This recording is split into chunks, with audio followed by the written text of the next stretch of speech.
Looking to come back for a third is Sumia, but Lytton had more or less turned his back on him, so they accept the 2, and Bangladesh off and running. It's on that.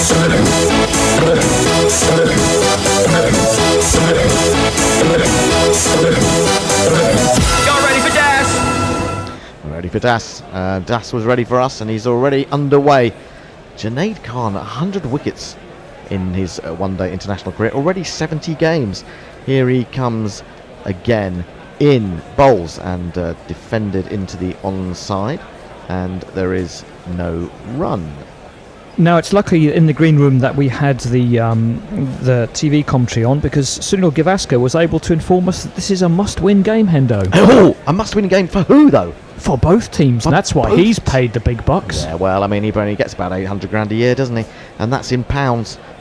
So, no reason for us to sit here and feel jealous and bitter and grind our teeth.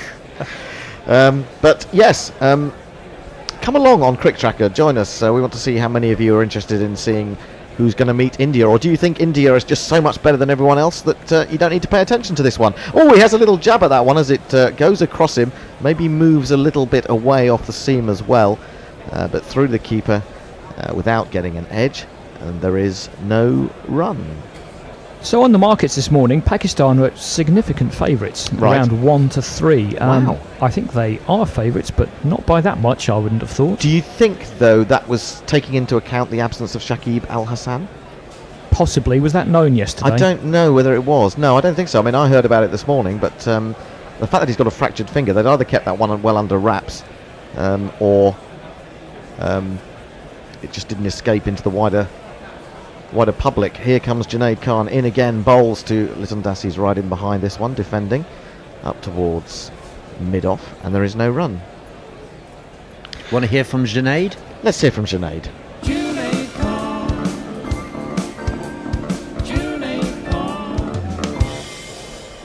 We had Usman Khan, didn't we, who was in for a couple of the early games. Now Junaid Khan, who's much more experienced, but they're all these left-arm bowlers. I've made this point before. Left-arm quicks just seem to be on a conveyor belt in Pakistan. Whatever else you might say about Pakistan cricket, and Dr. Ansari has a few things to get off his chest. This is dabbed backward as square on the offside. They'll take a single down to third man. Mog says that Lytton Das is the best jingle you'll find featuring a Doctor Who sample today. Oh. I didn't spot that one in there. No, I didn't, but I'll have another listen to it later, and I must admit, identify I couldn't understand what the Doctor was saying about you can't do drills with these players. I didn't understand it. Yeah, well, I think he needs to expand on that. I've seen him talking about this before. He's been very strong about the fitness of Pakistan players and getting them into a much better condition. I don't know whether it means that the kind of fitness they have is not match specific. But he seemed to be saying the opposite in that interview before the game. Well, I think he was talking about two things: A, the language barrier, and B, these times between matches and tournaments when he isn't there to supervise them, because he goes back to wherever South Africa or whatever, and the team then drifts during these periods. Does their own thing, yeah. Maybe it's particular muscles they need to be working on, I don't know. In he comes again, bowls to Sumia. That is the end of the first over as he defends it back to the bowler. 3 for no wickets. Well, we can but speculate. Please join us on the Twitter sphere, because we're a bit light on Twitterers at the moment. Come and say hello. Yeah, don't forget, if you're out there, normal listeners amongst you, we have got cricket for you today on Guerrilla Cricket. Come and join us. It's Pakistan-Bangladesh, semi-final, effectively, of the Asia Cup. Looking for the right to play India in the final on Friday. And it's good. It's good that we've got a live game today, because it could have been, it could easily have been a dead rubber, depending on the way it panned out. Well, you may have heard yesterday. I mean, I was being rather facetious at the beginning, saying that it was a meaningless match, but it turned out to be anything but, really, in terms of what it meant to Afghanistan at the very least. And also, you could see it in the Indian players, even though they were fielding a weakened team, right at the end there, when they thought they'd won it. Shikhar Dhawan in particular sitting at the front of the balcony, and you just saw his face change from utter delight to utter disappointment. I think too much is made of this dead rubber thing. When they've got the teams of this standing playing each other, they're huge national occasions, and the whole world of cricket is watching. And it's too easy to write off these matches. Every match it has a big importance, I think, to both sides. Obviously, this one in particular. Here's Shaheen, another left armour, would you believe? Shaheen Afridi. And he's a long, lanky fellow. First ball is defended by Litton Das into the covers, and there's no run. As Hampshire fan... Oh, sorry. It's always time for Shaheen Afridi. No, not that other guy, that's Shaheen. It's always time for Shaheen Afridi. No, not that other guy, he used to ride the ball. Shaheen. There you go, Shaheen Afridi. Shahid Afridi, you can't keep him out of the game even when he's not in it anymore. Yes. Here is Shaheen, bowls wide of the off stump, fairly full, driven up to mid-off, and there is no run. I quite like the look of Shaheen against India. I mean, obviously no one took any wickets in the end, but I quite like the way he was shaping up for an 18, 19-year-old. And also, of course, he's had an inordinate number of catches dropped off him, including a couple of his own. Oh, there was one. Who dropped that one at cover? I didn't see it. The Imam, I think. That was a very poor. Anyway. It was just the batsman just stopped the shot. Rowett just stopped the shot and popped it up to him. Wide of the off stump, but not wide enough to be considered a wide. It's left alone by Litton Das. Anyway, as I was going to say, Hampshire Fancast says, with cricket over for Hampshire, our very own Ian Pearce is on Guerrilla Cricket today. He is indeed. He's in the green room waiting to come in, and they say worth a listen if you have cricket withdrawal symptoms already. Yeah, well, I mean, that's going to happen, isn't it? That's going to happen. There's no more live cricket in England after tomorrow. I'm not sure if any of the games are actually going to get to tomorrow, to be fair. Wickets falling, well, like 9 pins, really. Here comes Shaheen in full, clipped to mid-on. Nice timing, but not finding the gap. Again, no run. Yeah, 4-day cricket in September. Not sure you need it. Chris Nash, I think it was, Nottinghamshire, ex-Sussex, he was calling for a domestic season to be divided into 4-day cricket during the peak of the summer, and 3-day cricket either side of it, because that would help the schedule. Don't need the 4th day in September or April. Interesting. Anyway, here comes Shaheen. Ring of 4 on the offside. He bowls wide of the offside and wide of the off stump, I should say. Very full. Litton Das tried to get his bat down on it, but it was more or less Yorker length. It went through to the keeper. And again, there is no run. So 5 dot balls from Shaheen in this first over. The Pakistan fans beginning to get behind him and enjoying the Bangladeshis responding in kind. So great atmosphere out there as we wait for this stadium to fill up. A beautiful day, clear skies. Here comes Shaheen in, bowls. This one comes back into the right-hander who plays it towards mid-wicket, and there is no run. Ian Pearce has appeared. He's going to tell you, has he got his beer with him? Has he got your donuts? He's going to get the beer. That's the wonderful news. And the donuts. Oh my goodness me. Sounds fantastic. Jeff Perkins says, good morning, gentlemen. He rather spoils it by putting the gentleman in quotation marks. But we know what you mean. And Evil Scooter says, evening everybody, wherever he is. After last night's fun, I'm essentially a zombie today. Cool. So either I'll pass out inside 15 overs or make it to the grim end. What a finish we saw last night. Oh, fabulous, fabulous. Yeah. I don't think I've ever commentated on a tied match before. It was a great game from the word go, wasn't it? Shahzad set it up nicely, and it was just very, very entertaining. As always, Afghanistan are a fascinating team to watch. You get all aspects of the game on display, the good, the bad, occasionally the ugly, but it was just terrifically exciting, and yeah, what a finish. Here's Junaid starting a new over. He's in, bowls to Sumya, who tries to whip this off his pads. It does hit the pad, and they hurry through for a leg bye, despite the interest of the man at mid-wicket, underarming or sort of side-arming that in towards the stumps. I don't know if you had any money on that, Andy, but you must have got your stake back at the end of yesterday's game, because they were paying money back on the tie, weren't they? They should have been. It depends where you bet. I didn't actually have any money on it. Pakistan hitting the stumps there, which they'll be slightly encouraged by after their fielding display against India. That good point. Good spot. If you'd had a fixed odds, home though. If you'd had a fixed odds bet yesterday, would you have got your money back? It depends if the tie is quoted. Right. They might say, one team 8 to 11, the other team evens tie 50 to 1. If they say that, you wouldn't. If they don't, then you would. Just the one slip for Junaid, and this is angled down to third man by the right-handed Das. He'll pick up another single, 5 for no wicket. I think I read, perhaps someone can confirm this, if that's MS Dhoni's last game as captain of India, and it wouldn't be a long shot given he's really basically the third choice captain behind Virat and Rohit, then he would have started and ended his captaincy career with ties. Wow. That's another fantastic fact. Also, I haven't checked it out myself, but I saw someone tweeting last night that that was the second time, as Junaid is in, bowling to Sumya, who's looking to drive on the up, but not really timing the shot. Ball runs up to mid-off. Second time that Ravi Jadeja has been batting in the 50th over, looking to win the game, and ended up tying. Really? What was the previous one? I think it's 2014, but I can't remember exactly. Someone out there might know better than me. Unless it was a fake news. It could have been. I haven't checked it myself. Same with that one of MS Dhoni. I didn't check it, but there you go. Thinking of previous famous ties, there was England-India in the 2011 World Cup, wasn't it? Oh, wow, that was a good game, wasn't 3:30 each, wasn't it? Junaid in, good length ball. Forward comes Sumya, defends square into the covers, and there is no run. Wasn't there one between Ireland and Zimbabwe as well in the World Cup? Yes, 2007, wasn't it? That was after Ireland had beaten Pakistan, or was it before they'd beaten Pakistan? But certainly in that same tournament.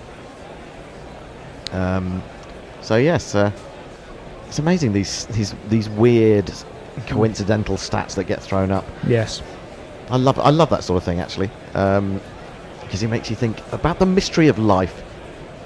Really. Anyway, or maybe that's just me. Junaid in short. Oh, he's pulled that up in the air. Has he got a top edge to that? Must be out. Oh, he's going to be out. Caught at square leg. That just looped up. Simplest of catches. Sumya has gone for a duck, so calling him in from Bangladesh halfway through the tournament hasn't really worked. He's gone, and Bangladesh are 5 for 1. So get on your bike and take a hike right out of here. Your history, no good for me. Your history, nah. 5 balls. It was Fakhar Zaman coming in to take the catch. I mean, it was difficult to see where that had gone. It went up in the air, and I wasn't sure whether he top edged it down towards just spliced fine it, leg. Yeah, it wasn't quite there for the pull, was it? Or the I was just going to say, I think it was Hendo. It was just a short ball. It didn't seem to have that much venom to it, and he's just not really got through the shot, being on naught, and and not having got going yet. Yeah. You could be right. I mean, maybe it's a sort of rather ambitious shot to have played at this point.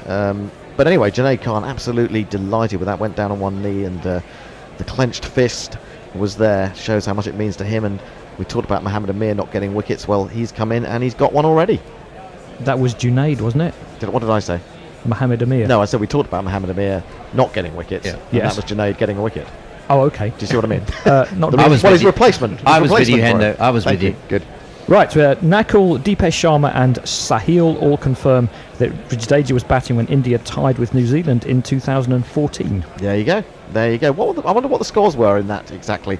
Be interesting to see. And Nakul comes up with another good one. It's England and Sri Lanka tied in 2016 when Plunkett hit a 6 off the last ball. I think that was the first game I ever did on Guerrilla Cricket. Oh, really? But I wasn't there at the end. Well, someone else was in the last shift, so I'd gone. This is what happens. This is what happens if you don't stay to the end. Yeah, that's the thing. That's the thing, yeah. Looks like we've got a ring of 4 on the offside. The umpire's on the offside as well, as Junaid Khan comes into the new batsman Mominul Haq, and it bounces a second time on the way through as it's left alone outside the off stump. This is the new man. 10 Bangla wickets waiting yet to fall.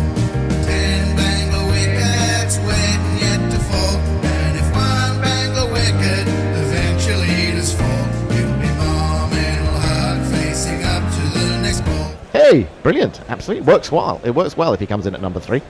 Can I put a request into our fabulous jinglers? How about a Def Leppard jingle for Monimal? That would be awesome. Based on That was what? their biggest hit, Animal. Oh, Animal. Okay. I might know if I heard it, but I don't know it just by name, I have to say. I thought it was Bear behind all these heavy metal jingles, but No, it's it's you, Mog. No, Andy. it's Mog. Well, Mog, really. No, I know, but it's Andy requesting them. Oh, well, yes, true. that time, yes. Yeah, absolutely. So 5 for 1. Shaheen starts a new over, bowls to Lytton Das, and Lytton Das dabs this down. Picks out his favourite third man position and takes another single. Bangladesh move to 6. We're into the 4th over. Now, the start of the game yesterday, I wasn't actually following it ball by ball, but I was sort of, keeping an eye on the window. And didn't at one point Listening Shahzad to the coverage, surely. Shahzad had about 70 when Bangladesh were 80 for 3. Yeah, that's right. We were looking at him breaking the Bannerman record. For ODIs, yeah. Yeah, for ODIs, which is percentage of runs. If he hadn't got out when he had to, he was on course to break the record that's held by Viv Richards. I think 69% of his team's runs when he scored that. In the famous 180, yeah. In the famous 180. Old Trafford, yeah. Shaheen now into Mominal, and Mominal is off the mark as he turns that away to long leg. Comfortable stroke. Yeah, Shahzad's opening partner was virtually shotless, but he was serving a purpose being there. Back when he went, they lost 3 quick wickets. Well, I think he was he not still on 3 when, or had he gone by the time? I think he'd gone before Mohammed Shahzad actually got to his 50. But at one point, I think it was he had 3 and Mohammed Shahzad had 41. That's right.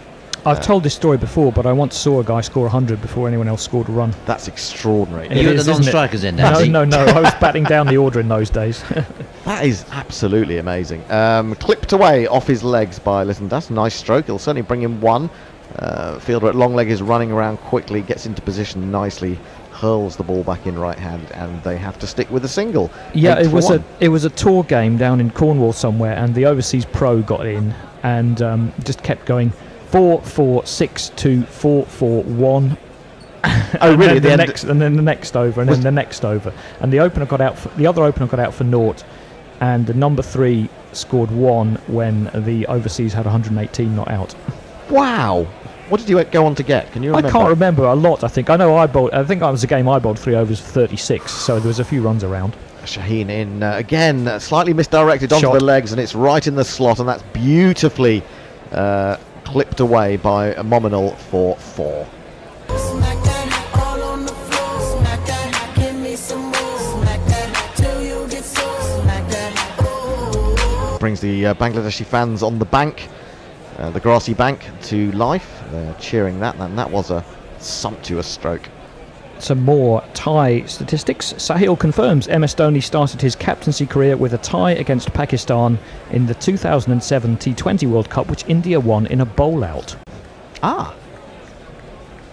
In comes Shaheen. Bowls. Oh, He's bowled him! Well, a sumptuous shot, followed by the off stump being uprooted by Shaheen. Didn't seem to me as if it did a lot. Maybe just played down the wrong line. Bangladesh in trouble already. They've got no Shakib. It's 12 for 2.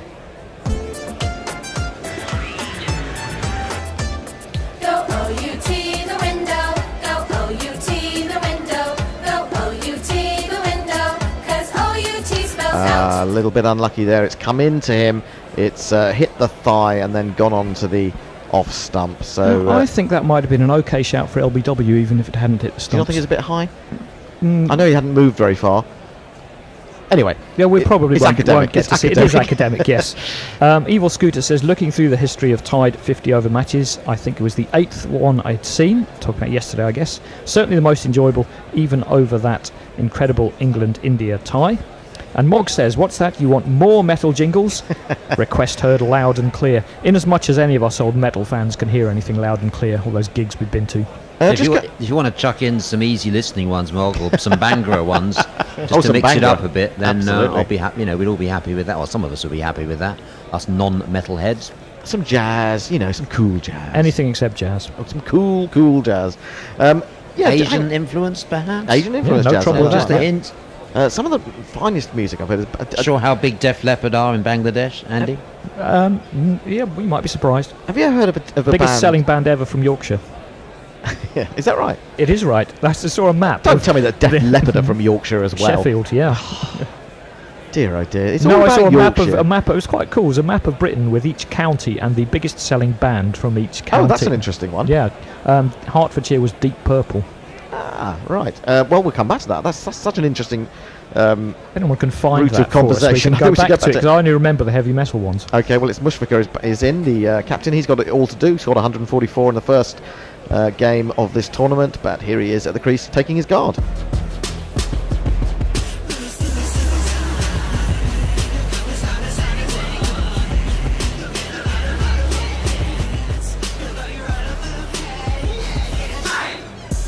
Bit of a Phil Spector wall of sound there that I created unwittingly, but you got the general idea.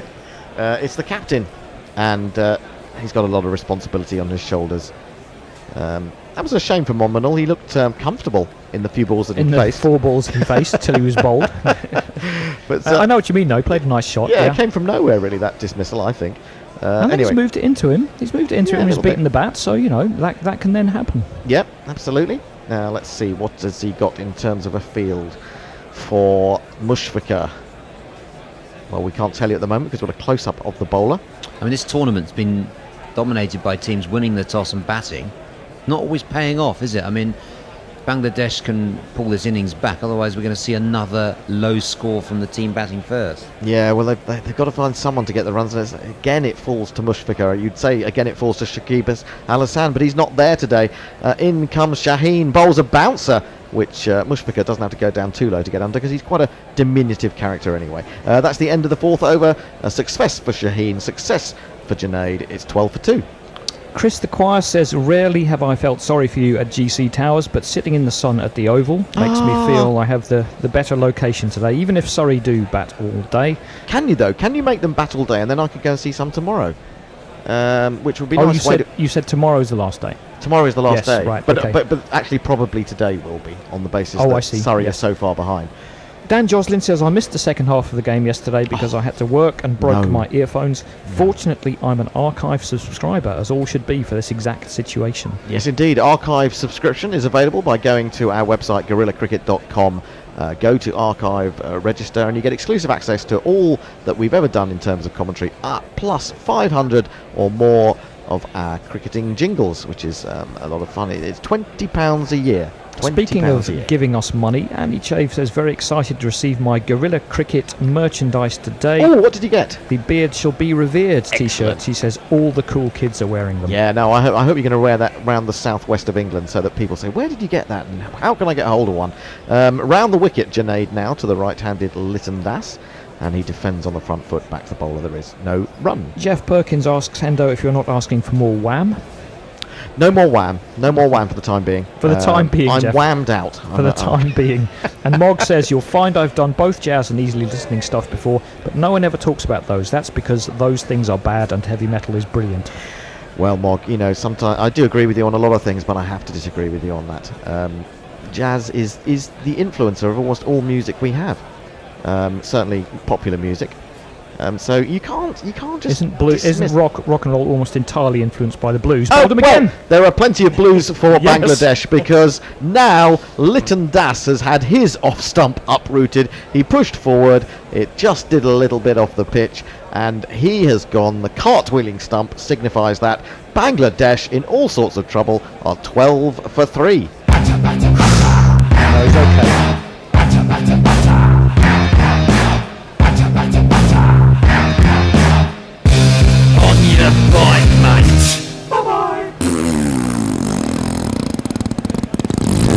Played ever so slightly across that as we look at the replay, and that was enough to expose the off stump, and Junaid Khan has struck again.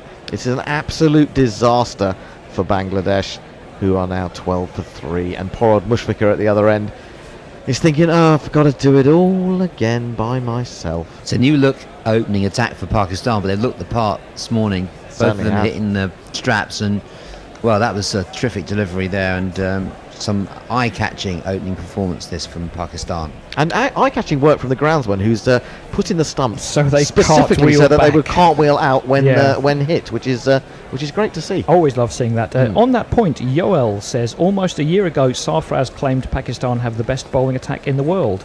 Do you think he still thinks so? Well, he's got evidence for it today. Yeah, at 12 for 3, he's probably thinking that very thing right now. I wonder what Mohammed Amir is thinking on the subs bench. I was thinking back to those happy days at Feltham Youth Offenders. What? And men thinking, what am I doing here? Anyway, a new man at the crease is Mohammed Mithun, who got a 60-odd in the first game. Hasn't done much since then, but in association with Mushfiqur, he got them back into that game. And this, hopefully, is his jingle coming up shortly. Well, we'll hang on for a moment. We're just searching for that. He's just adjusting his gloves, getting ready. So both batsmen yet to score. Bangladesh in all sorts of trouble. In the mire. They're in the mire, and Mohammed Mithun has an average of 18.5, which doesn't really fill you with great confidence. One slip, a ring of 4 on the offside. In he comes again, bowls, and that's a very fluent shot, but beautifully fielded. I think it's Fakir Zaman again at cover. He's fielded well today, and there is no run. Nakal asks, did we say Mushfiqur was captain? Because it's Mashrafe. Of course it is. is. Yeah, of course it is. My bad, as young people say. Yep. And Mog says, I absolutely only expose myself to unpopular music. Also, Bangladesh are a fucking rabble, and this game will be over by midnight. I don't know what time that is today. It'll definitely be over by midnight here. Yes, I would hope so. Otherwise, something very strange has gone on. And if we get a dull moment, Sally has sent us the map. This is fired in towards the legs of Mithun, who defends up the onside of the pitch, and there is no run. And tell me, let's go through the map of Britain and tell us who are the leading pop stars of the region. I probably just need to enlarge this a bit. Hang on. Plus, it also doesn't tell me what the counties are, so you have to kind of, But I think I can guess. It's done by counties, is it? Done by counties. Okay. I mean, obviously we know which county, like Devon is. Devon is Mews, so there you go. Mews. Just the ones we've already done. Def Leopard is South Yorkshire, and Deep Purple is Hertfordshire. Okay. I'll find Surrey in a moment. Junaid in again, bowls to Mithun, who presents the full face of the bat on the front foot to that one, plays into the covers, and there is no run. By view original, this is going to work better. So No, sorry, go on, David.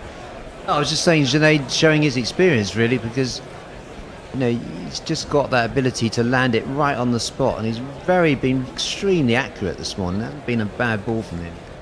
Yeah, and of course he was coming round the wicket when he picked up that wicket. He'd been bowling across Lytton Das, who was just dabbing him down to third man. This time he's got the angle, bringing it back into the right-hander. Oh, he bowls a bouncer and causes a lot of discomfort to Mithun, who backs away and almost topples over, really. But what a good over that's been as well. 5 overs gone. It's a wicket maiden, 12 for 3.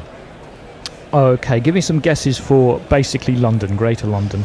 The Clash. Best-selling albums. Selling albums in London.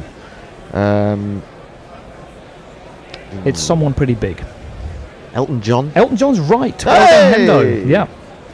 Yeah. For Surrey. Surrey. Genesis. Genesis is right as well. Have you seen this before? No, I haven't. You're no. on fire.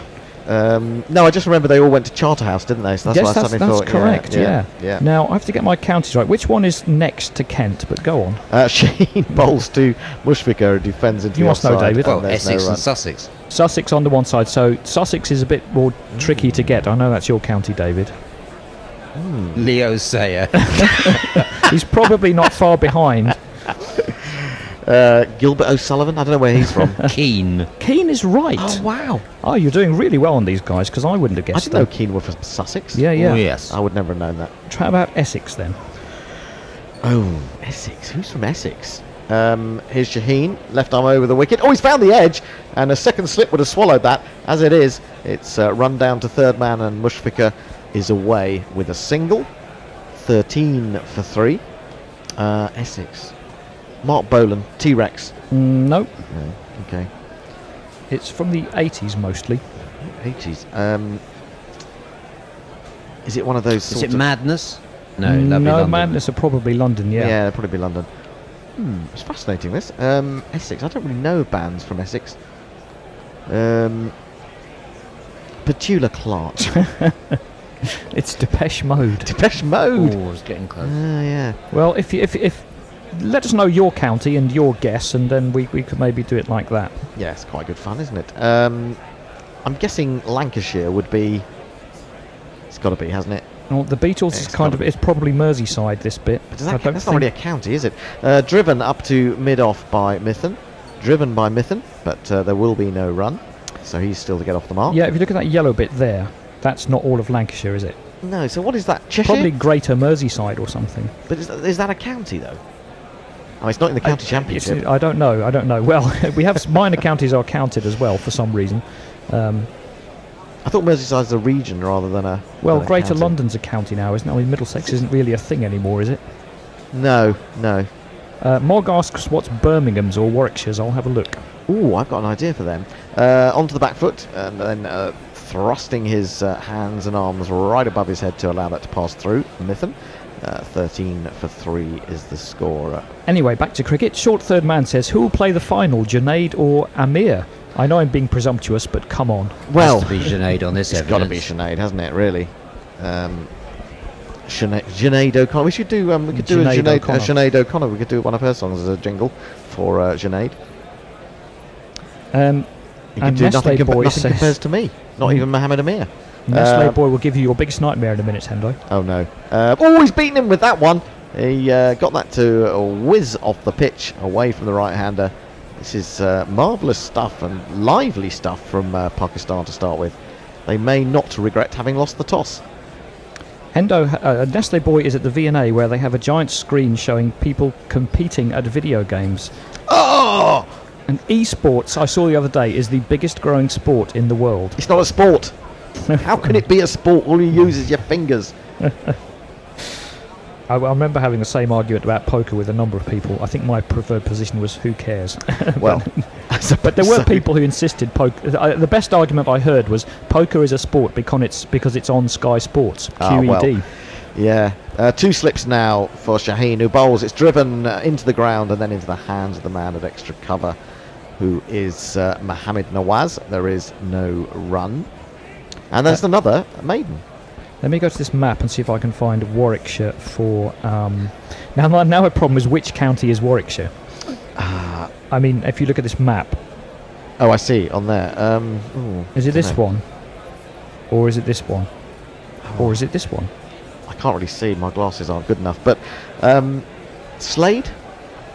For Warwickshire, I think didn't it's they this come? one. None of those are Slade, though. I think one of them... I'm going to tell you, one of them is Duran Duran. Now, were they from Birmingham? I guess they must have been. Can I have a guess? Yeah. Yep. Electric Light Orchestra. It would be... They must have sold a lot, but they're not on here. That's a very good guess. Very good guess. Anyway, back to the cricket. Mushfiqur about to face his first ball from Junaid, who will continue. He's about to bowl his 4th over. He's going to be bowling left arm round the wicket of the ring of 4 on the offside. And he's in and he's right forward, making sure that can't come through and take out his off stump.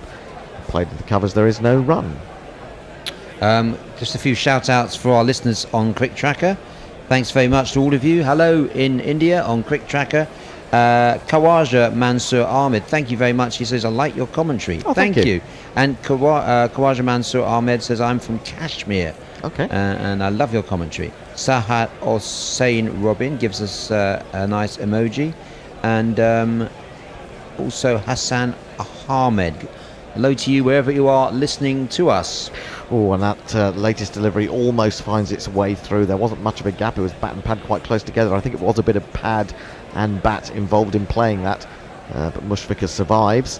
Have a look at what they call the timeline on there, which shows the last 12 balls, just 1 run. Yeah, exactly. They've ground to a halt. They never really got going, but they've certainly ground to a halt now with all these wickets falling.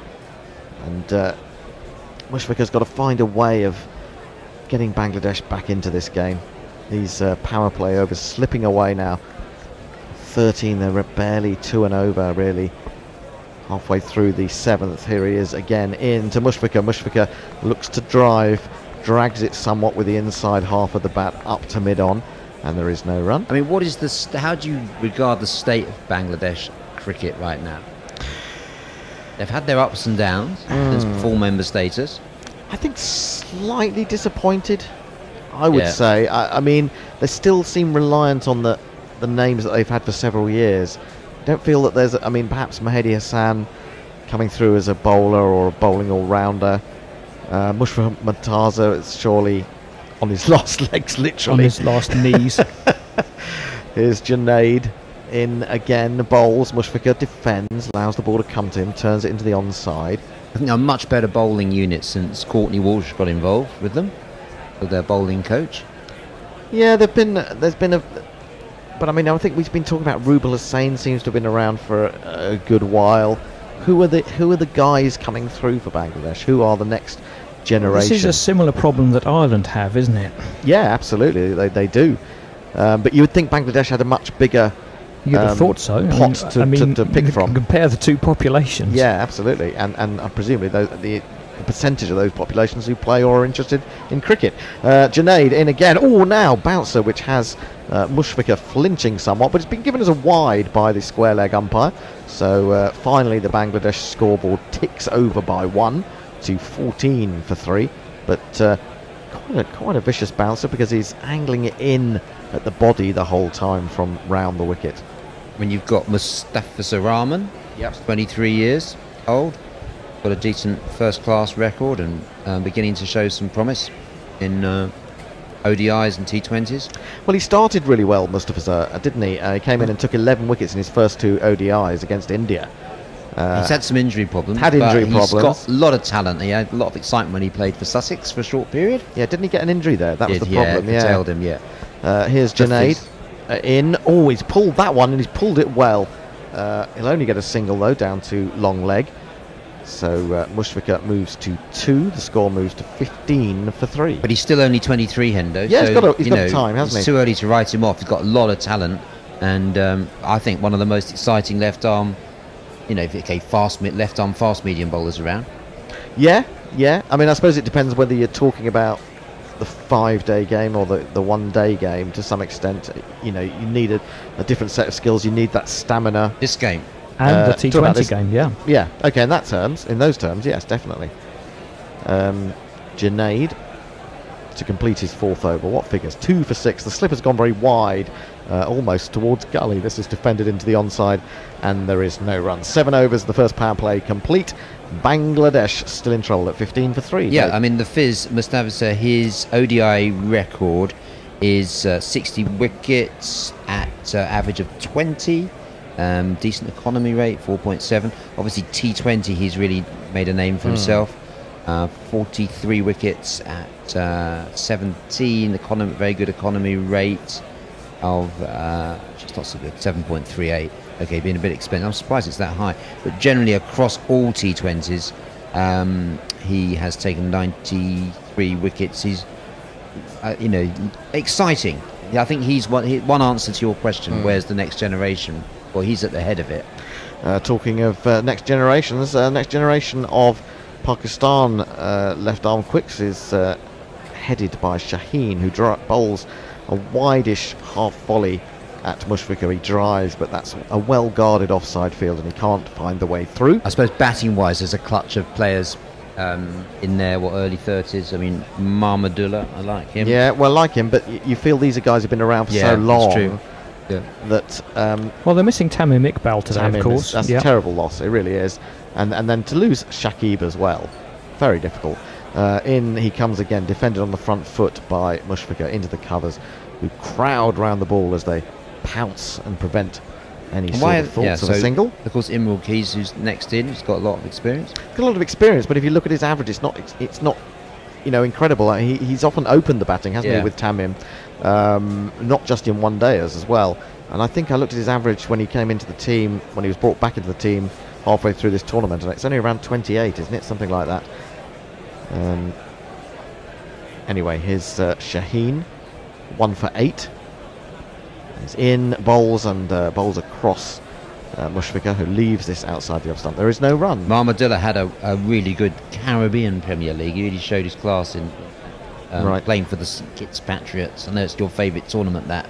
Well, how would you gauge the quality of that as a 2020 tournament, as opposed to, say, the IPL or the Big Bash? I mean, Andy, you're a bit of an expert. I would gauge it by the cheerleaders, and the CPL wins that by miles. Fair enough. Can't argue with that. Yeah, I think the quality of the cricket has been pretty good. Well, the IPL always has an advantage because the only one Indian players can play in. That's true. Defended on the back foot by Mushfiqur into the covers. BCCI being protectionist, who'd have thought? Yeah, there's a slight question of what's the football chart? Who are you? Who are you when it comes to some of the overseas players in the CPL? Yeah. Keeping out the local talent. I mean, there's quite a few of them you have to look up and say, are they really, though? You've still got 7 West End local players in every team. Not enough. And they're not always local because they're often from Northern Ireland. I mean, you know what I mean. Yeah, but that's 2 changes they've made, in recent years. So, like the Barbados team Trident's had 3-4 players from Barbados only. Shaheen bowls, and it's wide and short and lifted up and over Beautiful cut shot played by Mushfiqur there, away to backward point, gets Bangladesh rolling again, picks up 4 runs, 19 for 3. Smack that all on the floor. Smack that, give me some more. Smack that till you get sore. Smack that. Oh. Yeah, played that well at uppercut really. The man at third man wasn't square enough, so he knew what he was doing with that one. And a lovely shot, just a couple of bounces. I mean, 4 Andy, runs. when you think of the cricketing talent that is available in Barbados, it's overflowing with talented cricketers. Only have Is 4 it still? in the Tridents. Yes. In again, better straighter ball, looking for a single, and I don't think that was a wise. He kind of looked at his partner, did Mushfiqur, and said, "Come on, there should be a single there." But I think Mithun was right in not responding to that. I think he'd have been run out by a couple of yards. 11 out of the 16 who toured last year, England, were from Barbados. Yeah, that's right. Oh, And really? the two guys who really clocked up the runs, Brathwaite and Hope, from Barbados, and the bowling attack, led by Kemar Roach, Barbados, and the captain Jason Holder, Barbados. Well, where do they all play there in the CPL? Well, they're dotted about. Of that group, only Jason Holder is in the T20 side. Obviously, So, Brathwaite is not do a you T20 think- player. Do you think Hope was in there as well. Yeah. Do you think if one of those players gets a better offer from another island in terms of cash, he should still play for Barbados? I'm not necessarily saying that. I'm referring to the draft and how it's organised. I mean, we're going to have this issue when it comes to the 100 Hendo's favourite subject franchise tournament. Please don't. We've got a change of bowling, and the first ball swings away. It's driven at by Mithun, takes a thick outside edge, flies down to third man, and gives the batsman his first run. The new bowler is Hassan Ali, and he has a jingle that goes a little bit like Hassan Ali dooby doo. Hassan Ali dooby doo. Hassan Ali dooby doo. Hassan Ali dooby doo. Hassan Ali dooby-doo. Love the remix. In comes Hassan Ali, bowls to Mushfiqur. Mushfiqur drives, nice shot, but it goes. Yeah, it is Mushfiqur. Putting his body and his weight into that one and finding extra cover, no run. I mean, going back to franchise cricket, Andy, whenever you have the dreaded draft, you're down to financial equations about a player, and you do lose that identity. I think so long West Indies had a proud tradition of the islands meaning something, and I think that they've gone too far with the CPL dissipating that. But wasn't inter-island rivalry the whole reason West Indies struggled until they were brought together? Lovely shot from Mushfiqur. A couple of lovely boundaries in his last 3 balls. That one is all the way along the ground. Beautifully struck. Extra cover. Third 4 of the innings takes Bangladesh to 24 for 3. Now, can I just ask you a question about that regarding the inter-island rivalry? Now, when I was in Antigua in 2013, there were guys talking about the fact that one of the problems with the first-class game in the Caribbean was that you had too much concentration of talent in certain islands and certain regions. So therefore, as Hassan Ali is in again, has he got a little edge to that? No, but it goes through low to Sarfraz behind the stumps. His argument was that at that point they weren't able to transfer guys out of Barbados or wherever to play for another that's team. been sorted now. That's now sorted. Yeah, it is sorted now. Yeah. So you do have 1 or 2 spaces, I think, for players from other islands in the 4-day tournament and in the Super 50. But where the CPL maybe has gone too far too quickly. Hassan Ali in again, wide of the off stump, driven at and flying through the gully region. Good piece of tumbling fielding down on the boundary, and then a little bit of a cartwheel to finish off the throw from the man down there. But they get through for a couple. Mushfiqur goes to 12, 26 for 3. Yeah, I think it's just that was a lovely shot. Just gone a bit too far. To my mind, CPL went too far too quickly in importing 4 international players into a cricketing culture that didn't have any international players, and then also throwing in the draft, the draft as well. So you've ended up with 2 or 3 How can players. franchise cricket work? Well, I without a know draft? that's my beef with franchise cricket. You lose that sense of Well, identity, as we're I going to understand- find with the 100 tournament. I There's gonna understand be no that. coherent team identities. Okay, let me catch up with tweets before we hand over, because I don't like people to get behind. Hassan Ali Hassan Ali bowls. Mushfiqur drives to extra cover. There is no run. 9 overs bowled, 1 remaining in the batting power play. 26 for 3. Yeah, Ravi says, hi all, work distracted me so I forgot you were on. How dare you, Ravi? Oh. Who's playing? I see it's the Bangles v Banana Rama. I know which one I'm supporting. Musically, I'm supporting the Bangals. There's been a Murta. Nakul says Mohammed Abir has bowled 70 overs, 3 wickets at 100 since the Champions Trophy final. We mentioned this the other day. Extraordinary. Evil Scooters mentions Taskin Ahmed, who looked promising and quick, but seems to have disappeared. He was the very upright, wasn't he? Very stiff action that he had, but quite tall man, as I recall. Evil Scooter says, I'm pretty sure Mominal averaged in the 60s in Test cricket at some point. Yes, he did. He had a very good start to his Test career. There's going to be a change of bowling. We're going to have a look at some spin. It's going to be a man who's quite successful the other day. Took 3 wickets, I think, in the game against Afghanistan. It's Mohammed Nawaz. It's no relation to Atif, our commentator, but he's going to bowl his left arm spin. You're in the middle when a wicket falls and the new guys are rising star. Nawaz.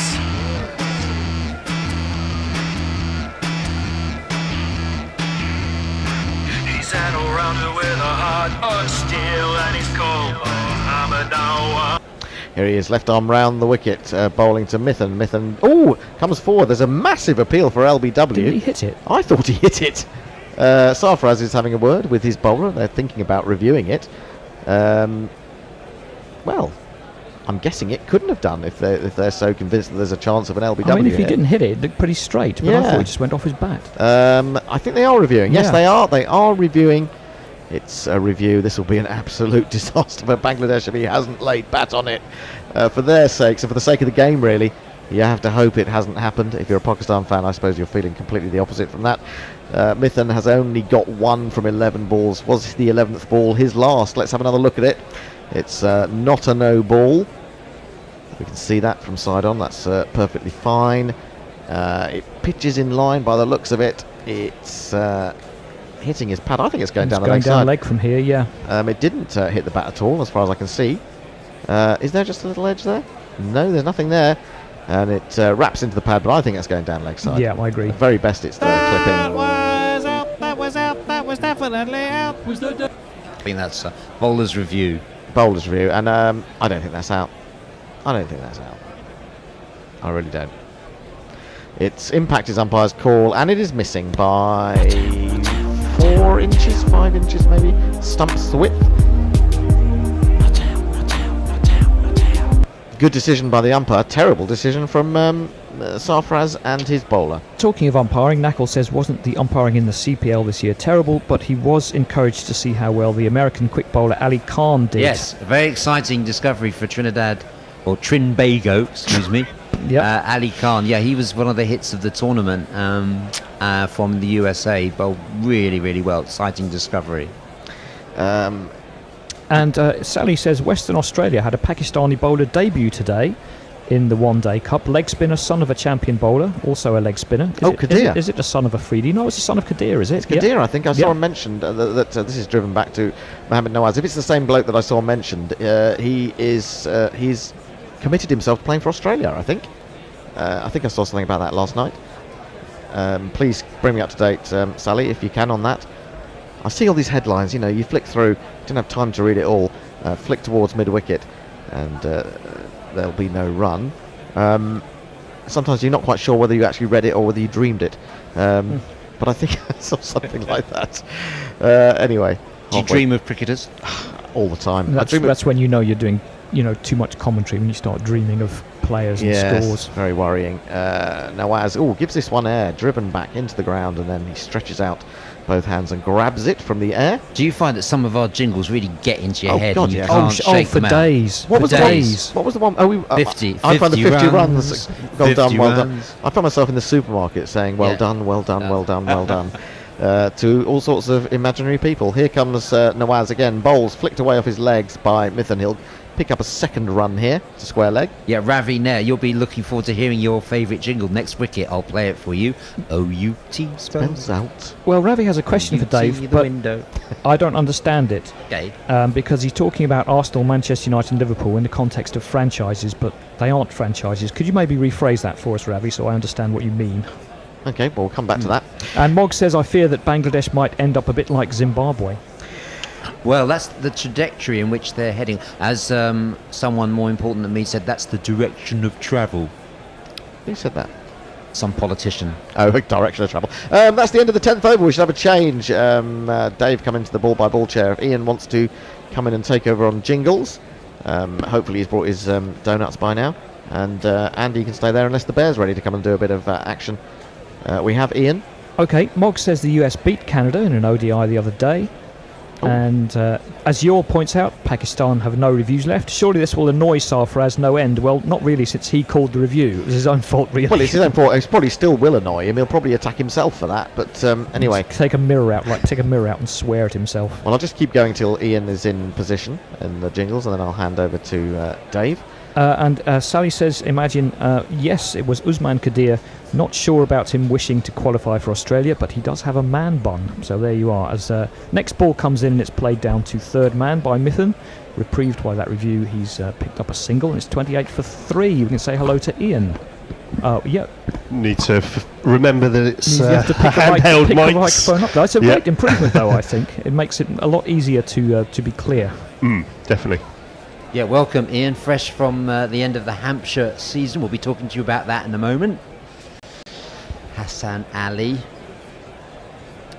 bowling to Mushfiqur, who plays a nice drive through the offside. That's going to go out to the deep extra cover sweeper for a single. Ian, what's been the highlight of your season following Hampshire? And there's two. So one was winning the Royal London One Day Cup at Yes, Lords. remember that one. So nearly 3 months ago now. Yeah, a long time ago. And the other was I was at New Road and I saw Kyle Abbott take a hat-trick. One of the local boys from the Portsmouth Hampshire Academy. That's right. PAK Academy.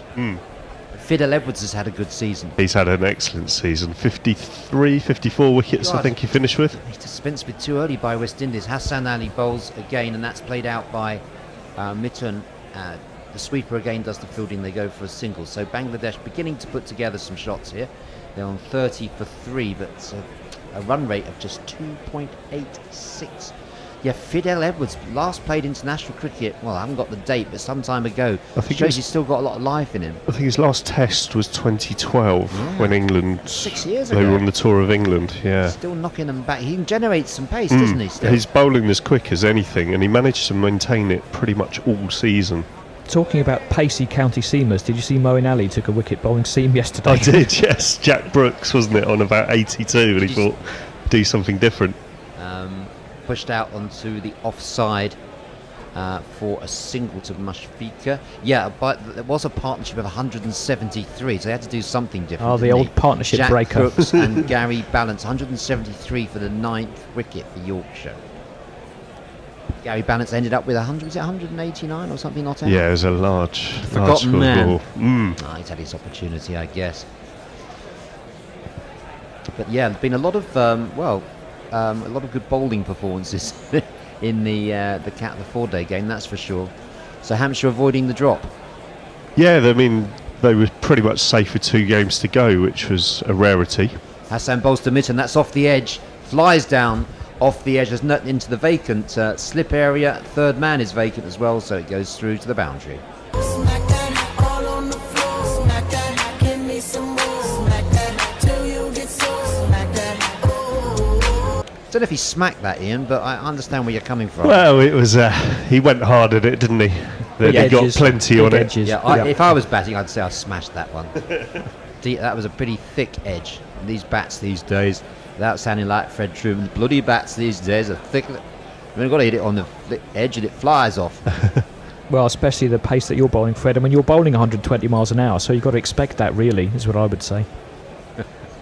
Here's Hassan bowling, and that's played quite nicely by Mitten. Straight to mid-wicket. And there's no one. That's the end of the 11th over. Bangladesh are having won the toss, elected to bat, are 35 for 3 here against Pakistan. Haider Jalal says, did you see Sarfaraz's reaction when seeing that review going to Yes. waste? Kept looking down. He says, surely the wicketkeeper should know it was going down leg, and he was convinced by the bowler. Andy, he looked like a man with the pressure of the world on his shoulders. You know, one decision that goes wrong, even from the situation where they're doing so well today, Brilliantly, yeah. you feel all the pressure on that guy. Well, the pressure is there. We only he knows what's actually going on inside his head. But yes, there's a lot of pressure on him, judging by what the good doctor was saying. Bangladesh 35 for 3 in 11. Yeah, so were you down at the Aegeus Bowl? Did you just come from there? Yeah, I was there yesterday. Pretty ordinary day, but Lancashire will regret not getting that 27 extra runs they needed to get another batting point that would have meant they stayed up. Really, it's down to that. Nawaz bowls to Mushfiqur, just plays this around the corner. There's 1 point in it? No, basically, Notts and Lancashire have finished on the same points. Right. The first tiebreaker is most wins, Right. which Nottinghamshire edged them out. Lancashire also had a point deducted early in the season for slow over rates. Right. So that's 2 seasons running. Somebody's been relegated as part of that. The reason. Nawaz to Mushfiqur, and onto the onside, and there's no run. Yeah, they're just at the culmination of this English domestic season, and it's an Indian summer, the sun beaming down off the Sydenham Hill as Mushfiqur bowls round the wicket. That's a pretty ugly sweep by Mushfiqur. It doesn't get anywhere near the middle of the bat. It dribbles down to short fine leg for a single. Bangladesh relying on these two. So that was a very, very tight call then.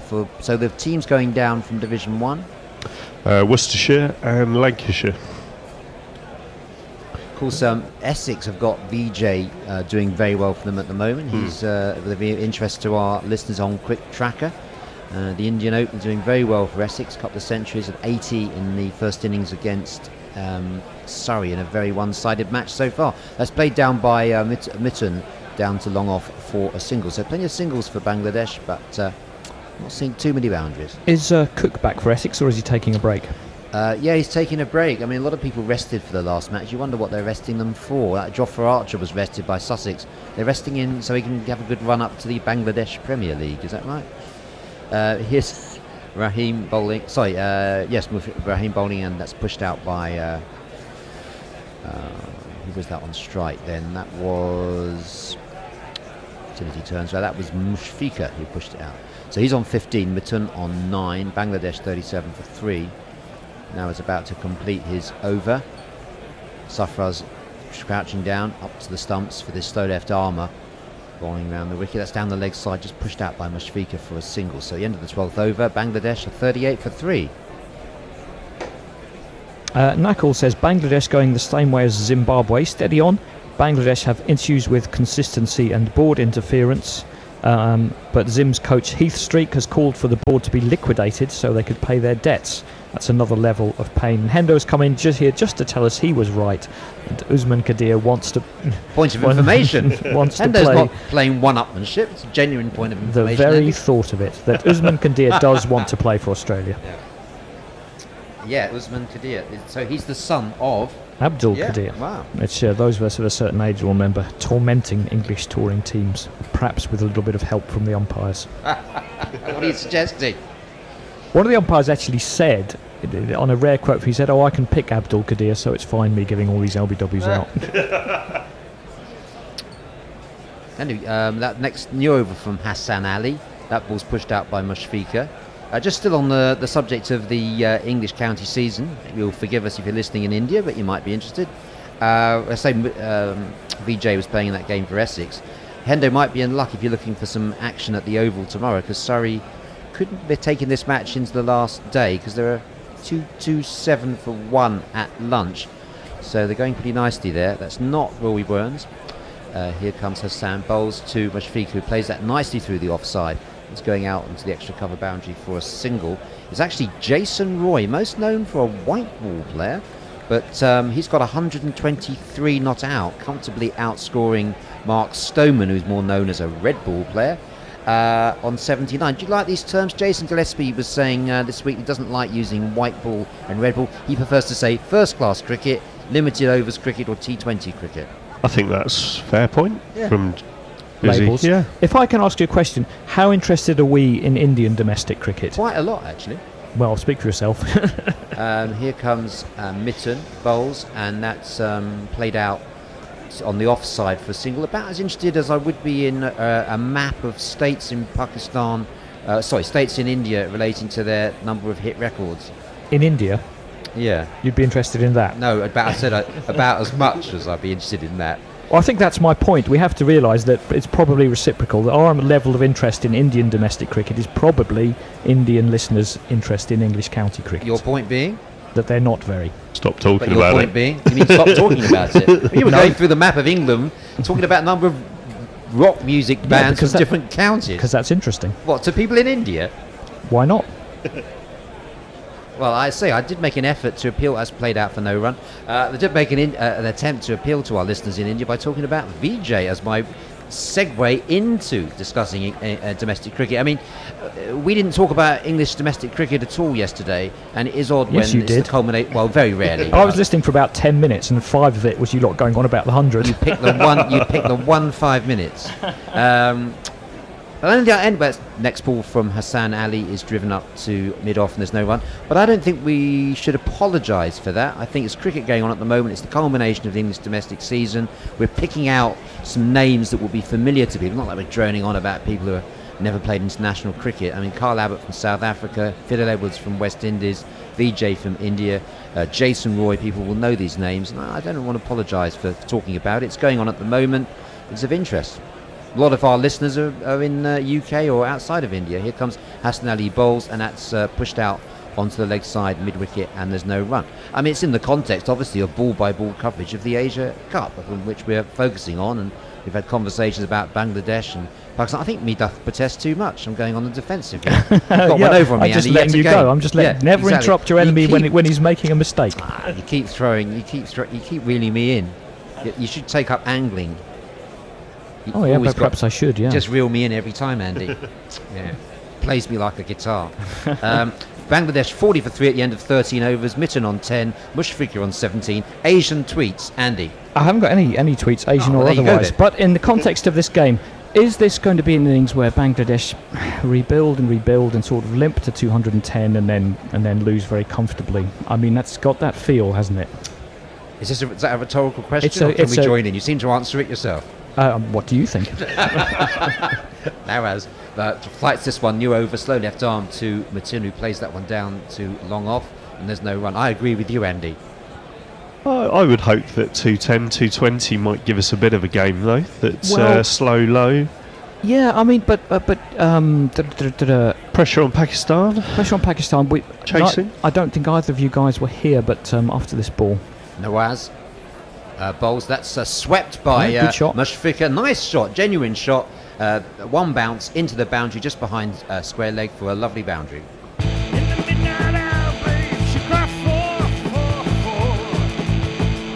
But going back to the game on Sunday between India and Pakistan, where I felt almost throughout the innings Pakistan were really a little bit tentative and a little bit unsure and a little bit, well, we'll put 250 up and see what happens. They ended up with 235 and got steamrolled. Indeed, I listened to your commentary, enjoyed it very much on that game. I was laid up on my back. You had a bit of a mishap, didn't you? I did, yes. And that's played out as the offside by Mushfiqur, and there's no run. I mean, this really wouldn't be of any interest to our Asian No, it listeners. definitely is. It's like when footballers are out for 2 weeks because they step on a milk bottle or Yeah, something. it was very much in that realm. Yeah, I fell off a gate, went backwards over my head. Mushfiqur bowls, and that's played out. Sorry, Nawaz bowls. Mushfiqur plays that out into deep mid wicket. He's going to jog through for 2 runs. So Mushfiqur moves on to 21. He's looking better than most. Yeah, slipped off a gate, Andy, and landed on the back. Were you climbing the gate? I was climbing the gate, walking That was the your dog. mistake. That was the mistake, especially when the missus came up afterwards and simply removed the chain from the gate and opened it in conventional Did the fashion. dog run off for help No, like dog- Lassie? No, Basil was no help at all. He thought I was playing some sort of game. Fox Terriers aren't really built for that. Pill for LBW from Nawaz, no conviction behind that against Mushfiqur, and the umpire's not interested. I just picture your dog going home and going yap yap yap, and your wife going, "Is it David? Has he fallen down by the old gate?" It's a country idyllic scene. It happened in the heart of the country. Mushfiqur bowls, and that's played out on the back foot. Nice shot from Mushfiqur. Did I say Mushfiqur was the bowler there, or did I dream that? It was Nawaz that was the bowler. Mushfiqur takes a single. End of the 14th over.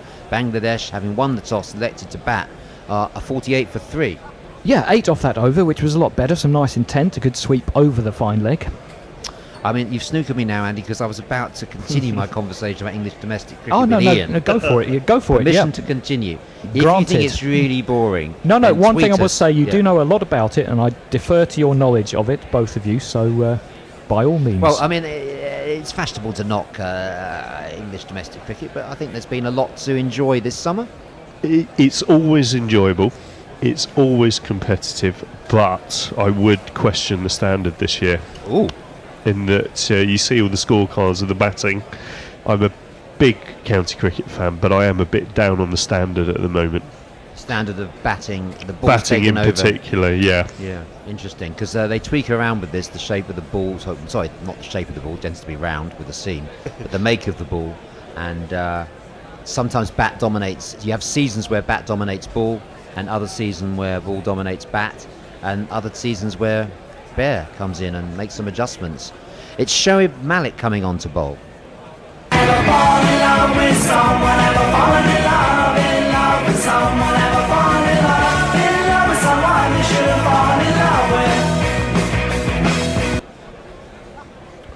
Ravi is reverse psychologying me after this ball. Shoaib Malik bowling round the wicket, pushed out by Mushfiqur for a single. Shoaib Malik, the man of the tournament for Pakistan so far. Sorry, not the man of the Asia Cup, but man of Pakistan. What's Ravi have to say? He says I won't read this tweet, but he agrees with you, Dave. He may not like the county system, but he defends your right to talk about it. And he says Gillespie, is wrong. It's red ball and white ball. Okay, cricket. we've got to get that into the vernacular. So don't use reverse psychology on me, Ravi. Okay, I won't. Ravi, thanks for that.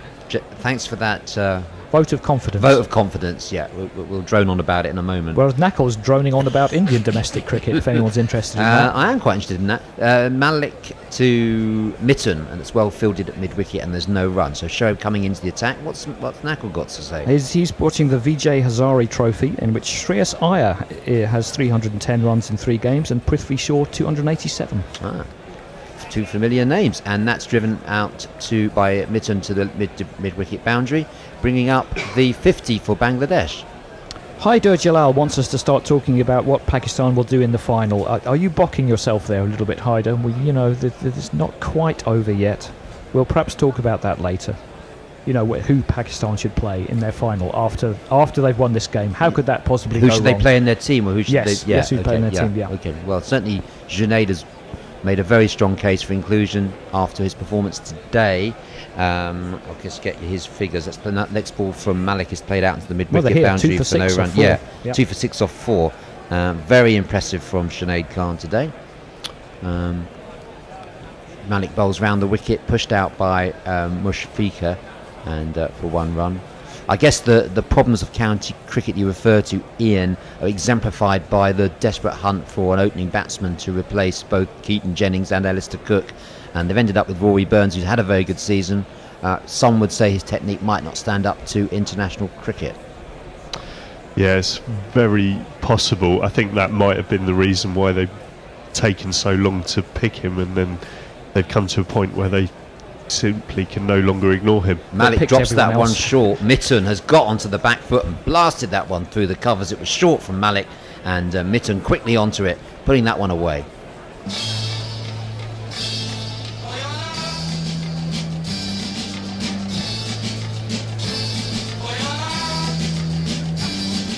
But the other thing is, that's been going on for so long. I mean, when did Strauss retire? 6 years ago now. 6, yeah, and they've gone through so many. I've got this theory that it's been so intimidating opening the batting with Cook, with his record, and so therefore you're always the junior partner. So I've got this theory that we'll solve the opening batting problem now that Cook has retired. I know that sounds counterintuitive, Yeah, no, it but makes you're going to have sense. an actual opening partnership. It does make sense because you've got the chance for 2 new people to build that partnership and Well, you can try. start You their can try career 2 together. at once, so you've got double odds on the numbers anyway. You're the odds man, Andy. But look at Jenny's hangdog expression he had. Stoneman, look at his body language after he'd opened for a few innings. All these people that have been tried and then shown the door. Opening the batting with Cook is a very, very difficult task. How can you better Alistair Cook? And if he's not in form, it makes it even worse in a way, because you can't even just prop up an end. you have to deliver. Well, The that's pressure's what really I was on. about to say. Surely it would be more difficult batting with someone who wasn't scoring runs. Well, you put that on. I suppose you're saying No, you've got both of these Yeah, with both, Cliff. You've got this exactly. huge reputation and Yes. he's not scoring runs. exactly. It's a double whammy, to use an unfashionable term. Evil Scooter says, talking about red ball and white ball, so how do we deal with pink balls? Well, with suspicion, particularly when they've been tried in the long form game. Well, labels something always falls down the cracks, doesn't it, with labels? I mean, we had this experiment this year of day-night 4-day cricket in England, which hasn't worked. I think it's fair to say anyone that froze to death in one evening trying to pick out the pink ball during the day was hard enough. Obviously, we tried it in a test match against West Indies. West Indies won the receiving end of that. Temperature was about 4 degrees. Pink ball day-night match just didn't work for me. And well, I think the round of county matches finished even quicker than usual. There were a load of matches that finished in 2 days. Yeah, it was a mixture. I saw it season before last, and it was like a really dreadful, miserable weather week, so didn't really see the best of it. And then this year, I went to Hampshire, Yorkshire, and it coincided with a very hot spell of weather. But I was at the ground till about 9:45, and that was when it was only starting to get dark then anyway, because it was late June. I mean, who wants to leave a county match at 10 in the evening? I agree. For 4 days running. I mean, it's not going to happen, is it? I mean, that was really to get people in practice in case there's test matches. But I know we're not playing a test next year in Australia. The Ashes series there won't be any pink ball games. The argument being that you need it against weaker sides in order to drum up the interest. Well, surely we're not that desperate yet, are we? In other countries, it makes a lot of sense, but not in the UK. Yeah, I prefer it more, the theory of test matches with a pink ball, as a television thing. That at the minute, if you get home from work, say at 5 o'clock, you've only got an hour and a half to watch of test cricket. But if it's a day-night test, you can enjoy it for 3 or 4 hours, which is good for viewing figures. Wouldn't you rather watch a T20 after coming out after the test was finished at 6? 50-50 on either, I think, really. But 50-50? it's just point of... it's good for television, but I don't think it's a good thing for getting people into the ground. Here's a question for you. Who has finished top of the averages in Division 1 of the English County Championship this year? I'll give you a clue. He's an international player. It'll be somebody who's played... Is it a proper average in that they played like one game and got 85 or something like He has that? only 4 completed innings. Okay. Yeah. Could He's it in be the VJ? England team. He's Oh, in it's the an England team. England team. Moeen Ali. Yes, it's Moeen Ali, because he got that big score of 219. Jason Roy is second in the averages, and he played 2 completed innings. He's going to improve on that today. New bowler into the attack. One of the bowlers that we've been waiting to see today. One of the stars of the Pakistan team, stars of the future anyway. Don't dare come down the track. Don't play against the spin. I said I'll just go smack. She said, shut up, Gonzalez. This bowler's not even 20. She said, ooh, shut up, Gonzalez. Shadab Khan, who's made such an impression on the tour of England. He bowls and off spin, played out by Mashfika for no run. Bangladesh are 55 for 3. 15.1 overs. I can't call this a must-win game because that's stating the bleeding obvious, Andy, you said. You would think so, but Sunil Gavaskar still gets paid for saying it. I was just trying to encourage you to do the same. That's swept out nicely by Mushfiqur to mid-wicket. It was outside the off-stump. He got onto that nicely through the gap to the boundary. It's Nissan She. It's Nissan She. Yeah, it's been good from these two. They're keeping up a reasonable rate. Mushfiqur is up to 30 off 42. So Bangladesh will be hoping that these two can...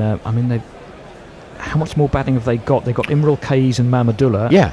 Which is not too bad. Yeah, Mamadullah, I like Mamadullah a lot. Very risky player. Here's Shadab Khan bowling to Mushfiqur again. Puts that out. And there's no run. Mamadullah is one of the ones from the game Pokemon or Cricketer. It always sounds like a name of a Pokemon to me. Oh, I didn't know that, guys. Sounds like a good one for the interval. I think Mamadullah is the only entrant. Shadab Khan bowls, and that's punched to the offside by Mushfiqur for no run. Sorry, go on, David. No, I'm just saying Mushfiqur, just building on your theme. is looking good. He's on 30 not out, and the run rate just creeping up, 3.7 now. Yeah, I just hope you guys can smell toast as well, otherwise I'm having a stroke. Here's Shadab, bowls at a reverse sweep. Nicely executed by Mushfiqur. Very and nice. Found the gap, placed it well, and that's going to roll into the boundary round about now.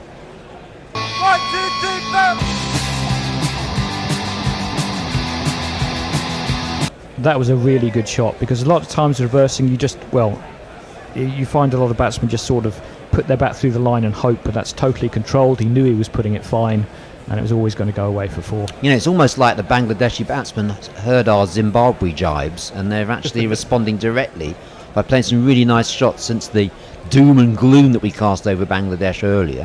Do you think we were too quick to write them off in this game, Andy? Do you think they've got little earpieces on, the Guerrilla Cricket? Well, good. They're sitting wondering who is the top-selling band from Worcestershire.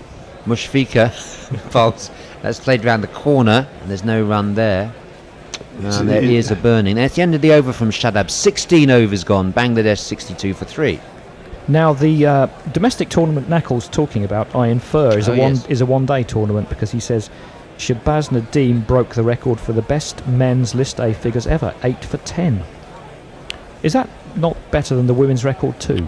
Sorry, who was the bowler again? Shabazz Nadeem. You might have seen him bowling left arm a little bit in the IPL. I think he's played the odd game for India, T20, has he? Was he playing yesterday? I don't. No, he's not in the squad. No, He's not in the squad, because there was another. Domestic. Who was a bowler yesterday who had identical figures in his debut match in the Ranji Trophy? Right, but that's first class. Yeah, that was first class. Also 8 for 10. How strange. Or Red Bull, if you prefer.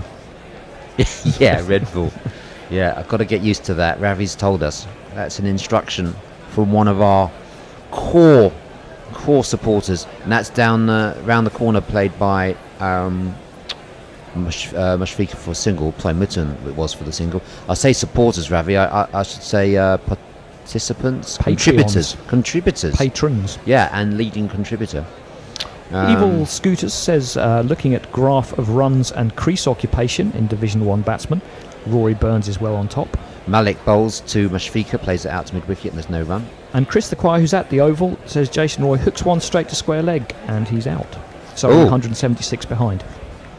Right, so Jason Roy demonstrating his Red Bull credentials at Malik bowls, and that's played out by Mushfiqur. They're going to look for 2 here. It's beaten the mid-wicket fielder, and a sliding stop by number 37, and they'll go for 2 runs. Do you think, Andy and Ian, that too much is made of the different formats? That we've seen the success of Josh Buttler transferring from white to Red Bull. Here's Jason Roy, seen as a white ball player, turning up today in the Red Bull, second in the national averages. Do you think too much is made of the differences in format? I'll leave that one in the air as Malik bowls around the wicket, tucked away by Mushfiqur. Good run there for a single. I think it probably is. I will say that I think it's easier to transition from success in white to red than the other way round.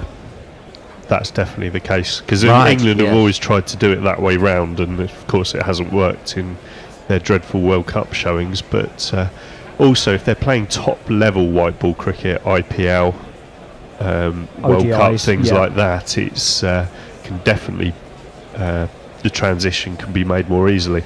You look at the classic example, David Warner. Yes, indeed. Here's Malik bowls round the wicket, tucked round the corner by Mitten, and they're going to go for a second run here. No, yes, they're going to drop through for 2. It takes Bangladesh up to 69 for 3. And one of the problems in West Indies cricket now, if I could just subtly shift the conversation around to West Indies, is there's 2 different teams. There's a test match team and a one-day team. There's only a couple in Holder and Roach that are in both, well, Hope occasionally.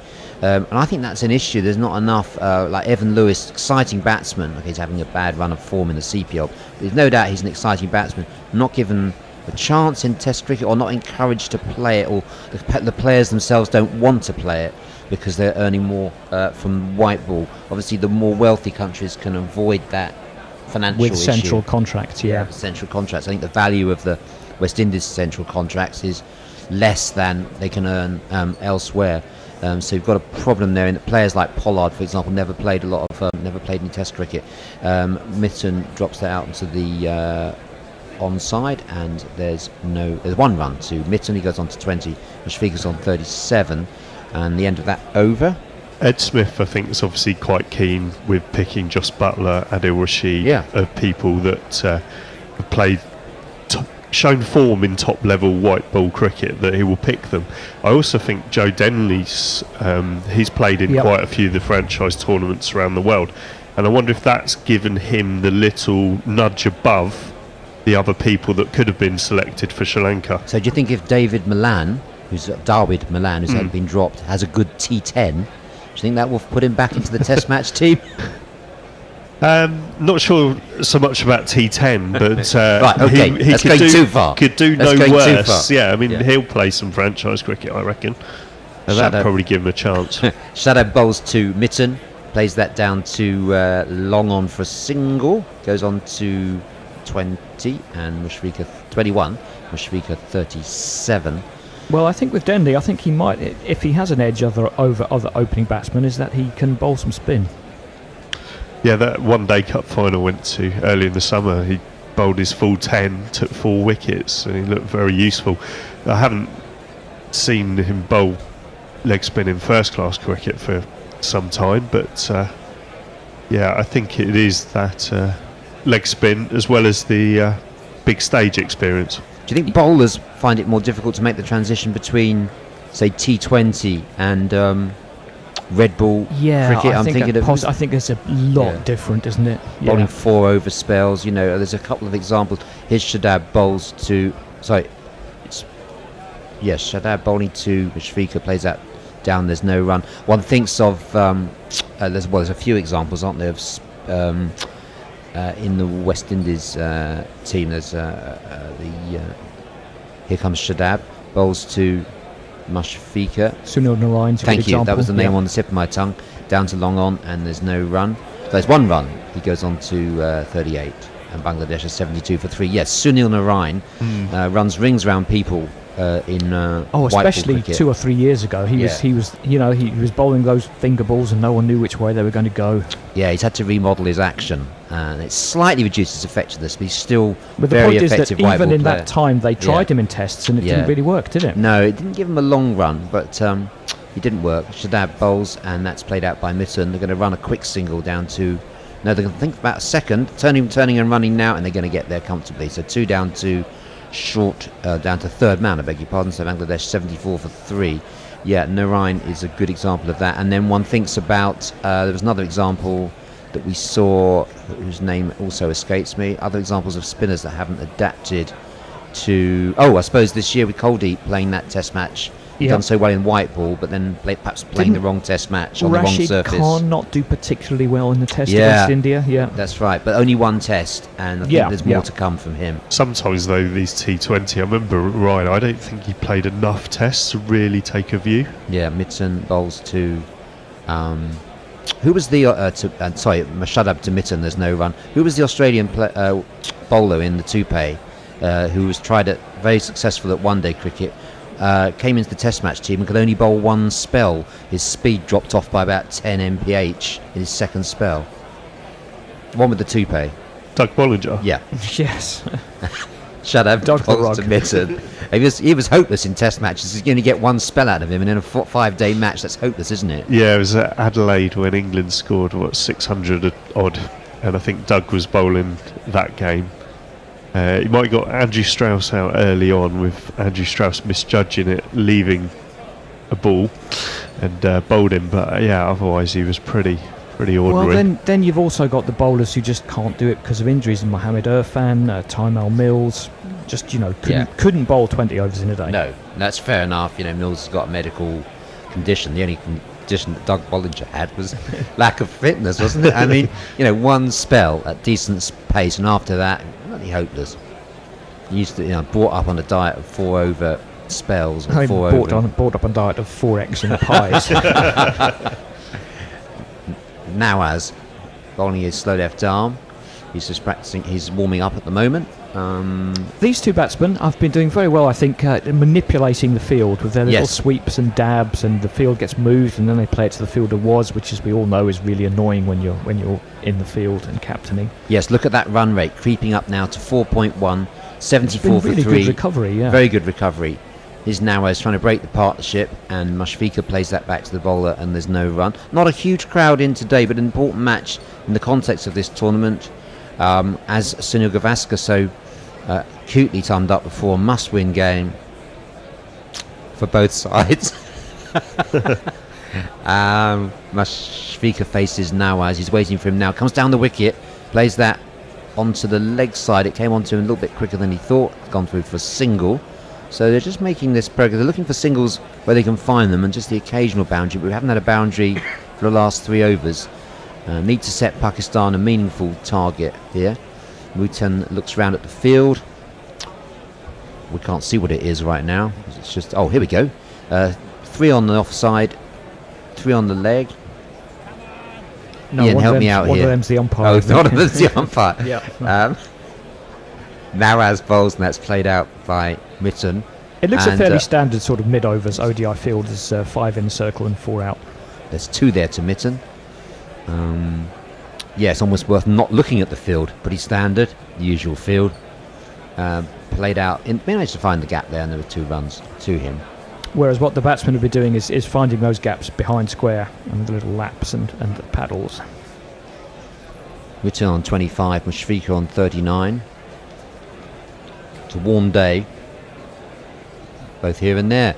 Dropped short by Nawaz, and Mitten punched that into the extra cover. Yeah, it's a nice day to be at the Oval today, because it's one of those lovely sunny September days, and you've got a Jason Roy century. You might even get a Stoneman century. Who's our correspondent at the Oval? That's Chris the Choir. Ah, yes, Chris. Let us know what's happening there. If you're enjoying the sunshine. And the £2 a pint, I think it is. That's a special offer to Surrey members, because that's the last time they won the county championship. That's why I can't wait for Hampshire to win it again, because it'd be 3 and 6, 1973 3 and 6 prices. a pint. That's tempting. That's played out by Mitten for a single off the last ball, the over from Nawaz. Last over went for 4 runs. At the end of 19 overs, Bangladesh are 78 for 3. Yes, I haven't had any tweets in the last 15 minutes saying Pakistan have won, who we're going to play in the final, which does indicate that Bangladesh is coming back into it. Are you listening to us on Crick Tracker? If you are, hello to everyone in India, and points maybe in Pakistan and Bangladesh as well. Tell us if you're listening to us, and your prediction, please, for this match. Who do you think is going to win? Bangladesh 78 for 3 off 19 overs. Nakul says on Kuldeep he did well in the 2 tests he played before this tour, still averaging 26. He'll be back. Good point, Nakul. Shadab bowls, gives that one some air. It's driven down the ground by Mitten to long off. It's jogged through for a single. So there's just unruffled progress from Bangladesh. I guess they're going to have to step up the rate soon. Safraz is having a word with the bowler, Shadab. I'm not quite sure what the message was. What do you think you'd be saying to Shadab, Ian, Andy? I don't know if he'll say toss it up, try and tempt them. Well, maybe. long on is back, long off is back. They want to go straight. They're going to have to clear the ropes. Shadab has made such an impression with the bat and the ball. Bowls that one, that's faster, and played defensively for no run. Wasn't he top scorer almost when we were in Yeah, Ireland? batting at number 7. That's been a theme of the summer. Well, Sam Curran was at 8, wasn't he? He was. 8, yeah. Ashwin top scored twice in Yes. a match. Oh, I can see Andy's been filling his boots at these attractive odds for highest scoring batsmen. Oh, I wish. That's a lot of air for that one. That's outside the off stump. It's played through to the cover boundary, but there's only a single there. Bangladesh looking for the boundaries. The field is well set back now in these middle overs. Current scoring rate is 4.1. Having said that, I did have a bet on Jadeja when that time he top scored. Oh, well at done. 33. 33 to 1. They gave me Nicely done. three That was a whole steal. pounds on There that was- one. Jadeja should never have been 33 to 1. Well, that was the theory. Very yeah. effective lower order batsman, well spotted. Especially the Andy. way, well, I got it a tip off someone, but especially the way those test Yeah. matches were going. with Andy, the, make us some money in this game. Any bets that any little bet value bets for this game? I'm not aware of any. I'll have a next Have time. a look in- at the Pakistan. I'll have a look at the price next time in Yeah. the green room. Okay, Shadab bowls and Mitten plays it out to extra cover. Yeah, we're looking at the Pakistan batting market. Any value there? in that Pakistan highest scoring batsman market? Now, I'm not sure if you can bet on those after the game started. Can you, Ian? You might be able to get on the second innings. Yeah. Let's have a look. I'll see if I can find anything. In the meantime, Chris from the Oval tells us now Stoneman has had his off stump flattened by Simon Harmer for 86. Oh, come on, guys. We want this to go to fourth day. Faithful are getting a bit nervous. Hendo and I want to be drinking our £2 pints tomorrow morning. Come on, Surrey, keep it going for another day. Shadow bowls. That's driven through the offside by Mitten. But there's a man back sweeping, and they'll go through for a single. Bangladesh are 81 for 3. Now, Ravi, we were talking about the Bangles and Bananarama. He's disagreeing with me again, like he always does. He says the Bangles have no chance. Bananarama are all over them and just need to decide their lineup for the final. Siobhan Fahey or not Siobhan Fahey? Shadow bowls. That's outside the off stump, played through by Mushfiqur to the deep cover boundary, but it's well gathered by Junaid Khan, who fires the ball in. Well, Ravi, I promised you that we'd play you your favourite jingle, OUT, OUT the window, but we haven't had any call to play it because of this fourth wicket partnership, which is going on and on. The Bear is about to make his first appearance of the morning. I can hear listeners' cries of thank God for that, as the Bear is going to come in and he's going to take over ball by ball. And in the meantime, Ian's going to tell you his thoughts on the match so far. Yeah, I'm quite pleased with this recovery from Bangladesh, because I was worried it would turn into a damp squid when Bangladesh were 14 for 3 very early on, but partnership of almost 80 from Miffin and Mushfiqur in decent made it time competitive. as well, yeah, I think this could be a good game. Right, I don't know where you are in terms of tweets. Up to date, mate. Always leave you up to date. Always leave me up to date. You're a star, Andy. Where's that map? You didn't get far enough into that map. You could do a bit more on the map if you like. Yeah. Oh, okay. No, I was having a We're look getting into the boring middle overs. I was. Oh, Beth Orton's biggest in Norfolk. That's quite That's weird. right. Yeah. No, I found a different map that I was going to send you. It had a lot more bands than this one. I can't believe Led Zeppelin aren't on there though. Where are they from? Black Country, where Robbie Williams is from, roughly. Maybe Robbie Williams has probably won that then, yeah. Anyway, a sweep, disgrace. an attempted sweep by Mitten. It's on leg stump. An appeal from Nawaz, but of course they've lost their review. But I'm pretty sure that was going down leg anyway, and there's no run. Let me find our people on Facebook and see what they're saying to us, shall I? Yep, that's a good thing to do. I mean it's you're in the boring middle overs when the jinglers had like nothing to do for 6 overs. Yeah, I don't think I've played a boundary for a while. Tipped into the leg side, a little bit of tip and run from Mithun. It's quickish single, but they do get through fairly comfortably. Imam, perhaps not the greatest fielder, as we saw with that dropped catch on Sunday. Just having a look at the map on my Twitter. Hampshire's is a bit embarrassing, I think. Who's Hampshire? Craig David. Craig David. And the Isle of Wight are level 42. Oh, now that is embarrassing. probably by a distance, I should think. Got a little tickle on that Mushfiqur. Might be runs, might be leg bites, but it's gone very fine. Fielder is after it. It's Shadab. They've jogged back for 2, and the umpire's given leg buys. 86 for 3. Craig David has lent his artistic value to a couple of actually classic Jingles? Jingles, yeah. Which ones are those? Liam Plunkett, 7 Days. Oh, 7 Days, of course, yes. And there was one yesterday that Knuckle told us was a Craig David song, which I didn't realise was a Craig David song. No, Nawaz left arm round, tipped into the leg side again by Mushfiqur, and Imam comes in again. I think they've targeted him for a single every time, so he's either got to come in right up close or I say, just give them it. He did sell out the Aegeus Bowl last year, Craig David. We made a bit of a comeback, didn't we? Yeah, his homecoming gig. Yes, he was massive, wasn't he, for a while? He's still pretty big. Yeah, well, he's made a big comeback. He's on Radio 1 shows and all that. Dragged down by Nawaz, clipped up towards mid-on, but the bowler gets across well and manages to dive and field and prevent the run. Harris Mohammed says, I'm listening to you guys from York. Not the most exotic location, but happy to be listening to the game. Well, thank you very much. I was in York a few months ago. Might not be exotic, but it's very nice. York is quite nice. Haringey, not Haringey. Harrogate. Haringey and Harrogate, quite different. Easy to mix up, yes. yeah. As Mushfiqur pushes that up to mid-off for a single. That's the end of the over. It's 88 for 3 off 21. Oh yeah, Jeff Perkins does point out a lull jingle, slacker. Oh, sorry. I'll see what I can do. Where is the lull? I know they've all been rearranged. Yes. Yeah, I forgot about this one.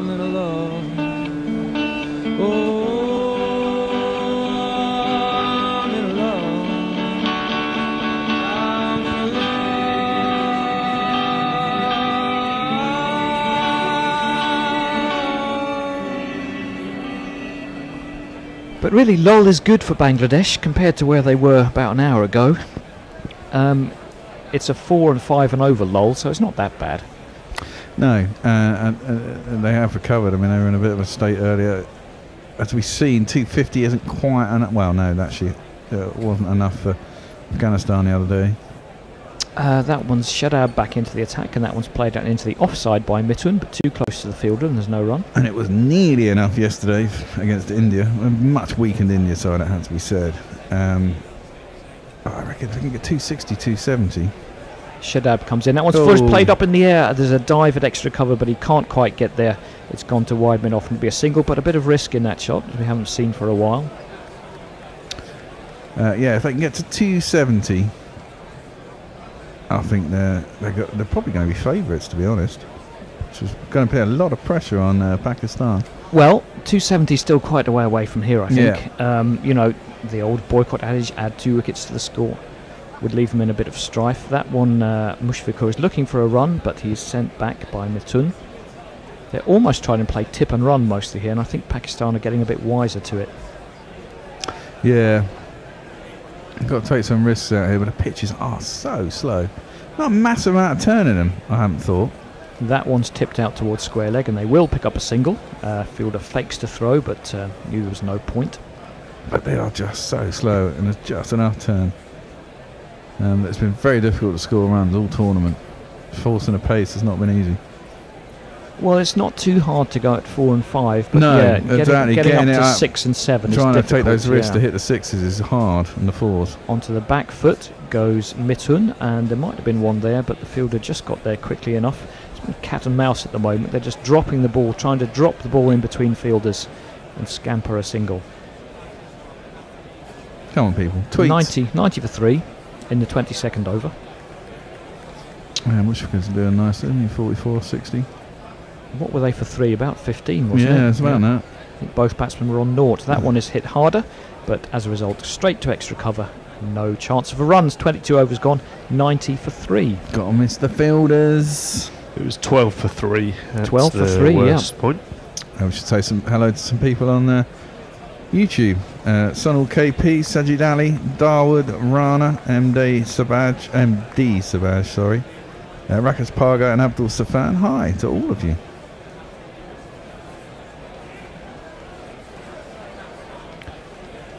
.78 of 107. Yep, it's been good. Nawaz is going to continue. At what point do you think they might just try to bring Junaid back and shake this up a bit? Maybe wait a bit later. They might get some reverse. Oh, it's not much reverse with two balls, is it? No. Much reverse. Well, I feel like they were bringing him back when he's in the Champions Trophy around 25 to 30, just giving him an over, see what happens. So I reckon they'll do similar. Afghanistan were very clever with Rashid about that all through the tournament. They've used him very sparingly. They get a wicket, or he gets a wicket and carries on for a couple of overs. If it goes dead, they would bring him back later after another wicket had gone, try and break through again. And they weren't scared of bowling at the death either, were they? No. It's going to be Nawaz bowling left arm round for Pakistan in a moment. I think the Sarfraz just got something in his eye. Yeah, Junaid's only bowled 4, so you could easily give him 2 now. I would think so, just to mix it up. Big sweep from Mushfiqur. It's gone aerially, but he has chipped it over the infield, not by much. Again, a little bit of risk there, and they've only picked up 1. When you're taking a risk, you want to be looking for a threat of 4, but he didn't really have it there. Short third man says, do you think boring middle overs commentary should be comprised solely of boring jingles? Radiohead, Coldplay, Dave Matthews Band discographies would come in handy. Yes, 3 good shouts there. I don't mind Radiohead. No comment on the More, others. more into the Benz album, OK Computer. Oh, the but, Benz is great. Yeah. Otherwise, not that interested.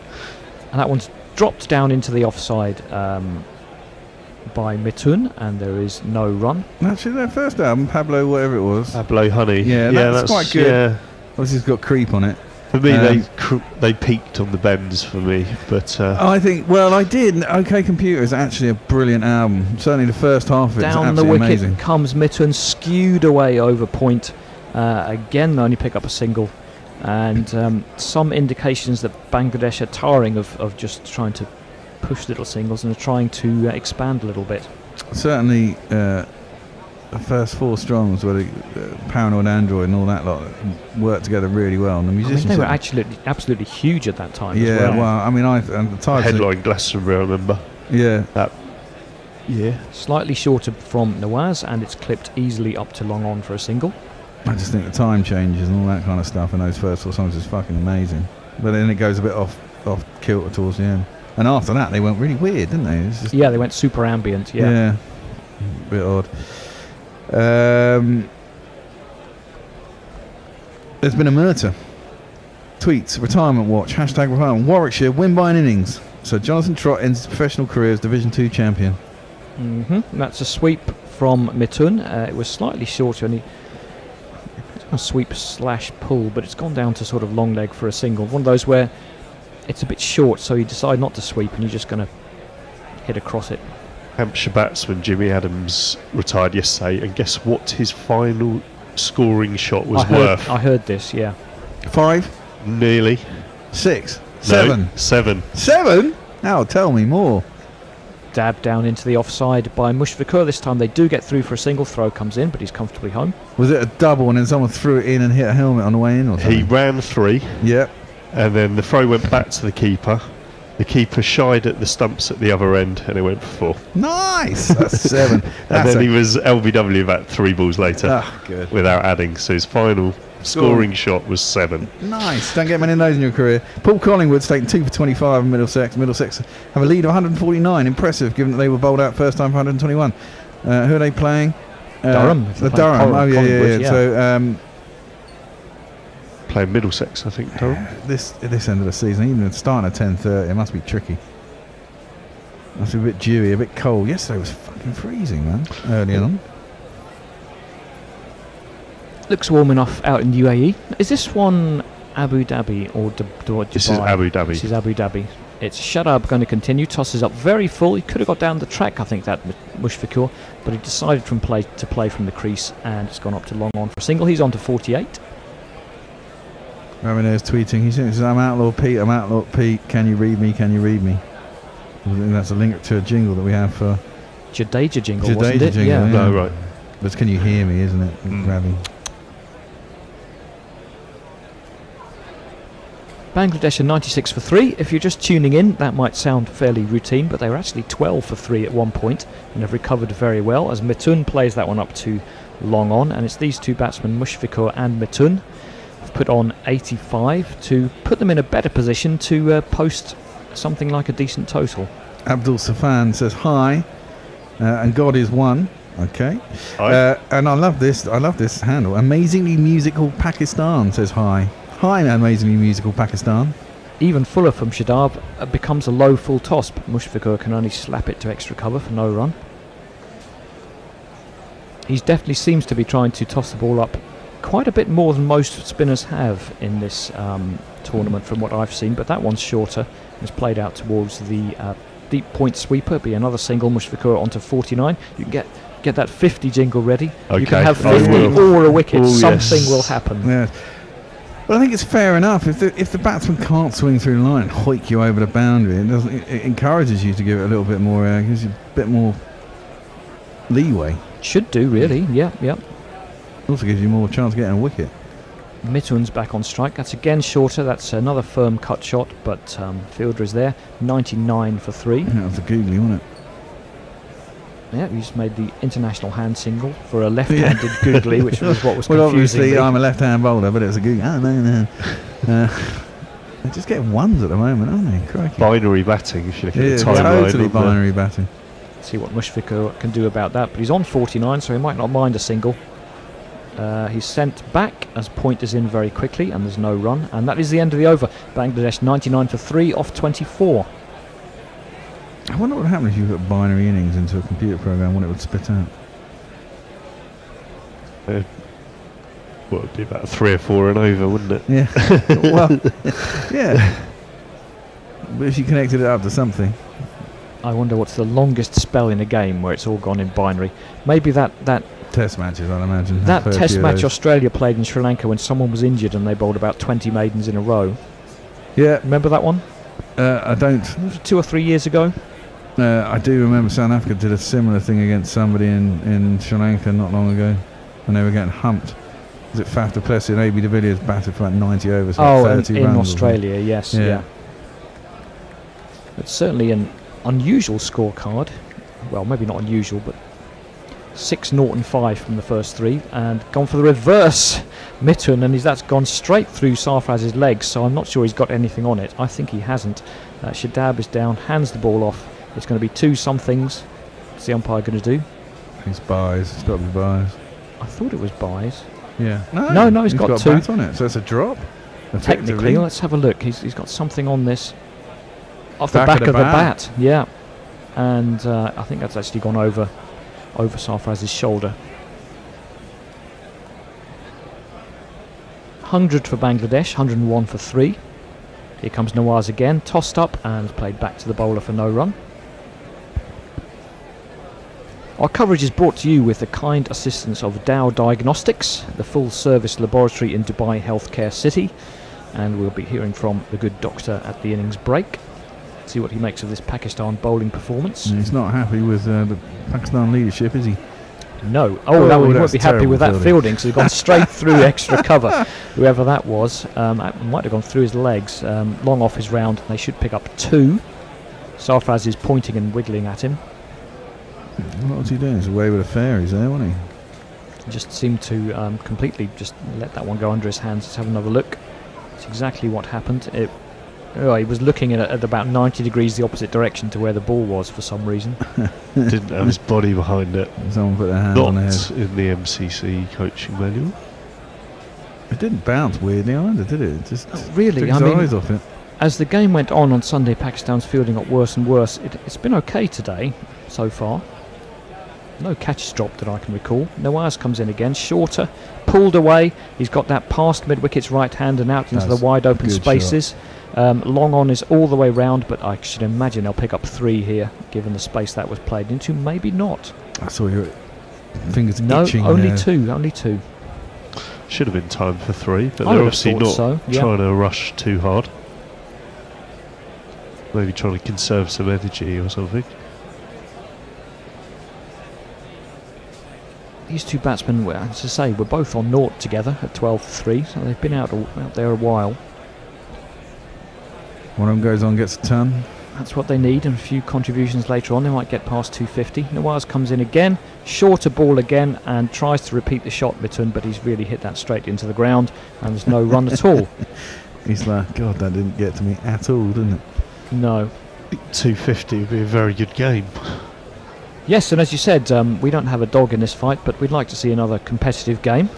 Well, yesterday's all down Exciting to the finish. wire. I managed to get on India at 11-10 right at the end of the game yesterday. I was convinced they were going to win it. Did you get your money back? Or? I did get my money back, Yeah. yeah. Well, if they don't offer the tie, they have to give you the money back. That's don't what they? I was saying earlier on, yeah.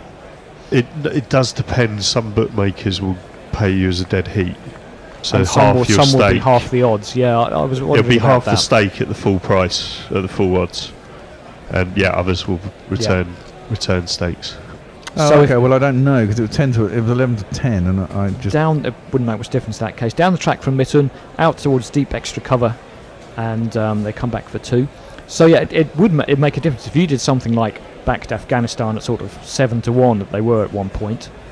Then if you got half your stake at the price, that would be a good win. yeah. But if you were just dead heated, then, or not dead heated, if you just had your money back, you could And they consider were- yourself unlucky. At one point they were 7-1, and I was tempted, and I changed my mind. I thought, nah, India will do this. Those just are all because the they're best India. bets, yeah. Comes to the halfway point of the innings. What was the score? Is it 105? 107. Here's an odd thought from Ravi. If Bengal and Bananarama fans tweeted in their favourite local Bangladeshi or Pakistani songs, you may be able to play a lot of YouTube for the innings break. Most of us won't have a clue what they're about. But hey, what's life without diagnostics? Well, you know how you listen to an album for about 3 weeks for no apparent reason. It just gets in your head and you keep playing it and then you forget about it for a couple of years. I've had that with the Bangles all over the place, which is really good. It's actually the album before they became like quite popular. Yes, the one before that one. Yeah. They were all right. Susanna Hoff was fit. Full ball from Shadab, and Mushfiqur plays that up to long on. He'll pick up a single and he gets to an excellent 50. 50 years they've been married. They can't wait for the 51st to roll around. Yeah. So he's on 50. Mitun a little bit behind on 43. It's 108 for 3. Still progressing with the spin. Pakistan, Shadab and Nawaz have been bowling quite a while unchanged. Unusual in an ODI, especially when you're not really taking any wickets. Here comes Shadab again. It's another full ball. That one's played past cover's left hand, but extra cover, deep extra is out there and should just be a single. Well, it is kind of weird. As the doctor says, they don't have a third spinner. I mean, most sides have gone in with 3 or at least a decent part-timer. It's so much more effective. I mean, the pace bowlers, after the ball has been that's been done nothing. The ball's not done anything. It doesn't come on at a great pace. Shoaib Malik bowls a bit of spin. Yeah, and they have used him a bit, I suppose. Shadab pulls that one down, and that's a good shot. He's got that one over mid-wicket into the open spaces again, but again, deep square is going to pick it up. Just a little bit of a stumble. They're going to get looks like 2 again. But good intent there from Mushfiqur, looking for the boundary, even if he didn't quite get it. I don't know what the temperature is out there today, but it's been 44 degrees recently, which is not pleasant to play in. No, I'm sure that's quite sapping. They'll take their electrolytes and everything before the game. Full ball again from Shadab, and he's got that one between point and backward point. There's going to be no one out there, so it's a long chase for Shoaib Malik. Might prefer to be bowling than chasing that. He winds up about 4 times before eventually throwing it in, and that should be another 2. 100 partnership. Yep. The bowling attack has been survived and sometimes even plundered. The partnership has persisted and now has reached 100. Oh, I like that. Yeah, I don't feel I've played that one before. It's probably been sitting there a while, but no, it hasn't been sitting there. We haven't seen many 100 partnerships lately. Shadab just stepping forward, and he'd forgot to rub his hand on the ground, and no spinner can bowl without doing that. Did you see any of Shazad's 100 yesterday? I didn't see it. I would have liked to see it. It sounded like fun. Clipped out to deep point by Mushfiqur would just be... Well, no, they might get 2. I think about 2. Yes, they are going to get 2. Just wide enough for the fielder. Decent throw, and a question politely asked, and he is going to have the look at the TV. He did slow up as he got to the crease there, but I do think he was comfortably in. Yeah. Now, Shazad's 100 yesterday was highly entertaining. I mean, the shape is not great in either sense of his technique sense or of the his word. shape. Yeah. But he certainly gave it a good dawdling a bit. He is dawdling. He was dawdling. And He a did better get back throw there. might have been in trouble, but he is in by about 1.5 foot. A straight throw, he would have been probably gone. Yeah, he's home. Now, given that Pakistan only do have 2 frontline spinners, and these 2 batsmen looking pretty comfortable against spin, I'd have thought it was time for a change. Couple of overs, yeah, here and there. You've got to mix it up, leave some spinners for a bit later as well. Still got 25 overs to go, or 24. Keep your options open, yeah. Shadab's been scored off every ball in this over so far, 8 runs off the 5 balls. But one of the batsmen, Mitun, I think, is looking a bit tired, is down on his haunches. That's why we've got a little break in the action here. He really did dawdle that last run. He thought he was comfortable and had to put a little shuffle on at the end. Yeah. Yes, being treated for cramp now, yeah. Okay, well that makes sense then. Well, short third man. Is Mushi Rahim currently better than Dhoni as a keeper batsman? Well, in this tournament he's done better. Dhoni's not really done a lot. He got rough. There were some decisions yesterday against India. A couple of LBWs were poor, man. Well, Dhoni did something after the game which I hate when players do. He said, "I can't talk about the officials or I'll be fined," which I think you should be fined for saying that. Yeah, you should just say it and take your fine. He's got enough money. It's He not can like take that the hit. passive-aggressive Neil Warnock. It was a pretty poor Yeah. decision, but they didn't have any reviews left. And the reason they didn't have any review left is KL Rahul fucking referred a straight dead LBWs as plumb could be. And he reviewed that, which meant they lost the review. So Dhoni got a rough decision and couldn't review it. He was really upset. Then they had, and then the same happened. Who was the other one? Well, I guess they don't have a no reviews till Dhoni's had a chance policy anymore. No, someone else got another terrible decision further down the order. Everyone's having a good old break. The batsman's down with cramp. Pakistan having a little chat and a drink, of course. It must be pretty hot out there, I would think. Evil Scooter says, weirdly, the Bangladesh lineup only has one frontline spinner as well. A couple of part-timers to supplement them too. Well, Yeah. missing Well, they're missing Shakib, Shakib of as course, well. today, yeah. Yeah, I don't Big think miss too. part-time bowlers don't really work in ODIs anymore, do they? You've got to have as close as you can to 5 front line, I think. Yeah, but if you've got 5 frontline and 2 part-timers, if you can wangle 4 overs from your part-timers even, then...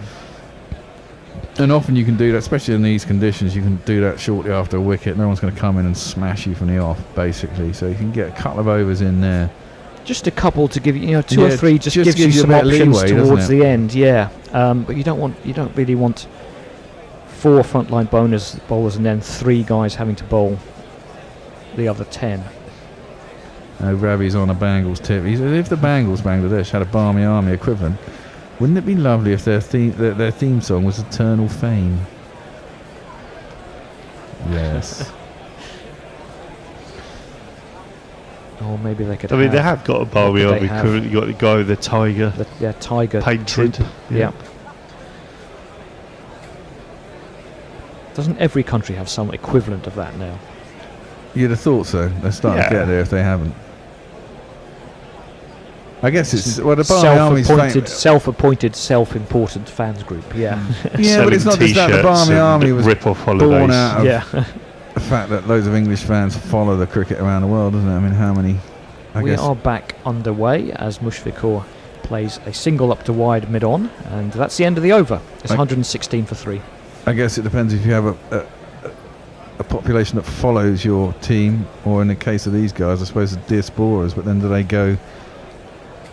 I mean, when India and Pakistan are playing here, how many of the fans have actually come from the subcontinent? Well, And that's most what I will be mean. expats, Mostly not. Yeah. So they won't be sort of the same group travelling around the world in the sense that the Barmy Army are. So maybe it's harder to actually get a group going. You can have a home group that don't go abroad, but I think part of the Barmy Army's fame is the fact that it's come from the fact that it's all a lot of the same people travelling around the world at the same time, isn't it? Who's worse, the Barmy Army or the England football band? Oh, Oh, the that's football band. Football without band, doubt. oh. Yeah, it's a close run thing, I'll admit, but the band. I know we have.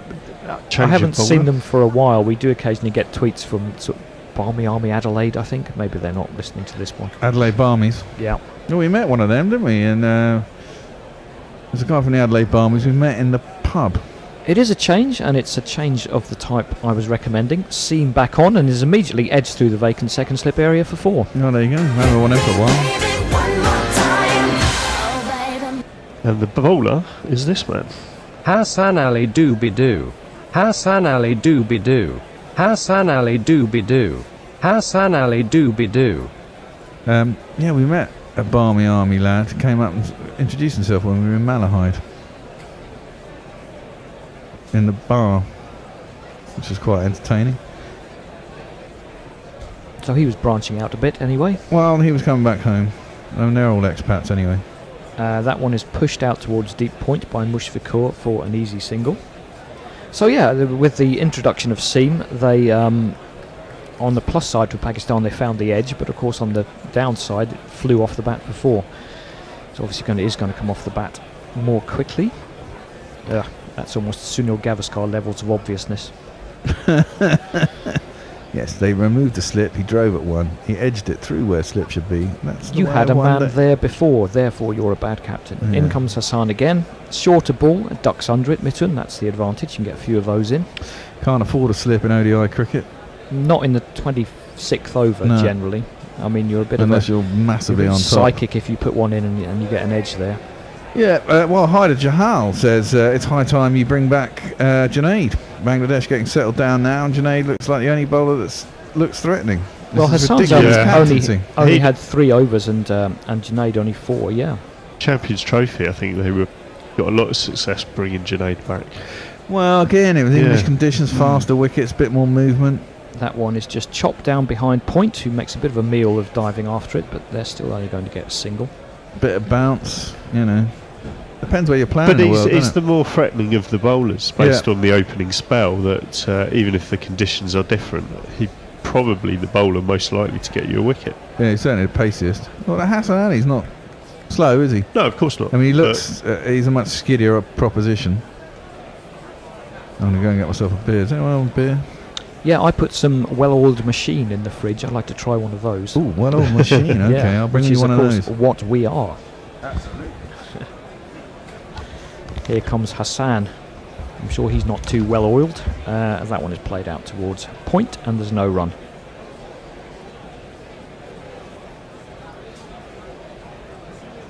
So we had a tweet from Hampshire fan tweets mentioning you earlier on. Well, what's your connection with them?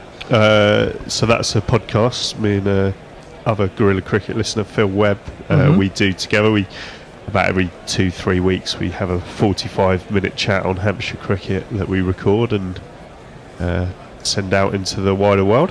Okay, keep an eye out for that. Presumably you'll have an end of season sort of roundup coming out soon. That's right. Yeah, we're looking to do that on Tuesday. That one's played into the leg side to mid wicket. There is no run. The Bears come in with a 1664 and a well-oiled machine. Looking forward to trying this one. Which brewery is that from, Andy?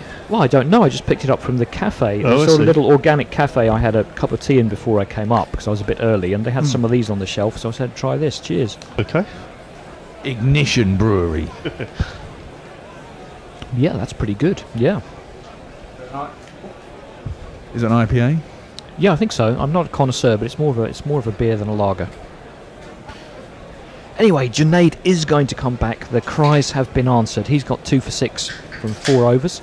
It looks like the other batsman has gone down with cramp. Oh no, he's changing his bat handle. Wouldn't it be easy just to change your bat? Maybe he just likes that one. That's no iPad. I'm sorry. Oh, yep. Top. So, Bangladesh were 12 for 3 or whatever it was in the 7 overs. And do you think maybe it's a little bit overconfident of Pakistan to take those bowlers off at that point and sort of say, oh, you know, we've got this? Well, yeah and no. That You know. hindsight's a wonderful thing, I It know. is, exactly. It's you'd like to think that, but it's not always the way, is it? They've got the run rate back up to 4.5. It's 122 for 3 off 27. They've got Imrul Kays and Mahmudullah to come into bat next. Nemrington, Mehdi, Hassan, Mashrave, Mortaza the captain. And the screen's gone, but it was definitely Mustafizur and someone else. Some of my friends on Crick Tracker. Emma Salab says hello. He says good. Kashif Amir says Ibrahim Atif Ibrahim says so good batting. Yeah, it's been okay after the first 3 wickets gone down. These two have brought it back quite well. Yeah, not too many unnecessary risks. I think there was one they tried to hit over mid-wicket. There was a couple Yeah. in quite quick succession. One went over mid-wicket, one went over point. Rubul Hussain thinks they'll get 284. I'm sure they'd be very happy with that. Round the wicket is Junaid, and it's shovelled round the corner by Mitun, a man at deep square, obviously having a short ball plan, and that's a single. Love you, PAK, says Naeem Sam. And Pandey Galotti says thanks. Well, thank you for watching. There are 949,000 people watching on Hotstar. I think it got up to about 7 million on Sunday for India and Pakistan. And I imagine the final will be quite crazy. Certainly if Pakistan get there, Bangladesh will have plenty to say about that. Well, it's good of them to have the bandwidth to pump it out this much. Yeah, we were a bit worried about whether we might have problems with the stream, but it's been good as gold from when I've been in. That one's onto the pads from Junaid. They'll pick up one leg by. They suddenly get a shift on because they realise there'll probably be two, and indeed there are. Leg buys it is.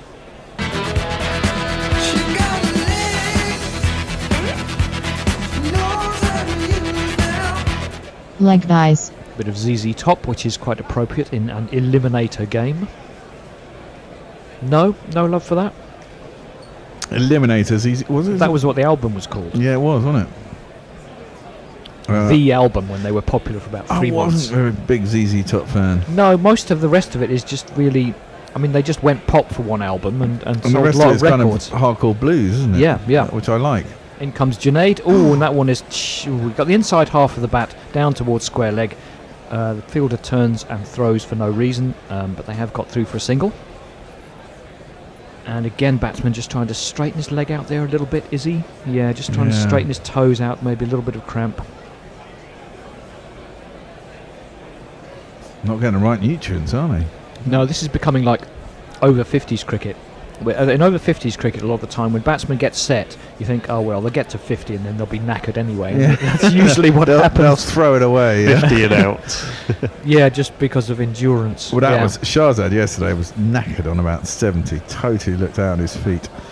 Here's Junaid again. Another short ball, and Mithun evades it, but yeah, a bit of threat from the short ball. One of those and over.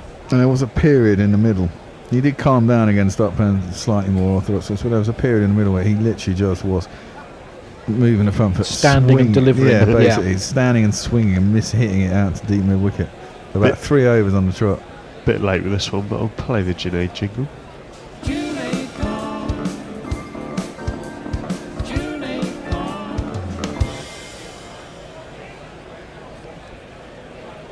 The rather unscenic sights of Dubai behind the stand there. Sorry, did we say this is Dubai? No, it's Abu It's Dhabi. Abu Dhabi, okay. Doing Dubai a disservice there. So that's one played into mid-wicket and there's no run. I think that's the end of the over. Got a fairly meaningless looking stat. It says that Bangladesh are top of the table of contribution of middle order in percentage. The bottom is India, which is probably because they score so many runs in the top three. order, well, this is it. What is their problem they're going to have on the final, isn't it? I mean, that's what happened in the Champions Trophy. Well, a few of them got some time in the middle yesterday. Yeah. I mean, is KL Rahul going to play in the final? I don't know. Ryudu's been number 3, hasn't he? He might get in for Ryudu, although did Ryudu score runs as well yesterday? Ryudu scored runs as well. He opened at the top. He got about 40. Well, they're almost whichever way they do it. India, they would have been reasons not to.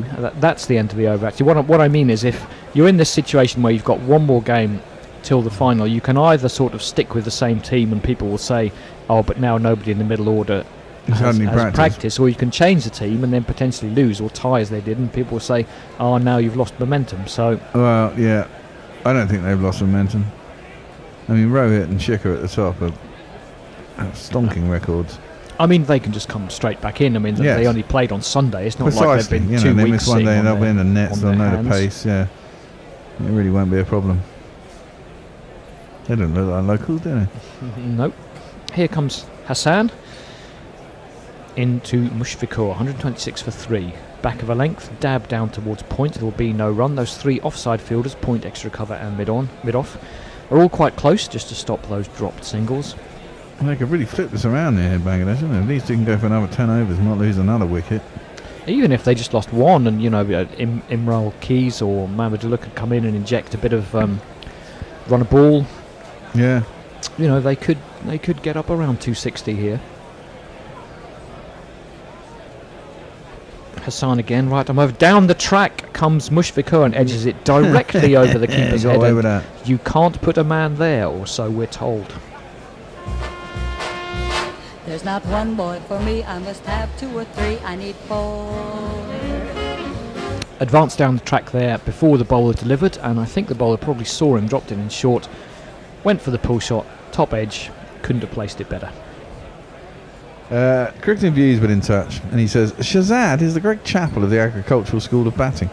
It's more strenuous than normal batting. Mohammed Shami, who's late order hitting you guys rate so highly, is also of the same school. Not that it's Greg Chappell, though. And there's been a Murta says, for context, it's currently 36 degrees and 46% humidity in Abu Dhabi. Is that a lot, 46%? Yeah, I don't understand how I get. I suppose it is, but they're small little Emirates on the sea, aren't they? In the middle of a desert. I don't know how it gets so humid. No, one Seems a run bit out to weird. one run out to deep square leg from Mithun, who's been generally content just to deal in singles in the last 15 minutes or so. Or rather, sorry, he's on strike now, Mithun. Let's see what he can do with Hassan. He goes for an extensive pull shot for 4, just to completely disprove what I was saying, and he's got to 50. 2 + 2 is on my mind. 2 + 2 is on my mind. The problem is all inside your head, she said to me. The answer is easy if you take it logically. I'd like to help you in your struggle to be free. There must be 50 ways to leave your lover. And that's only his second ODI 50, so for a man without much experience, he's done extremely well. Considering they were 12 for 3, Absolutely. 2 batsmen on naught. It's done well. Bob Here comes Hassan again, and that one is played out into the offside. And they, despite the close fielders, they do get through for a quick single. Bob Mangle said, what are we drinking? Well, you're drinking a well-oiled machine. A well-oiled machine. I really like the name. I thought I must buy a couple of those just for that. It's oh, my eyes are going. 4.9%. There you go. That's good. And I'm drinking an ordinary Kronenberg 1664. Always drink responsibly. And if you're going to play cricket in Abu Dhabi, that means electrolytes rather than beer. As Mushfiqur dabs that one down towards point, punches the air a little bit frustrated because it's a dot ball, and that is the end of the over. Hydrogen says, been following you all since last year's England vs Pakistan series in the summer. Great alternative to TV commentary. Thank you very much, Hyder. Don't get me started on both of them, Mulgower. What's your schedule like for future series? Pakistan versus Australia, New Zealand Series 2. Would love to hear your analysis. Well, we'd love to do it, but the non-England ones, give us some money. They're a struggle. Show me the money. We might be doing some other stuff. I mean, we're certainly going to do Sri Lanka in England are playing Sri Lanka, so in Sri Lanka, so we're doing that series. We might knock out a few of the West Indies, India ODIs. It's a lot about timing as well. I mean, Sri Lanka's going to be 5 a.m. start for a lot of those. I mean, Pakistan in Australia. No, it's not Pakistan and Australia. It's Australia playing. Australia in same time. Well, it starts at 7 o'clock in the morning. Actually, it's not too bad. Australia in Dubai, yeah, with their ragtag squad. There's only 3 hours ahead over there. Well, the reason we can bring you this tournament, which doesn't feature England, is that we've had some very kind sponsorship from Dow Diagnostics, the full-service laboratory in Dubai Healthcare City, and that has allowed the good doctor to come in and give us his excellent breakdowns on Pakistani cricket. So if anyone out there wants to do that kind of thing, throw us a bone, throw us some money to do a particular series, then that does make things a bit easier. It does indeed.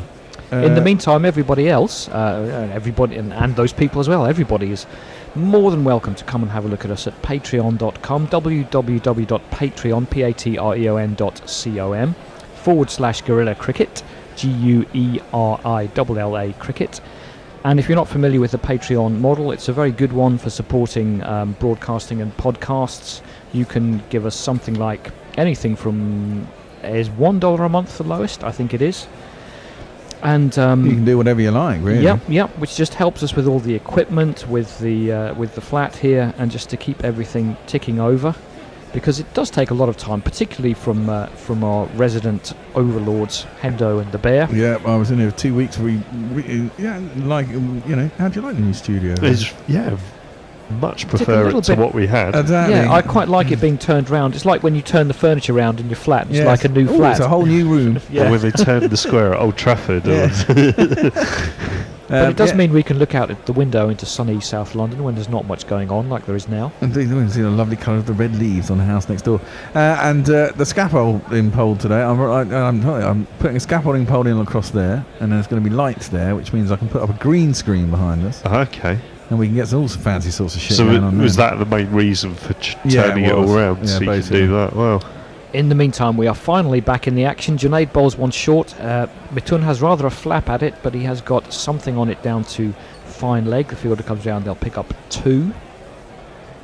And in the last 5 overs, Bangladesh have scored 37 runs, which I know we were all calling for the seamers to come back, but that has rather upped the run rate. Well, it goes faster off the bat. The outfield isn't particularly quick, but it's also not doing much off the track either. It's got a very slow pitch. You're not really going to trouble the batsman. There's no movement in the air or off the seam. Kind of surprised we haven't seen very many sort of dobbly 75 to 80 mile an hour bowlers. Perhaps they might be quite effective in these conditions. Seem to have gone out of fashion. Junaid comes in, that was clipped into the leg side to mid wicket, and there's no run. I mean, how many? Who's bowling like Ravi Bapara in international cricket now? It's hard to think of anyone, isn't it? Spinners, man. Jadeja gets that quick sometimes. Yeah. There aren't any of those little skiddy little. Perhaps New Zealand will come back with 5 of them like they did and invented the genre. Yeah.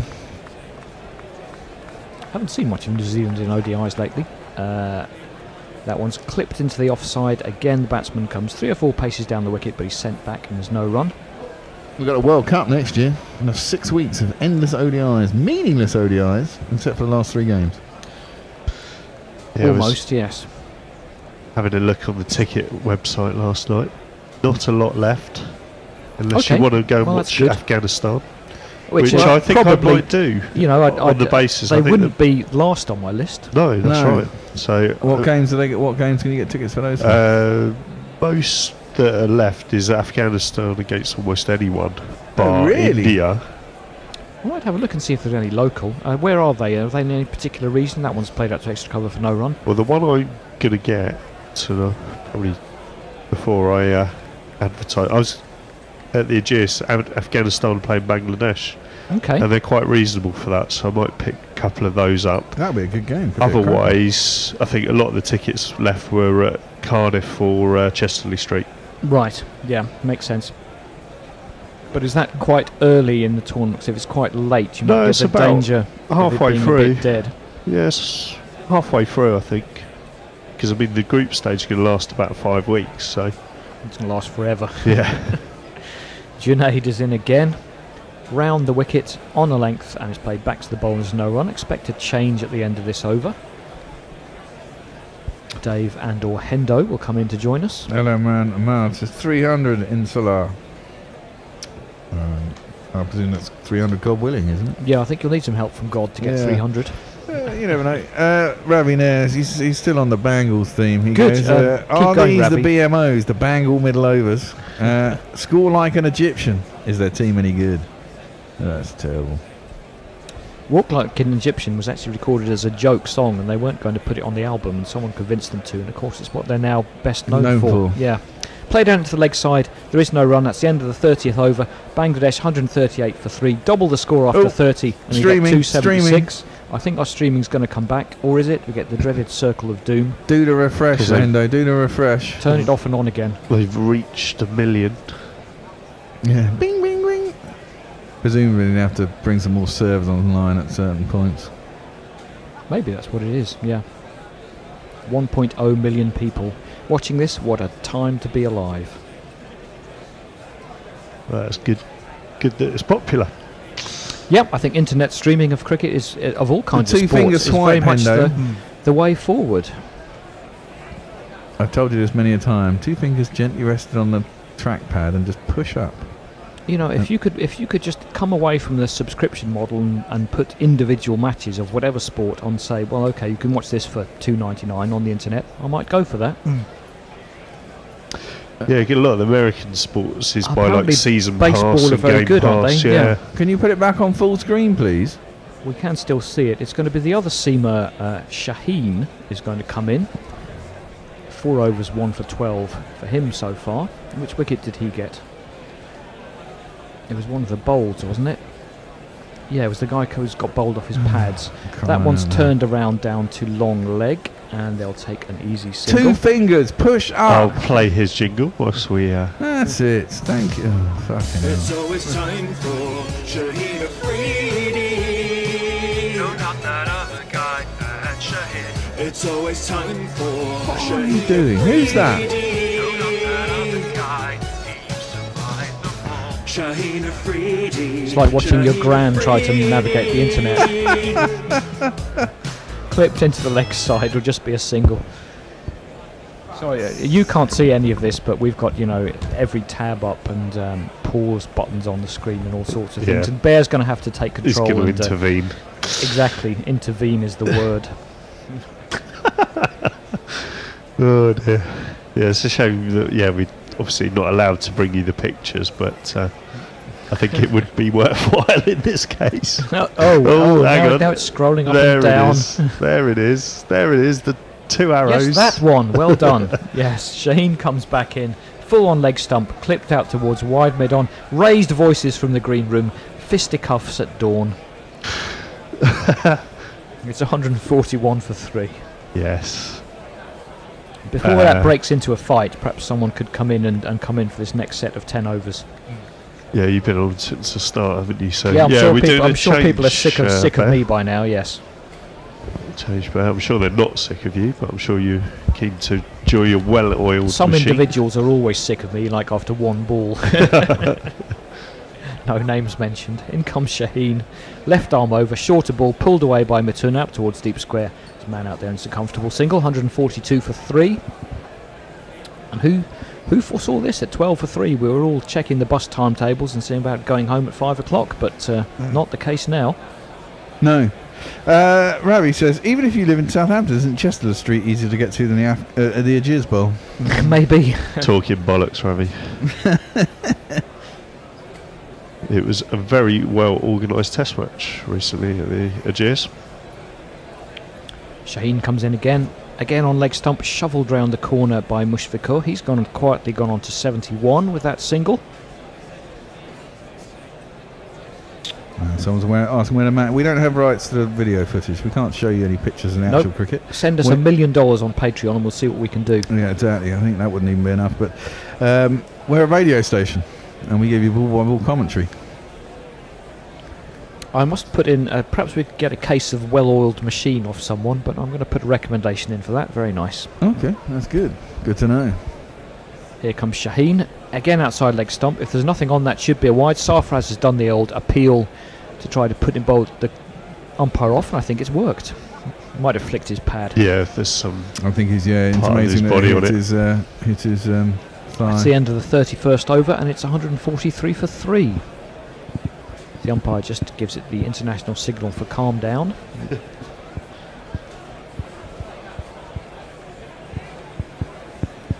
Almost as best remembered from the old Harry Enfield show. I saw a screening with Harry Enfield doing some Q&As a couple of weeks ago. Do you remember he had a documentary called The Life of Norbert Smith? It was a pastiche of all kinds of films, right from the 30s up to modern day, through the persona of this sort of Laurence Olivier style actor. It's a very, very funny sort of one-off show, and it's just been released on DVD. So he was at the Everyman in Maida Vale and did a little Q&A after it. It was quite fun. Still looking well. He must be getting on a bit now. Well, he's the same age as us, so yes. Is he? Oh God, I thought he was a He's little bit older. No, he's about 55, I think. But with his sort of look and thing, he did sort of have an ageless. He did, yes, yes. The suits and the collars and the bald head and the glasses. It's kind of. Yeah. I remember when he first came on the scene with loads of money and all that. Loads of money. Loads of money. In the 80s. Stavros. Yes, the kebab man. Sorry, wasn't he? did you say Enfield? I thought you were talking about Harry Hill for some reason. No, Harry Enfield, yeah. I thought you said Harry Hill. No, I now realise you said bald head. No, he's not bald, no. Yes, Harry Hill could be ageless, yes. Yes, that's what I was on about, sorry. Yes, at Enfield, of course. I think we might be on a drinks break because we've got an extended ad break here. Just be good singers. Lots of thumbs up to you on YouTube. Hello. Yep, emojis are the international language of YouTube.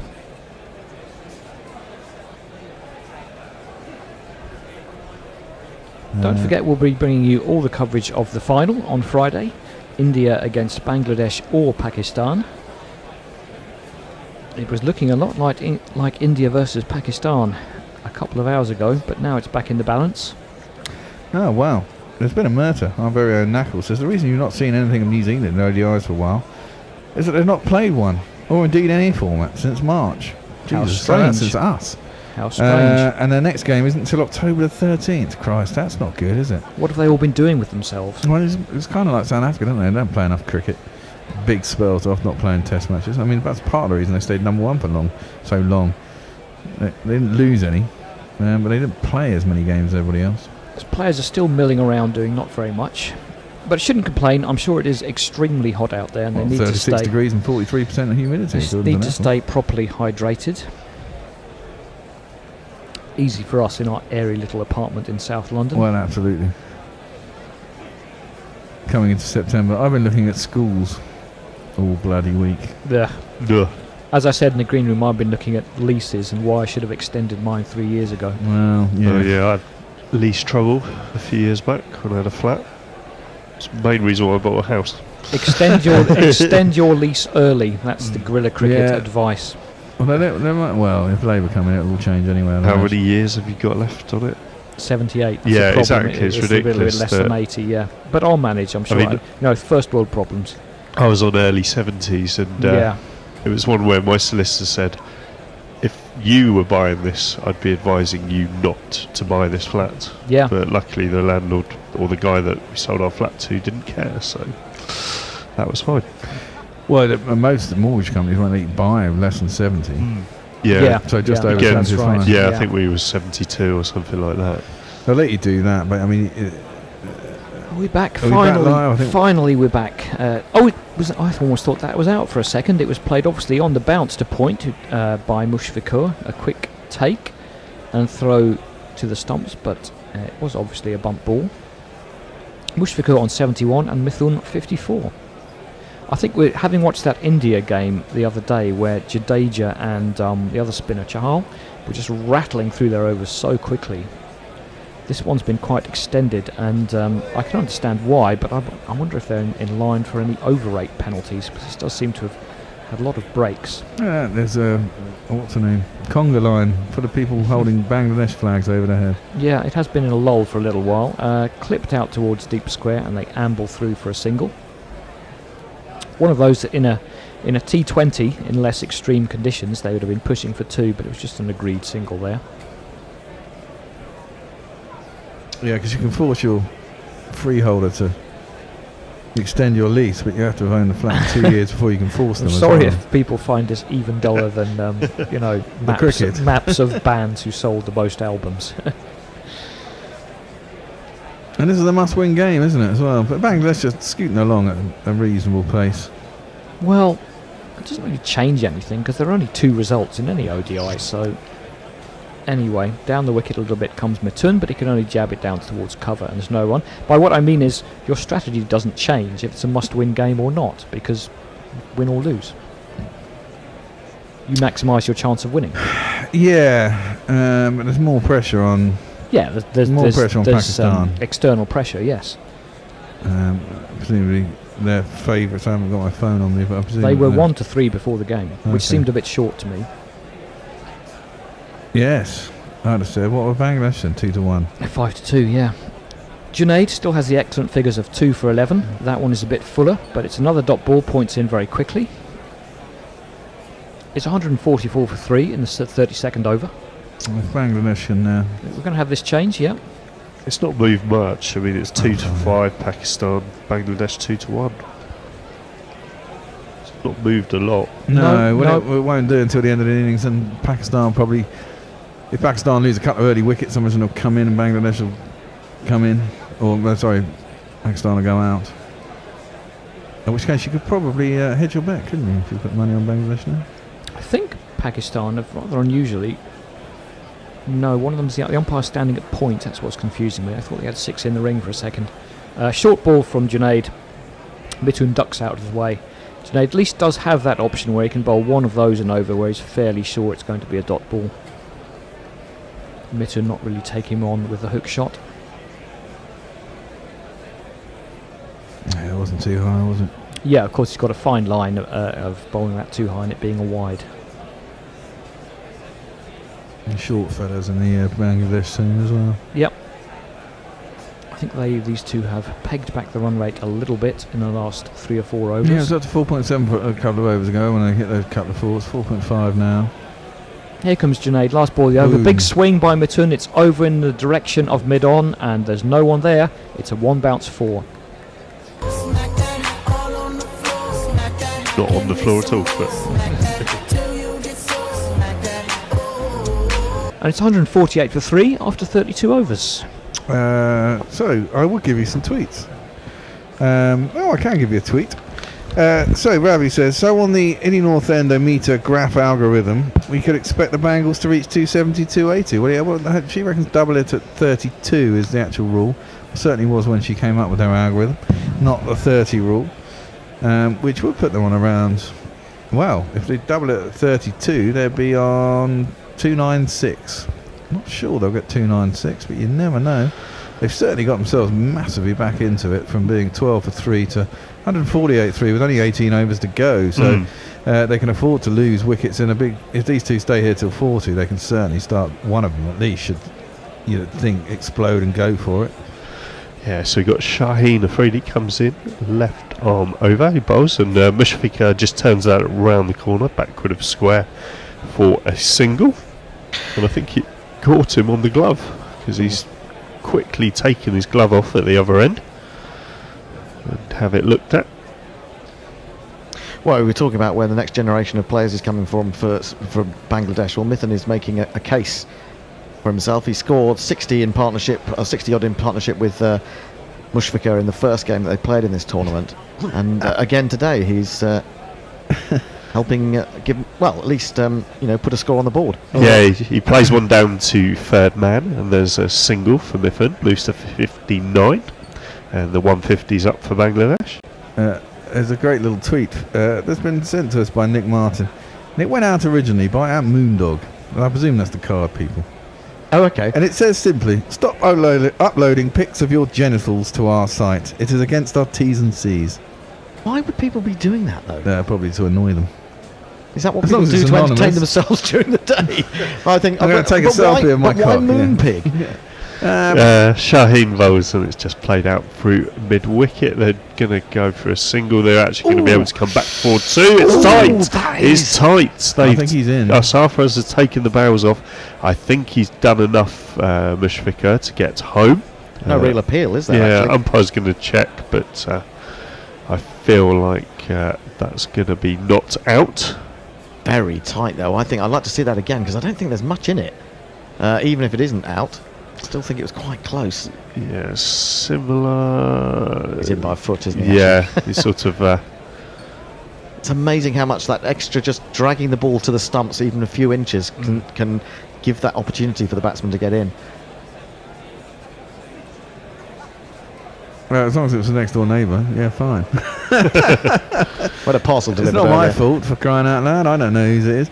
Right, one I presume, some amorous young man might be uploading pictures of his genitals for his amorous young lady. I don't know. But why? Oh, I see what you mean. Okay. Yeah, Shaheen bowls, and it just drops down on the ball, and it just goes back to Shaheen. He collects it on his follow through, no run. So it's embarrassing for the woman receiving it, or the man receiving it, I suppose, when he opens or she opens it in front of their parents. So, I've got a lovely card from. Oh my! That would be frightening. Wouldn't My it? wife showed me. My wife is addicted to Facebook, but she was showing me a story the other day. It's hilarious. So this guy is watching telly downstairs with his gran. As Afridi comes in again, it is pulled by Mushfiqur, not very far, and probably fortunate for him because it falls just short of the fielder at mid-wicket. No run there. And then suddenly Pawn turns up on the telly downstairs, and his brother's upstairs. It's accidentally flicked it onto AirPlay or Google Play or whatever in the house. It's gone out on all the tellies in the house. Oh no! Yeah. Well, we were talking Some about that. people. There was a football ground, wasn't there, recently, Bristol Rovers, who accidentally switched over. Oh, their Babe Station in Yeah, the bar or yeah, something, indeed. sort of thing. As Freddie comes in to completely over, and it's just played to the man at point. So Bangladesh end the 33rd, 152 for 3. Say Withy Bush Hospital says an ODI World Cup. He's talking about World Cup format idea. No group stages. 8 seeds based on Test and ODI results for all 12 associates, and 4 places for the rest. Knockout only. Hang on, how that worked? Let's all break it down for me. So you're saying 8 seeds. Yep. Then you're saying how many other teams? What is he saying? But 8 seeds for 12 associates. Do you include? So you include 8 seeds and then Plus 4 12 associates, or plus 4 associates? plus 4 more. Right. There's only 12 teams. Knockout only. Oh no, so he must be saying the 12 associates plus 4 others, but only 8 teams are seeded. So then 8 teams are unseeded. So presumably seeds 1 to 8 place. So the 12 Test nations plus 4 associates. Yes. Right. Okay. And the top 12 only nations only 8 of those are seeded. So you've got 16 in all. Yep. So a seed plays 1 out of a pot. Right. Knockout, and you have 4 rounds of games. And it's Hassan Ali Dooby-Doo in right arm over. He bowls, and it's just played down to third man for a single off the first ball of his over. Is this a change of bowling, or has he just been? No, he's been in the attack for a little while. Yeah. So hang on, you're just saying that there's a straight knockout from the very beginning. Yeah. Oh no, you can't have a World Cup like that. Not at all. Well, I mean, the World Cup could be played along exactly the same auspices as the ICC Champions Trophy, and last just as long as the ICC Trophy, and be just as exciting, which would be about 2.5 weeks. Instead, it's 6 weeks. I don't mind 6 weeks of cricket. Well, just the fact that most of the games are bullshit. This one from Ali is hit high in the air over cow corner. The ball's going to plug and slow up, so it means that it's going to be able to be reeled in just by the boundary there. But they're going to be able to complete 3. We'll see. I don't agree that they're bullshit. I mean, they, Well, no, not bullshit, but I mean, so many results don't really matter in the. Well, I think ultimately they do matter. Yeah. They will a bit more this time. That you've got 5-6 weeks of group games to eliminate 6 teams, whereas normally we seem to play a month's worth of cricket just to get rid of 2. Yeah, so it might be a bit better this time. Ali bowls, and it just goes to the man at point, who doesn't field cleanly, but there's no run there. I mean, I would have liked to have seen more associate teams involved, but I also think that there is a kind of purity about this tournament in the sense that everyone plays everyone, and that is kind of an essence of a real World Cup. That it's not one that you necessarily see very often in terms of, if you look at the Football World Cup, it's divided into those groups and whatever, so not everyone does. And you got that situation in the World Cup recently. I'll break off. As Ali comes in again, high in the air, over the keeper, but... taken? Yeah, it was not over the keeper. It was that caught and bowled? Yeah, he just hit it high in the air, above the batsman's head. And Mithun goes for 60. Junaid Khan, or Hassan Ali, was able to come in and catch it off his own bowling. And that's the end of Mithun.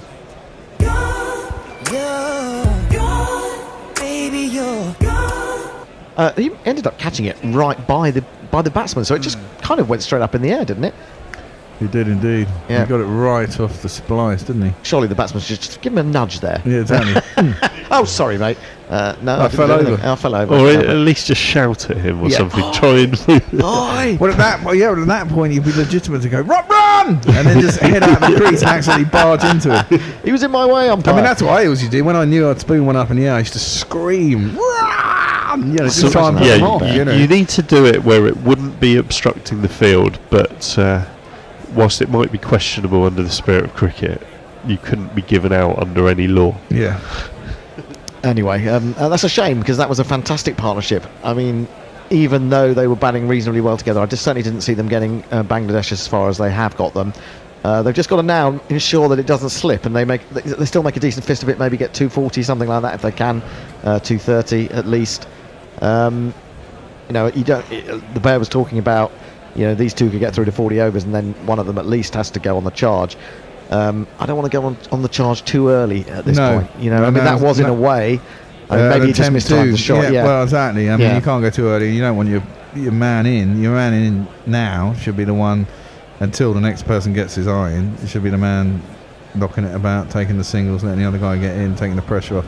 Imokaz are not bad batsmen, though. Well, I mean, he's opened in Test cricket, hasn't he? Yeah. He's a very decent player.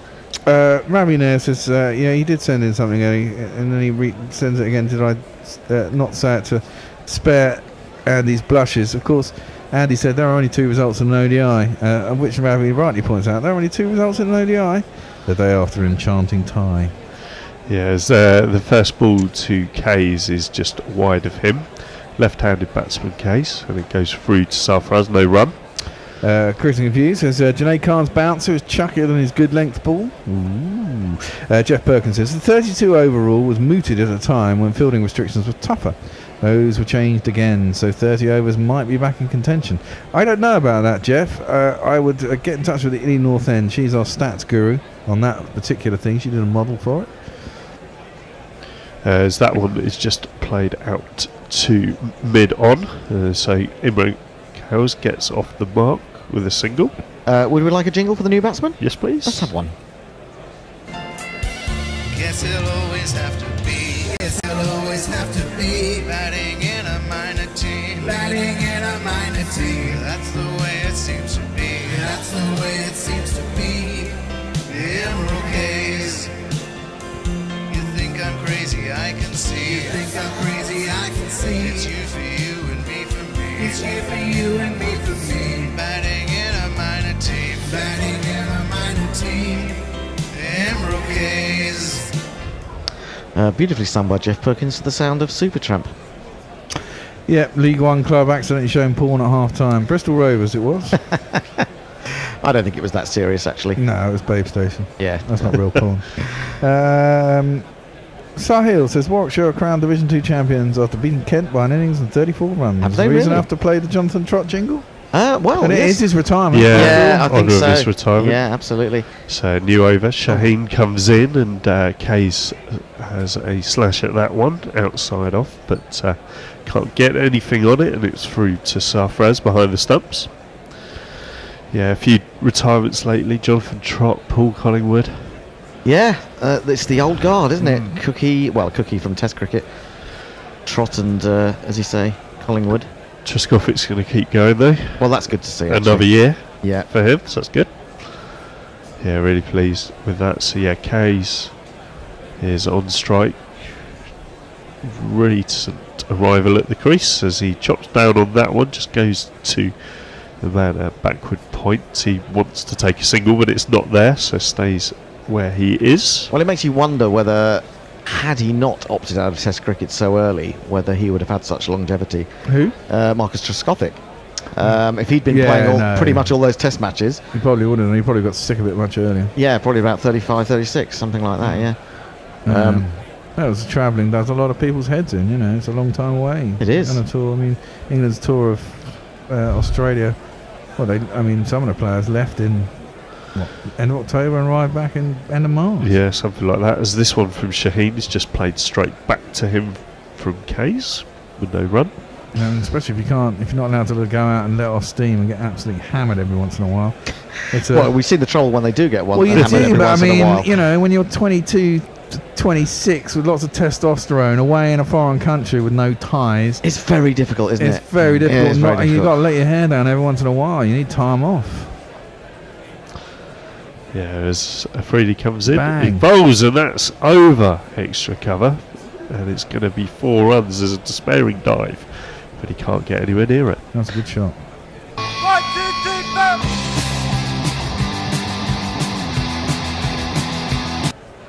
Yeah, I mean, it's a very difficult. We know from tales of yore that, you know, loads of players didn't behave themselves on tour in the past. It's just that, you know, it was only really the high-profile ones that ever came out. You know, the Bothams and one or two people like that. Well, yeah, we've heard stories from and we've people heard stories about lesser lights, as it were. Yeah, ball from Shaheen Afridi that's played to mid-on. They take a quick single, which they comfortably complete, shy at the stumps, but misses.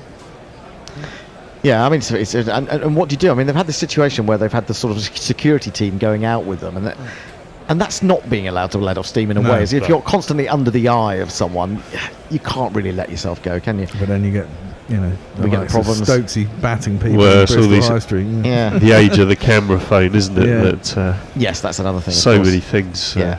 get posted online now. There's been a murder. Shaheen Afridi bowls, and it's just worked down through third man for a single to Mushfiqur. He moves to 79. Knuckle says, what that determines the length of the tournament is the size of the groups and thus the number of group games. You could have 4 groups of 4, top 2 in each group go through to the quarters and semis and a final. Out of the football Euros, more teams, shorter tournament. True, if every team played a game, one group played a game, 3 groups, so you'd have then 4 groups of 4. So you'd have each phase of a group game would take only 4 days, wouldn't it? So you could play a game then you play a game every 4th day, which would give you time off, and that would only take 12 days to get through, because each group would only have 3 games. So you'd have 12 days of cricket. Maybe you could have a weekend off. That's only 2 weeks, followed by a quarter every other day, a semi every other in the next week, and then a final. 4 weeks done. Yeah, new over Hassan Ali just bowls to Mushfiqur, who plays that out on the offside, and there's no run. I suppose the thing is, You probably get it through quicker than that. Even. for momentum's purposes, or for the impetus of the tournament, you kind of need to want to have a game every day or every couple of days, but at the same time, you know, you want it to have that continuance. You need progression, don't you? But yeah. That you can be there at the start of this tournament, be really excited, and then after about 4 weeks think, well, we're not much further forward. That's true. As that one is just played 2 points by Well, that is the true. batsman, no run. And if only 4 are going through out of the 10, it will get tighter quicker. Do you totally disagree with my notion that what you do have here is everyone playing everyone else? So in a sense, it is a World Cup. Yeah, I don't mind Yeah, that. yeah, but that's fine. Yeah, how many games does it produce? Well, it produces a lot of games. That's why it takes so long. It's kind of like the IPL, but pretty much. But isn't it? Hassan Ali bowls, and it's just dropped down on by Mushfiqur out onto the leg side. In fact, Fielder comes in, they grab a single. We isn't have it exactly the same structure as the IPL? No, The IPL is 10 'cause teams. no, it's 8 teams, isn't it? It's 8 teams. No, 8 teams right. play each other twice. That's Oh, right. right, So they okay. play 14 games before you get to the playoffs. Yeah. And the eliminators, as they call them. I mean, at least we don't have that nonsense. Eliminators. Once we get the top 4 go through the semi-finals, don't they? As far as I remember. The eliminator isn't that bad an idea because it rewards the higher you finish. True. True. The team in 4th could. Still get It was through. like the '92 World Cup with Pakistan sneaked 4th and then managed to go on and win. That you reward. There's a point to finishing top in the group. Yeah. It's like some World Cups in football where you've had an odd number of groups, and so you had 2 teams who were the highest 3rd place team got through afterwards. Yes, I'm never quite happy with that, really, I must admit. That's all a bit weird. Yeah. Badshaw of Dublin. What does Badshaw mean, by the way, Badshaw of Dublin? I presume it's a Celtic word of some description. And this one is lifted over extra cover by Case, and he's going to pick up, I think, at least 2 there. They're not going to run particularly hard. No. I like the way Kays. Sorry, I'll come back to Badshaw, but I was just going to say I quite like the way Kays is adapting to his role here, because he is naturally as an opener, and or generally when I've seen him, he's mainly been an opener, and yet he's playing shots from the word go. He's almost saying to himself, Mushfiqur, you've got to stay there and see us through. I'll play a few more flamboyant shots. And, I mean, to be honest, he's playing some good ones. He's not trying to crash the ball out of the ground, but he is chipping it over the He's infield. playing it through the line, isn't he, with a straight arm. Yeah. Anyway, Badshaw says, if we've got time, that that's not a World Cup. I presume he means the 10-team league thing. That's a league that's been compacted. Fair enough. And that one's off the pads of Case. It goes down to square leg, and it means there's a single. Bangladesh 167 for 4. It says that's a league that's been compacted into a short period but without promotion and relegation. Now, if you wanted to make the case for an international league structure with the divisions and promotion and relegation like ice hockey, perfect. Well, no. I could you not have a league structure within a World Cup? This is the whole point, isn't it? Where you get a situation where everyone gets a chance to play everybody else. Break off. Yeah, Hassan only comes in, right arm over, and Mushfiqur defends the offside, and that's the end of 36, 167 for 4. I appreciate that you might get to a situation where you're sort of 6 matches down, not 6 matches in total, but each team's played 6 matches. You've got a couple of matches to go, and some of those matches are going to mean nothing. But you still get that in a group situation. Yeah, it would be almost impossible to get away from that situation, I think. Yeah. But I think in a way we might have matches meaning more earlier. So when we're sort of 3-4 weeks through it and a team's perhaps lost 3, they might need to start winning every game from that point. So you think more of the action comes in the early part of the tournament? Middle, okay. Yeah. Well, well, this is it. After the first few games, only 4 going through, then I suppose games do mean more earlier. If you lose your first 2, for example, up against the strongest teams, and you've got to draw it back, it creates jeopardy earlier. Batshaft Dublin says it's basically the World Cricket League extended to include the full members. Yeah, well, exactly. I mean, there isn't a World Cricket League, and it would take forever to have a World Cricket League, wouldn't it? Really? I mean, this is what we're talking about with the Test Championship, isn't it? Summer in England, man. But okay, I agree with you on the Test Championship and that. But I'll break off again. Yeah, we've got a new bowler coming back into the attack, and it hits. Kay's on the pad, and he gets a wicket on his return to the attack. We'll see if Kays wants to review that. He can. Oh, he's hoping that it's going on the leg side. He wants to review that. Pretty in front to me, and they're surely taking too long over this, aren't they? No, I think he's being told by his captain to get on his bike. So even if he'd wanted to review, I think it was taking too long. Mushfiqur at the other end was saying no. Well, that's a disappointment because I thought Kays was playing pretty well. I thought that was a bit of fine. Maybe I'm wrong. It's above the pad. Yeah.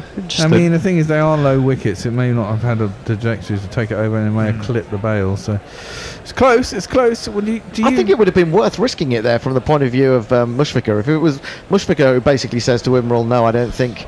Imral seemed to be saying, "It's surely that's going down the leg side." Well, it certainly wasn't going down the leg side, but definitely an issue there. Yeah. Maybe it's short. Where was I up to? Badshaw, you were describing. Oh, Badshaw, right, no. I want to know what Badshaw's name, what Badshaw means.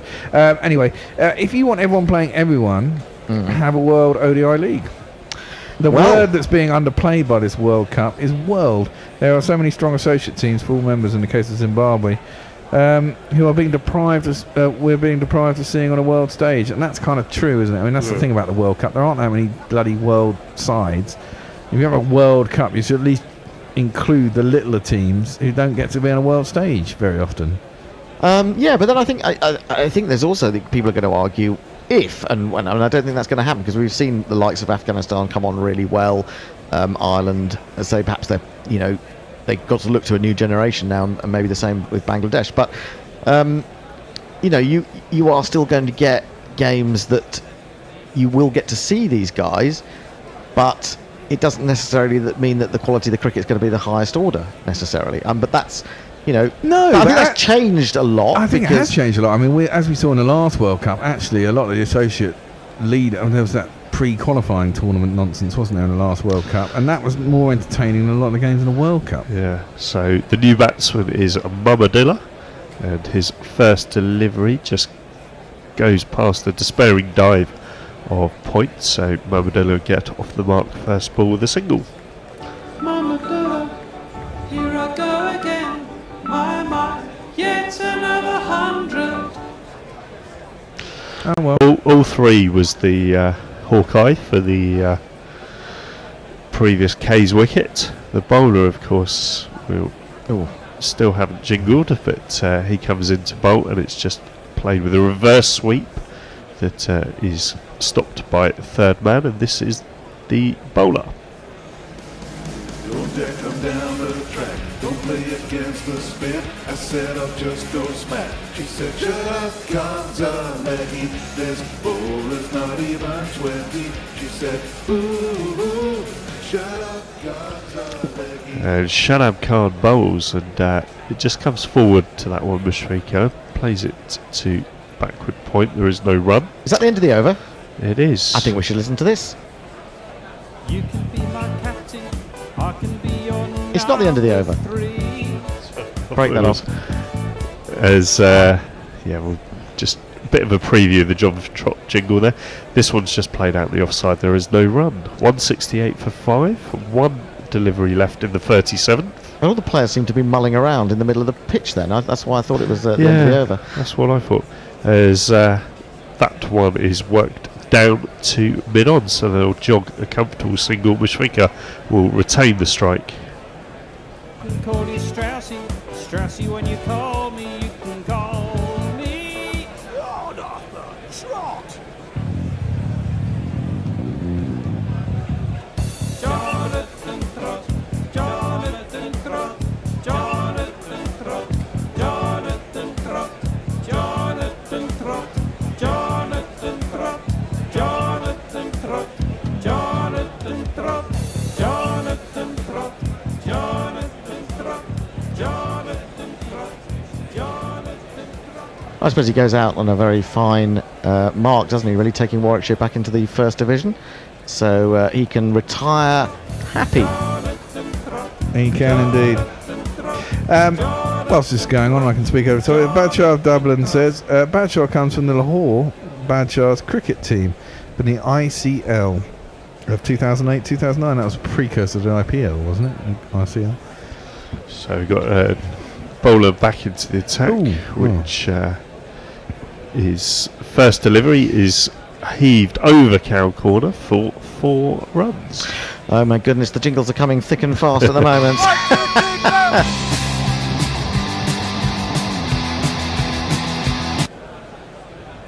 Are you going to play the bowling? I will when I get back to it. Oh, when he gets to it, No, yeah. well, I'm just wondering when I can get the rest of this tweeting. Okay. He says he believes it means new, great, or maverick king in either Urdu or Persian. Well, at least according to Wiki, that tells it is anyway. Ravi says, "Oh, my beloved Gorilla Hendo, we English invented the idea of a league versus a cup. Why are you trying to turn a cup competition into a league? And oh, the Hofbear at Badshah is a Persian word meaning roughly emperor." There you go. Thank you. Not Fred. And this one's just played out to mid-wicket. I think they're just going to jog the single. So Mushfika goes to 86. No, if you wanted to make it pure cup competition, then you would go back to the situation where it was knockout from the word go. Yeah. I mean, the Champions League was a knockout competition, has now developed into a league competition knockout to try and prove that, get the best, the result that the better team, to get more the better TV. team, get more money, but also to ensure that the best team wins as much as possible, or that they have the biggest teams in the final or in the latter stages. So bowling now bowls to Muhammadallah, and he works that one to mid-wicket, and there is a single. But inevitably, You're in the middle when a wicket falls and the new guys are rising star. Hours.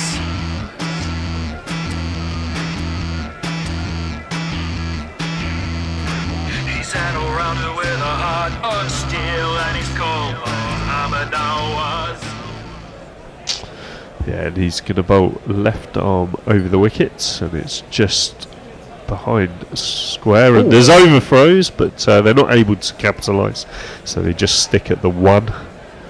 I mean, that's the problem that the Champions League has suffered. I mean, this is what they're now talking about in the bloody Super League again, aren't they? Well, I don't disagree with you on that actually, but this is a relatively short tournament. And it's not a league in the sense that you've got home and away. You've got teams playing at neutral grounds. Effectively, apart from England, obviously.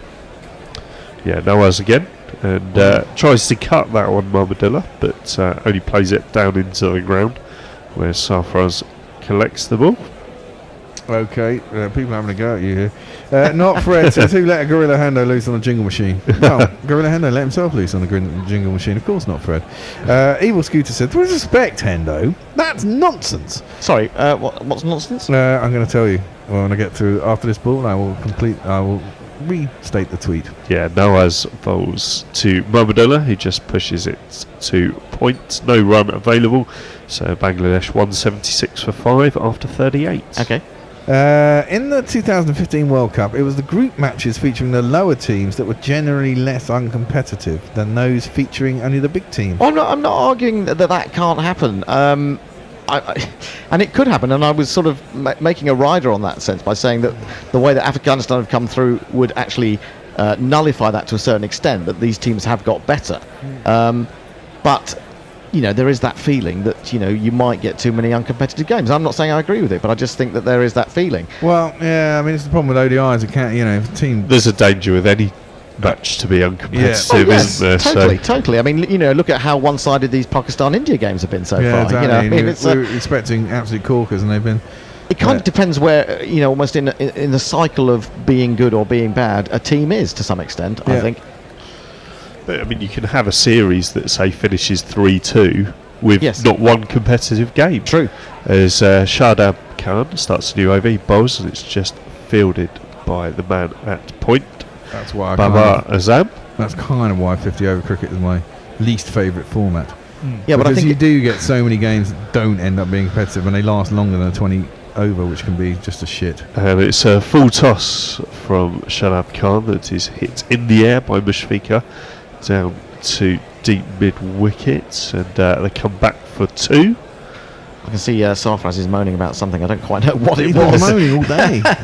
He's not a happy chap, is he? He's not a happy chap. It's probably because the doctor's been giving him chip over the Facebook. Well, hang on. The doctor now seems to have taken his side. He seems to have taken his side over Mickey Arthur. Well, yeah, that's true. So basically saying that Mickey Arthur's throwing him to the wolves.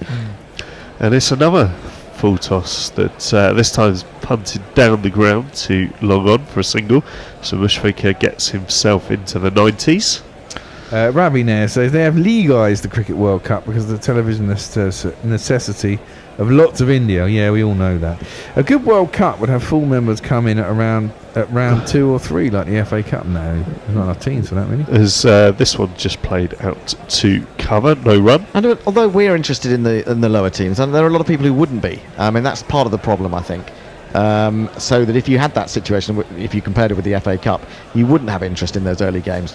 Shadab bowls, and it's just played or cut this time out to deep extra. That's why there's a single. You wouldn't have the mass interest that the broadcasters want. That's well, it'd be interesting, wouldn't it? Because if you say you introduced a T20 into the Olympics, right? And then I mean, not everybody gets to put a team. I mean, I think you have to put teams in, don't you, to the Olympics? So people would decide to put teams in, but then you could have teams like China or something to decide to enter a team. No one's ever seen China play cricket. It's quite entertaining. That one's pulled down to long on for a single, and that completes the over. And by having that exposure, it opens it up to a bigger audience. Well, I mean, I don't know whether there's a corollary with regards to Britain putting in a basketball team in the Olympics. Where they're never going to get anywhere near winning it, but they're going to be moderately competent, aren't they? I mean, because it has a decent league in this country. The early rounds of the FA Cup get televised. They get quite a bit of coverage, so there could be some merit to introducing the bigger teams a bit later on. That's only because the BBC don't have any fucking football. Well, what would happen then is you would end up probably they would cut it into 2 tournaments, a kind of qualifiers qualifying. That's what they did last time. Yeah, well, that was with the T20 certainly. I mean, the World T20. The World Cup in 2015 wasn't there? There was a week before the World Cup that had Afghanistan, Scotland. No, that was the World T20. Oh, was that the T20? Yeah, it was World T20 because it was the one. I remember watching Hong Kong. It was Ireland v Oman in Dar es Salaam. And that's from Katie's flat, wasn't it? That's right. It's easy to get fooled by all this cricket we see. So a new over started by Shaheen Afridi. Good running there. And it goes down to long leg for a couple. Well, Mushfiqur moving in sight of another 100. I mean, he's not played that many innings in this tournament, but he could have picked up 200. You've got to give him credit. Coming into with the situation he came in today as well. He's got no Shakib Al Hassan to experience to use, and he's got close to 100 again. It's brilliant work from him. Yeah, really he's a good little man. Say Woody Bush again since the World Cup. 4 groups of 4 works. Have 2 seeding groups. Well, I'd say if you have 4 groups, you have 2 seeds in each group. Based on an ODI and test results, with 4 seeds avoiding each other in group stages. Next 4 seeds also avoid each other. Top 2 qualifying knockouts. And Mushfiqur pushes for another single out to deep cover. And he says seeding makes all test and ODI results matter. Although I would say that you just have ODI seeding, wouldn't you? You'd just do on that. Why would you? Yeah, you wouldn't worry about the test. You wouldn't worry about test seeding for an ODI competition. Yeah. No, you wouldn't buy the ODI seeding for group for test seeding. No, exactly. I mean, Let's say we've hello got a to some ranking people. system. We might as well use it. Bart Cameron says hello. Hello. As Shaheen comes in to Momadilla, just plays it out to point, no run. Shazad says pack nice and gives us a thumbs up emoji. Kaji Bista says Nick Games. I presume that's nice games. And Naeem Islam gives us a thumbs up emoji. Thumbs up emojis. I did see a tweet earlier, or a comment earlier saying, "You're not to show the ground. Why I wash?" You wash to keep clean, my man. You wash to keep clean. Which I thought, yes, fair enough. Well, I mean, we're a handsome bunch. Yeah, as Shaheen just plays that one, and it's misfielder. It goes straight past the man at backward point, and they're going to be able to pick up a couple. We're going to have a change at the end of this over. David Brooke is back in the room. Brooke is back in the room. Yeah, An alert has been sounded. Yep. As Brooke is back in the room. So Momadilla 5 not out, Mushfiqur 94, Bangladesh 186 for 5, trying to set a competitive total for Pakistan. And we got Shaheen Afridi coming in now, bowls, and quick single. They take on the man at mid-on, and they're right to do so because he's looking at the stumps rather than ball and doesn't pick it up. There's another run to the total. Yep, 187.5, got 10 overs to go after this ball. In the last 10 overs, 5 wickets remaining. Do you want to come back in here? Oh yeah, okay, you stay. You're going to be looking at another 60 runs, 70 runs, haven't you here? Yeah, you'd hope so. Yeah. If they don't do anything too stupid. Which get 240 or so. Yeah, so Shaheen's into Mushfiqur, who's hit away from a century, but just has to settle for a dot ball there, as it's played to mid-wicket, and there is no run, and we'll have a change. And while we have a change, I'll tell you how you can help out Guerrilla Cricket. We always need money because we give you this free at the point of use, like the National Health Service in Britain, and we ask our listeners to give what they can afford or what they think we're worth. We need your money. Alternative cricket commentary. Bringing you laughs, bringing you jingles, bringing you joy. We are Gorillas. We need your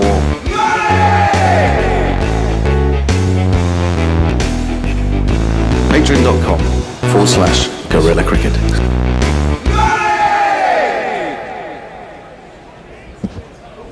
10 more overs for Bangladesh, 187 for 5. Heard you saying 60 or 70. Again, it's do you settle or do you go for 80? I'd like to see them go for it. Oh, I'd like to see him go for it. No one's managed it really in this competition yet. India I haven't seen India bat first either. So, well, that's the thing. It's half India's games have been over after 40 overs. Yes. But as I keep saying, I've got a funny feeling that same ICC syndrome is going to hit India. They're going to collapse in the final. It's all going to go horribly wrong. Clipped by Mamadullah out to mid-wicket. He's on the edge of the circle, and they'll get a single at the start of the 41st over. 188 for 5, 10 overs to go. If they can get 80, then they get up to 268, don't they? It should be a challenging score for Pakistan. Yeah, it would be. Well, now that if Pakistan get through to the final, and I do realise that that's not a foregone conclusion, and Bangladesh have a lot to say about it, but now everybody's almost expecting Pakistan to sort of turn around and win the final like they usually do. Well, yes. So maybe this is the time that it doesn't happen. Well, yeah, maybe, possibly. Slapped out to deep cow. Everyone out there is on the leg side is out on the boundary. There's no one inside the circle. In front of square, there's a man at long on, there's a man at deep cow, and there's a down at deep square. Really, they get another single out there. Mamadullah back on strike. He's a big lad, Mamadullah. Goes back, cuts it. It's a googly. Can't beat a man at point, and there ain't no run. Run rate's 4.67. So it's nudged up marginally. Talking a lot about the World Cup in the last 10 overs, not to labour the point after this ball. Shadab in. That's a standard leg break. Can't get hold of it. Hits an under edge into the ground, back to the bowler. No run. I think my main issue is the number of teams, not the structure, and the fact that 8 teams out of 10 get automatic qualification. Yeah. Oh, that is a big thing. I mean, this is it. You need more. I think you've got to have more smaller teams. I mean, I get everyone should have to teams. Qualify. Well, there's always an upset somewhere or close game. I mean, qualify for the tournament. Oh, right. If there was a will, they could do it. Yeah, I suppose they could. Well, someone said, I suppose if you did it on ODI rankings and all ODIs meant something, with a weighted point system, you could probably get. Yeah, but doing it on the rankings is fundamentally flawed. Yeah, played square out to the offside and there's no run. Why? Well, because teams can basically. You look at that Champions Trophy. Teams were scheduling extra games to try to get into the top 8. Oh, right. Yeah, well, that's what I mean. If they're weighted. Ooh, big swipe by Mamadullah.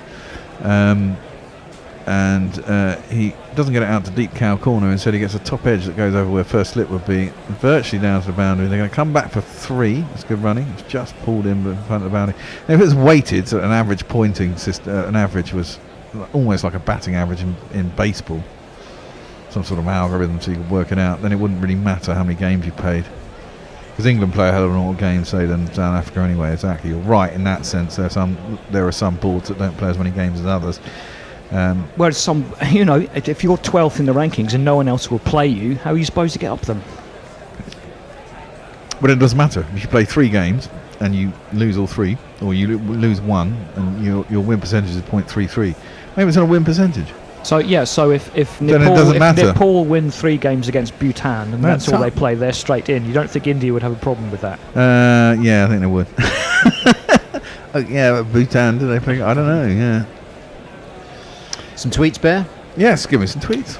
Abhishek Chopra says, good evening from Bombay. Good evening. To you. Hello. He says, I'm tempted to ask a particular commentator how many units of a particular item he has bought today, but I shall resist. Are you referring to Ian and donuts? He bought 3 units of donuts earlier today. That's hit square for a single out to deep square leg.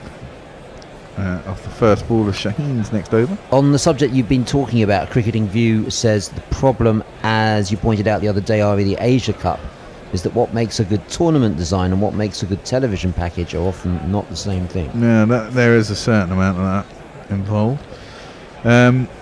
Shaheen, good ball round the wicket. Juices an edge off Mushfiqur. It beats Harfraz and scoots away down to a very fine third boundary for 4 runs. 1, 2, 3, 4. Which moves Mushfiqur onto 99. Yeah, what a way to get to 99. First slip would have been straight down his throat. Straight down his throat. Yeah, it would have carried to him as well. Well, it's ODI cricket. You can get away with that.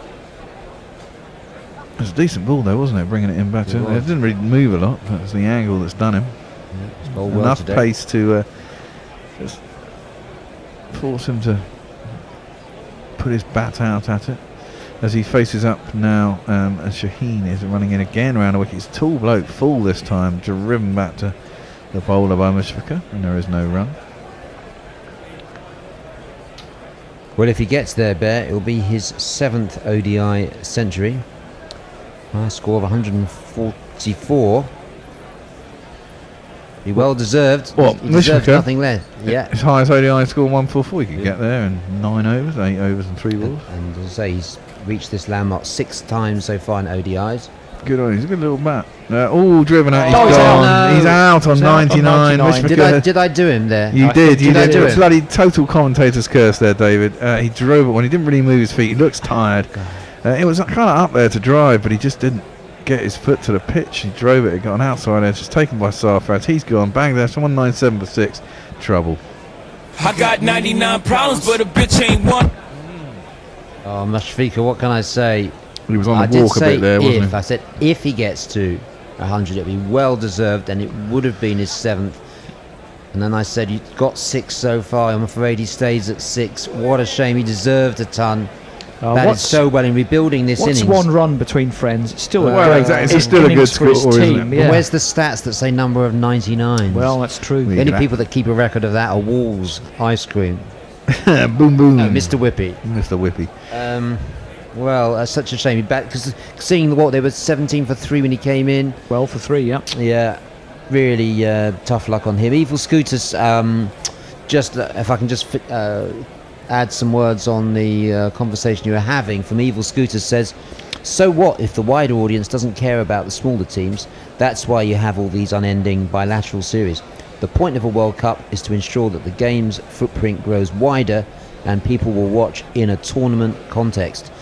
Davis Harrigan says, but the ICC are anti that, and we can't make them change their small-mindedness. Unfortunately, that's so far away from happening.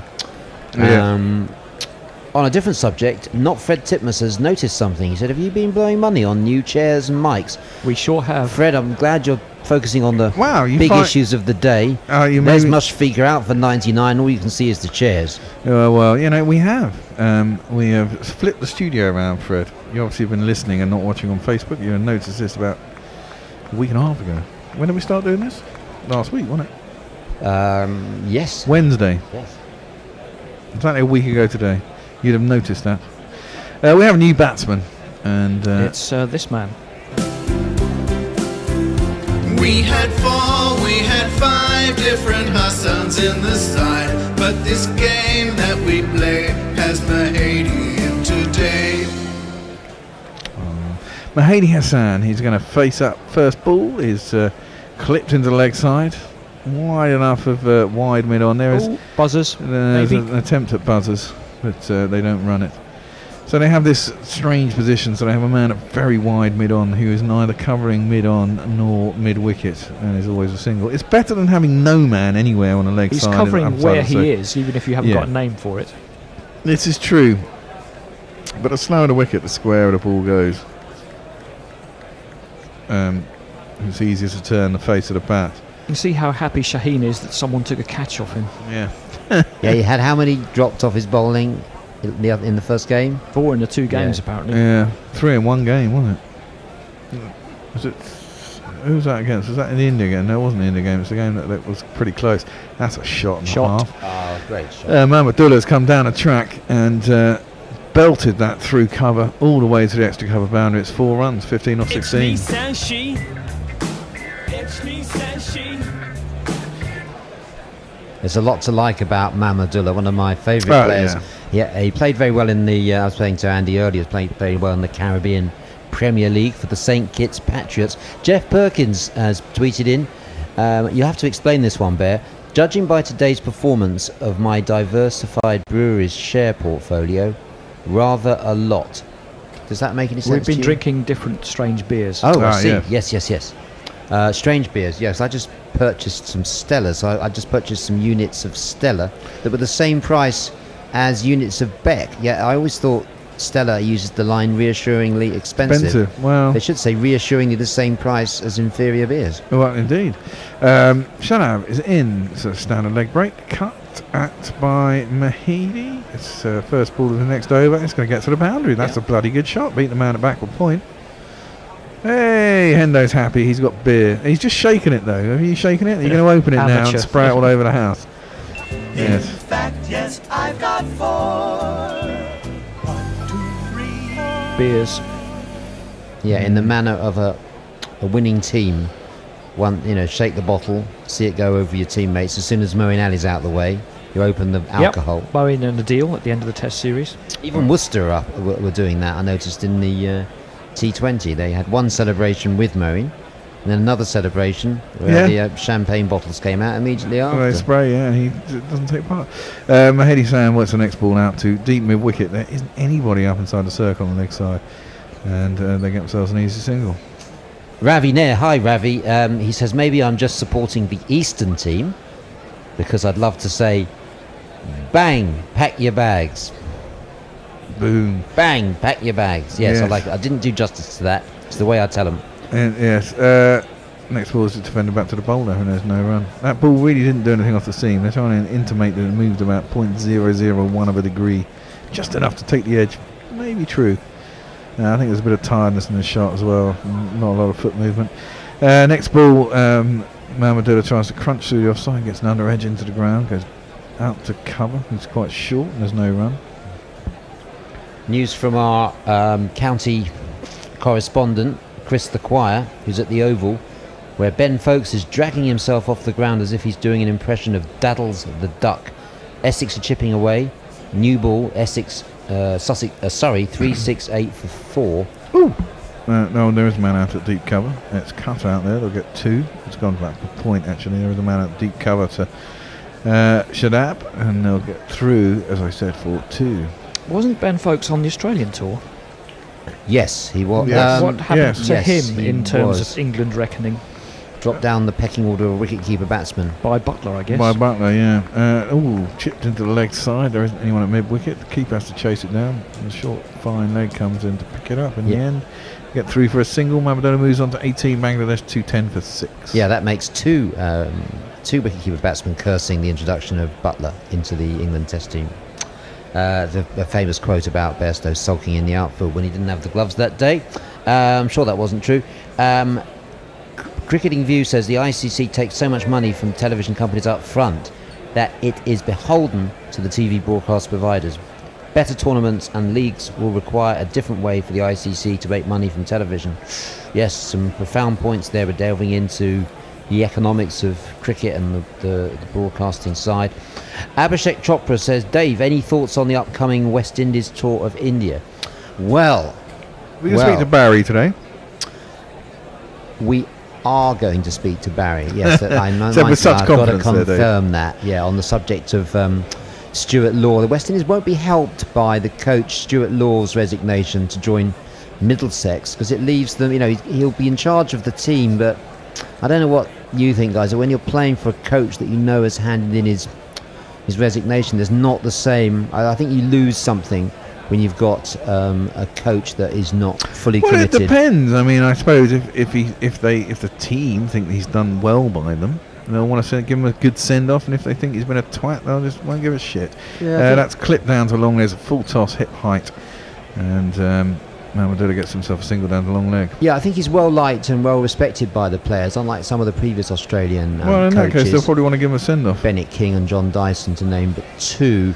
But there will be I think there will be a big gap in class between the two teams, and those Craig Brathwaite and Shane Dowrich are in form. Kumar Roach with the ball, Shannon Gabriel with the ball. They might take a few Indian wickets, but I think West Indies batsmen are going to struggle against the spin. Oh yeah, you can imagine so.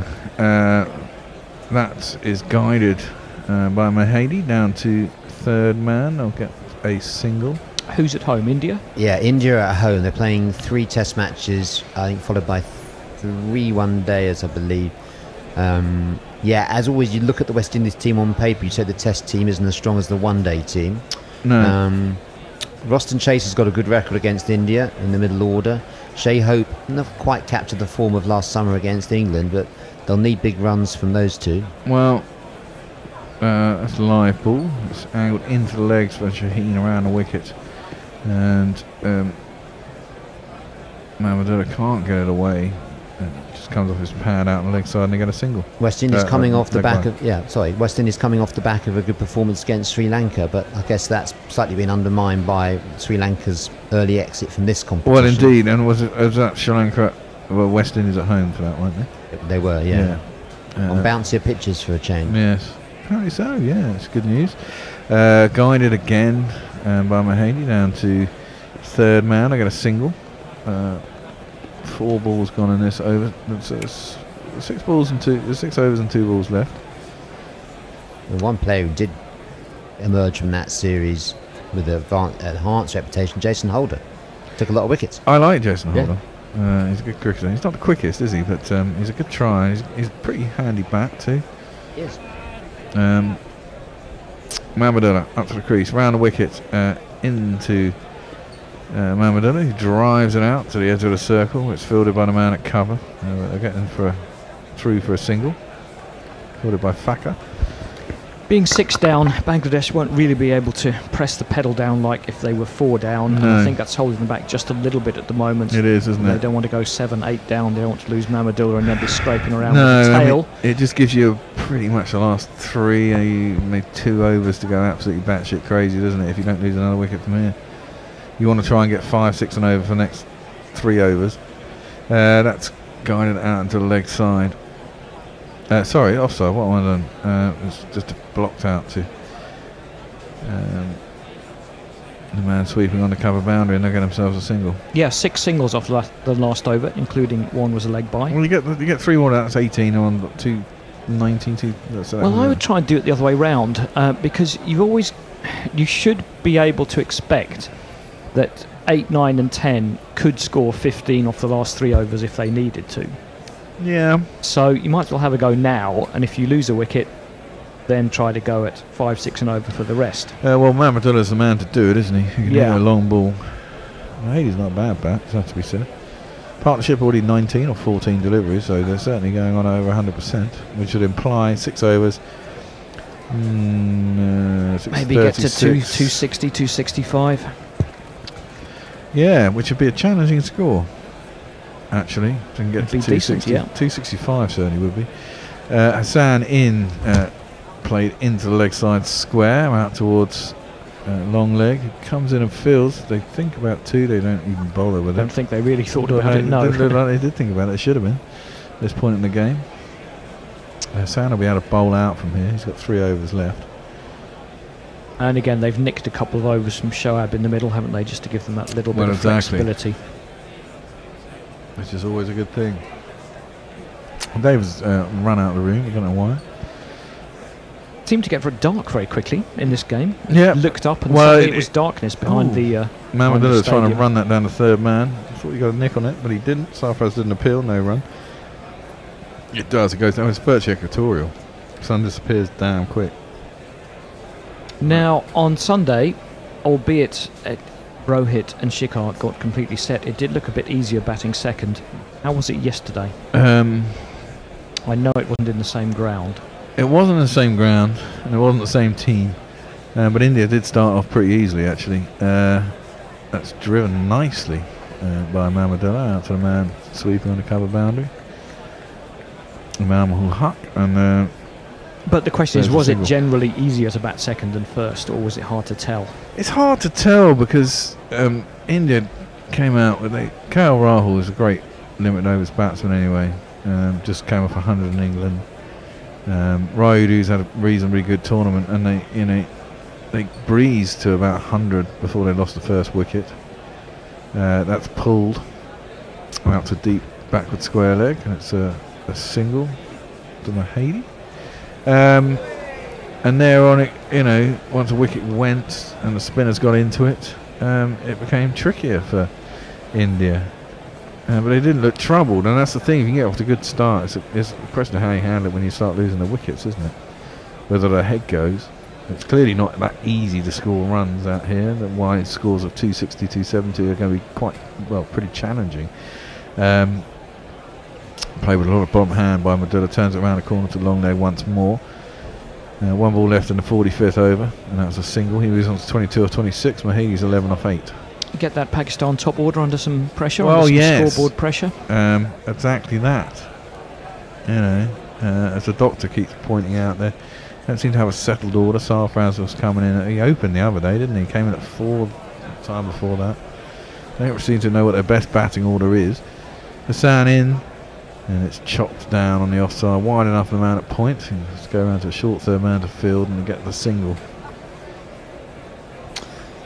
Nice tweet from Haider Jalal. Hello, Haider. It says, great knowledge and analysis. Just curious, what do you guys do? Do you have any relation to any players or teams in any way, shape or form? Or are you guys just really knowledgeable fans, or are you former players? Great knowledge and analysis. Well, Ravi Nair has answered that for you, Haider. He said it's all done with smoke and mirrors. Don't look behind the gorilla curtain, as you may find there is no Wizard of Oz walking either. For once, I agree entirely with Ravi. Just fans. But thanks, Haider. Watch an awful lot of cricket. Played a lot of cricket. Played a lot of awful cricket. Yeah, still, cricket's a mental game as much as it is a physical game, and I think if you understand the mental side of it, and the situations that you get on a Sunday afternoon are just magnified at an international, and everyone knows them. And it's change. We Bowling. call ourselves the cricket crowd, I guess. It's all a very broad church, can encompass amateur players, professional players. We had a few of those on. Knowledgeable fans, journalists, comedians, nurses, doctors, anybody you undertakers. like. Undertaker, we know an Undertaker. The new bowler is in. We'll play him his jingle now, as that's a top ball on the leg side.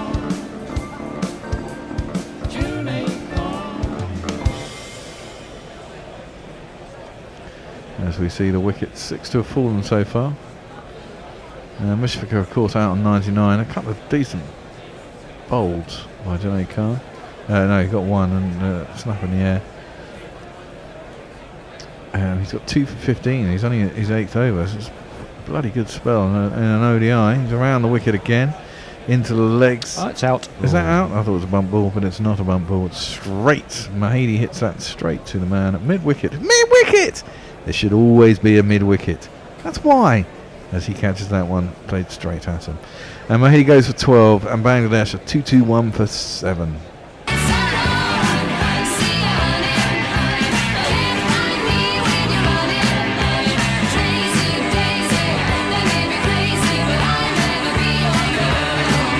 Didn't have to move, did he? No, bat just turned round in his hand. He probably was looking to go straighter than that, but as I think you were saying, the slower the pitch, the more it goes square. Or maybe Hendo was saying that. That was me. He got 12 of 11. That's not too bad. Mamadullah's the big striker, and he's not out. And they still have 4 overs left after this one. Yeah, I mean, they've taken it deep. I guess Mortaza's going to come in next. Is he much of a batter? He's a number 9. His knees are fucked, is all I remember.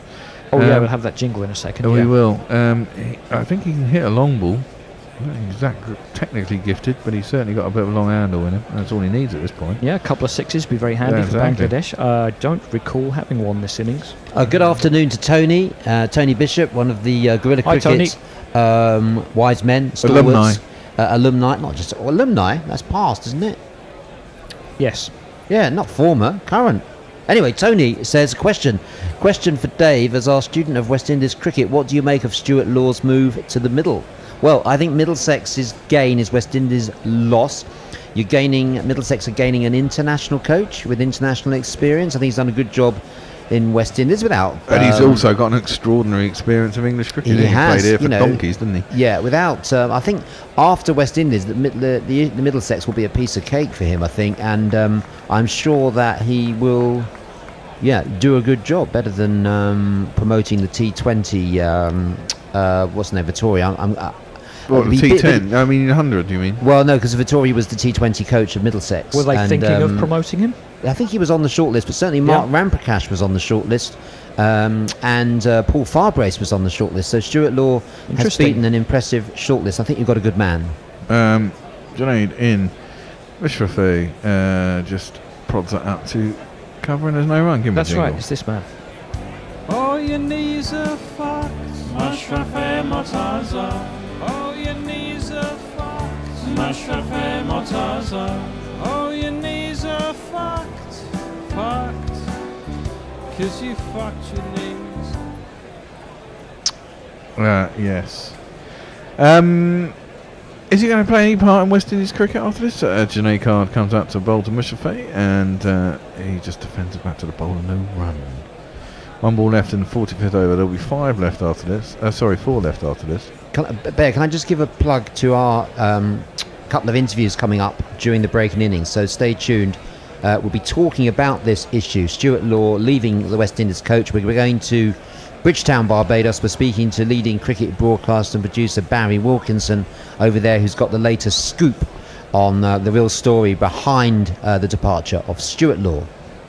That's defended out just wide enough of cover that Mushafi can get himself a single, leaving Mamadullah 1 ball left in the over. We'll also be talking, of course, to our regular leading Pakistan commentator and broadcaster, Dr. Kashif Ansari, who's been outspoken in his criticism offering of cash Pakistan. to get rid of. He's put his money. Certainly, put his money where his mouth is. That's fair enough. Yeah. He's not happy with the coach and the chairman of selectors of Pakistan. We'll be hearing from him whether he's cheered up as a result of this Pakistan performance. Mamadullah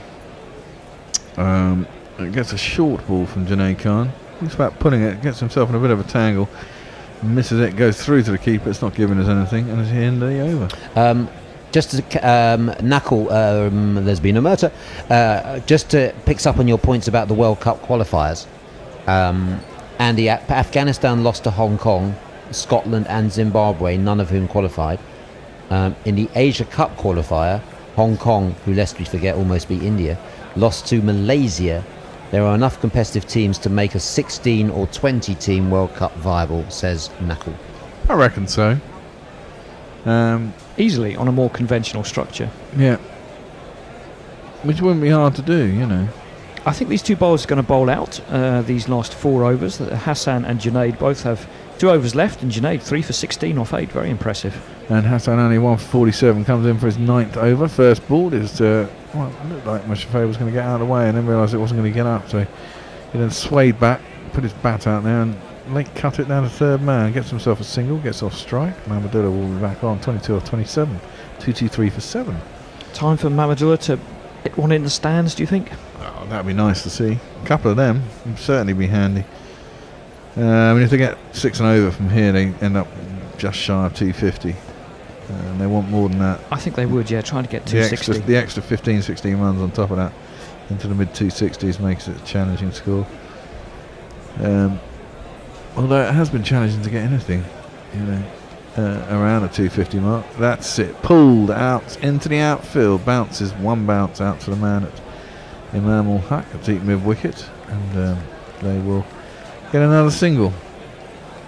Oh, here we go. 250 plus chases in Abu Dhabi. Instances 23, 1-4, lost 19. So 17% win rate chasing 250 in Abu Dhabi. Well, chasing 250 plus. I mean, if anyone was chasing 300, that would be included. But nonetheless, suggests that 250 is a good score. Indeed. Janae Khan in. That's good. Well dug out. Gets enough elevation to get it over the man in the infield at cover. There is a man sweeping on a cover boundary. Has to go around to extra cover fields, but allows him to get back for 2. Yeah, Andy Bear, Abhishek Chopra says Sharma did mention after the last India-Pakistan match that it gets easier to bat here in the second innings under the lights since the ball comes onto the bat better. And pedant alert, Ravi Nair's self-styled pedant alert. Bear is absolutely right about twilight dusk being very short in the equatorial regions, but UAE is north of the Tropic of Cancer, so it's not just not equatorial, it is not, strictly speaking, tropical either. Do you think Ravi's being pedantic, Bear? I think he is being fucking pedantic. What I meant is it's closer to the equator. The quicker you are, the closer you are to the equator, the quicker the sun sets. That's what I meant. Is that true? Yes. In Kenya, when I'm in Nairobi... Oh, I'll tell you what it probably is, yeah. There's no angle for the... That's exactly it. It's no a angle. steeper It's straight angle. on, isn't it? It's off. It's on and off. It's like a switch, man. It's like a switch. Kenya was like that, was it? Yeah, it was. It's really, it goes down bloody quick. It's like 15 minutes and it's gone from light to dark. Someone's running out with a new pair of gloves. Probably going to give them some advice as well. Smack it. Just hit it. Hit it hard. Over the boundary and we'll get some runs. Interesting stats from Deepu Narayan and retweeted by Evil Scooters. Mushfiqur Rahim is the first Bangladeshi batsman to get dismissed for 99 in international cricket across all formats. Thanks, wow. Evil Scooters. Ping, I believe this is the case, he says. And a message says, evening all. A reminder that the remaining 2019 Cricket World Cup tickets go on sale at 10 o'clock British Standard Time tomorrow. Good one, messages. Thanks very much for that. Yes, there are. It's a ballot. You're not guaranteed. In comes Hassan Ali. I think it's a slightly slower ball, wasn't it? We're going to look at a pace there. Yep. Ran his fingers across it. Mushrafay went back to give it a big heave, and he didn't get anything on it. His new gloves have obviously got something in them to help him hit the ball. They look very white and very clean. And there ain't no run. Can you pass me my vapour? It's your left arm. Versus West Indies at Taunton. Perhaps, Bear, would interest you? World Cup? That wouldn't be a bad thing. I'd probably be commentating on it from here, though. So I'll get to see it. I just won't be at the ground. One day. Crashed out to deep square leg. And by Mushrafay gets himself a single. We got the experience in Malahide, didn't we? We did. Do it a bit more. And Lords. And Lords, yeah. West Indies, Australia at Trent Bridge. West Indies, England at the Rose Bowl. A few exciting matches to look forward to. Yeah, there will be some good matches. That one already sold out? The England game's all sold out yeah, at this I think point? so. India, Pakistan at Edgbaston. Likewise. Hassan Ali in. Seemed to stop in a pitch. Mamadullah sort of stopped his shot as the bat hit it. And it went down to long leg and they get a single. Correction, thanks Messi Jez. The ballots are over. These sales are the remaining tickets on a first come, first served basis. So 10:01 seconds tomorrow is the time to get those tickets. Do we know, Messi Jez, which games are still available? and is asking whether all the England games are sellouts or not. I know the prices are pretty off-putting for some of the England matches. Some of the highest price tickets are over 200 quid on them. Ridiculous. No, it is. Fucking ridiculous. It is.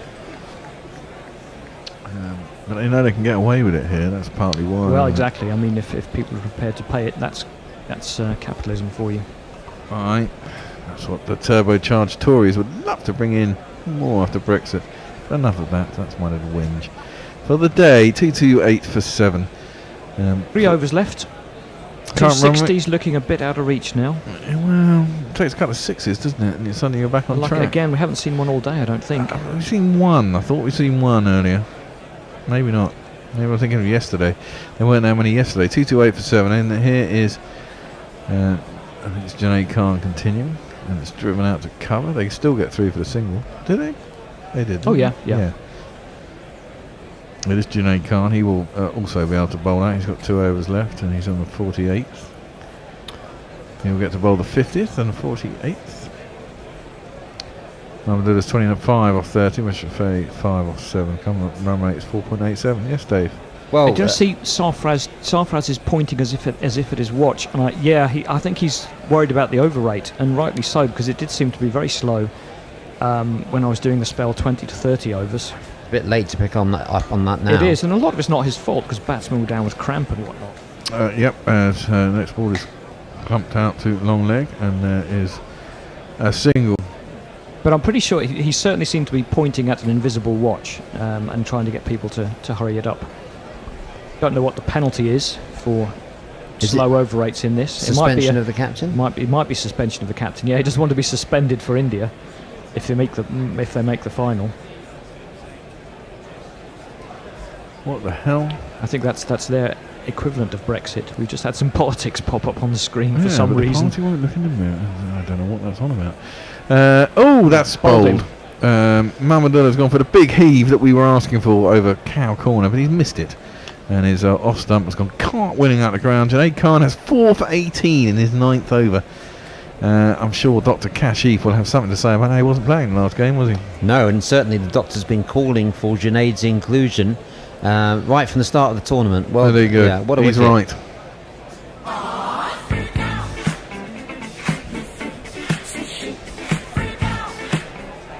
Another satisfying flying stump. But Junaid Khan's really shown his experience today. Yeah, I mean, he's bowled so accurately and has that coming down from a big height, left arm over. Yep. And a bit of left arm round. Yeah, 4 for 18. You've got the wickets and the economy. Figures. Dileep's been in touch to, almost in response to the lovely tweet we had from Haider, who said, "Who are you guys?" Dileep's answer is, "They are the Illuminati." Boom! Oh, no, blown our cover. I only wish I ruled the world and had trillions in bank accounts that I could distribute how I liked. Unfortunately, to nobody. Yeah. Well, that's how the actual rich do it. You want to be Jeff Bezos. But if I was the Illuminati, I'm telling you this, the world wouldn't be as it is. Jeff Bezos and you have 300 billion and Exactly. still not enough. I would be left wing as the Illuminati. So the nutters like Trump wouldn't be around. Theresa May certainly wouldn't be around. I'd have destroyed the Tory party. You haven't mentioned Jeremy Corbyn. Yeah, In the Jeremy. interests of impartiality? Not a massive fan of Jeremy. No, he's an absolute liability. He is a bit of a liability. Not a total liability. You know. Anyway. Yeah. That's clipped out to mid wicket. There's no run. I just don't think that sort of shit flies at the majority. That's the problem. It never will do. It's Not at all, and they're not interested in appealing to the majority anyway. Well, they think they've got a majority because they invigorated all those young people, which is fine, and it makes them look great. You've got 500,000 new members, but 500,000 people is less than what, 1% of the population? 1%. Yeah. Anyway, this is the new batsman. Yes, let's get out of that. Due to massive interest, the test was Played up to long on for a single by Rubel. enthralled because onto the ground strode a mighty great man. He was hefting the ball and declaring intent. Rubel! Oh, that's where that was going. Absolutely. I was wondering. We got a copyright strike for that the other day. It's not a strike. as I found It's out. a bit too long. Was that on YouTube? Yeah, YouTube send these things through, but I spoke to a load of people about licensing, and they already have a mechanical license. So they don't really give you a strike; they just tell you. And imagine if you make money, they have to pay something off. They take Maybe. about I think there's a certain. You can clip up to 10 seconds or something. I mean, I don't know what it is, but it's X amount of seconds you can play copyright free. That might be just a bit too long. Yeah, it is. That's clipped down to long leg for a single. It's not only that. From what I understood by speaking to the Mechanical Rights Society for musicians, was that presumably YouTube have a license, so that's why they tell you you've played some copyrighted music, but it won't affect your stream because they're covered. Yeah. But presumably, and it has only happened when I started putting that we would like to accept advertising on a YouTube stream. So That would be different, yes, precisely. yeah. So presumably, if you start making money on your stream, they will take a certain slice for them mechanical rights for a song, which is fine as long as they don't start getting arsy with us. Hassan is in to Mushrafeh, who hoiks that into the leg side, not particularly effectively, straight to the man at a very wide mid-on or a very straight mid-wicket, whichever you want to call that, and there is no run. 1 for 53 in his last over, so he's not been particularly economical. Certainly less than the run rate, which is 4.82.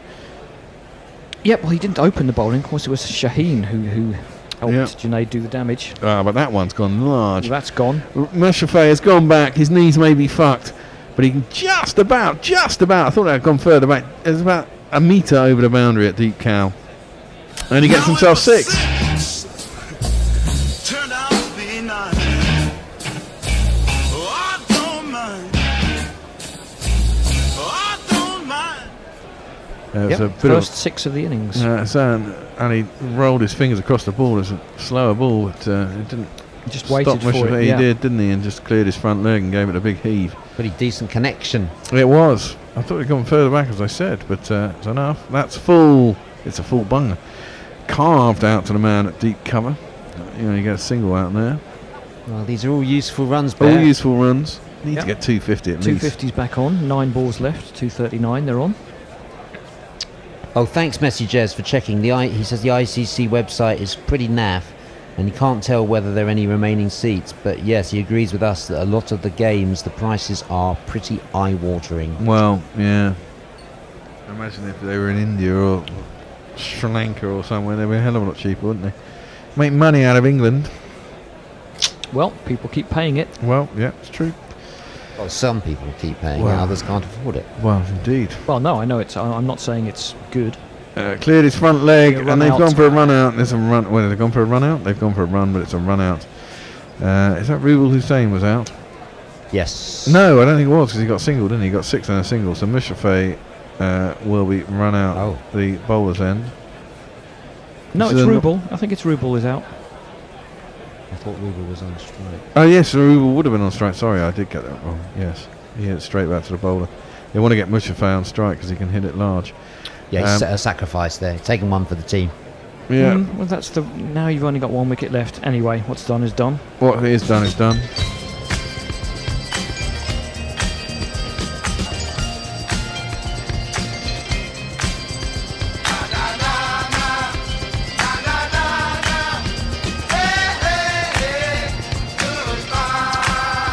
There were 3 run-outs yesterday.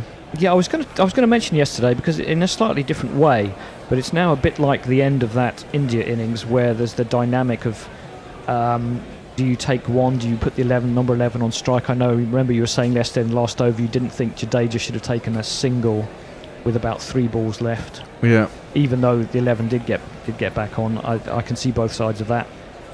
It would yeah, now they've just got to be a little. They can't really swing freely. They've got to be a little bit more clever and try to pick up another 10 runs or so. Let's just give you some hellos, some Crick Tracker. Hello, Crick Tracker people.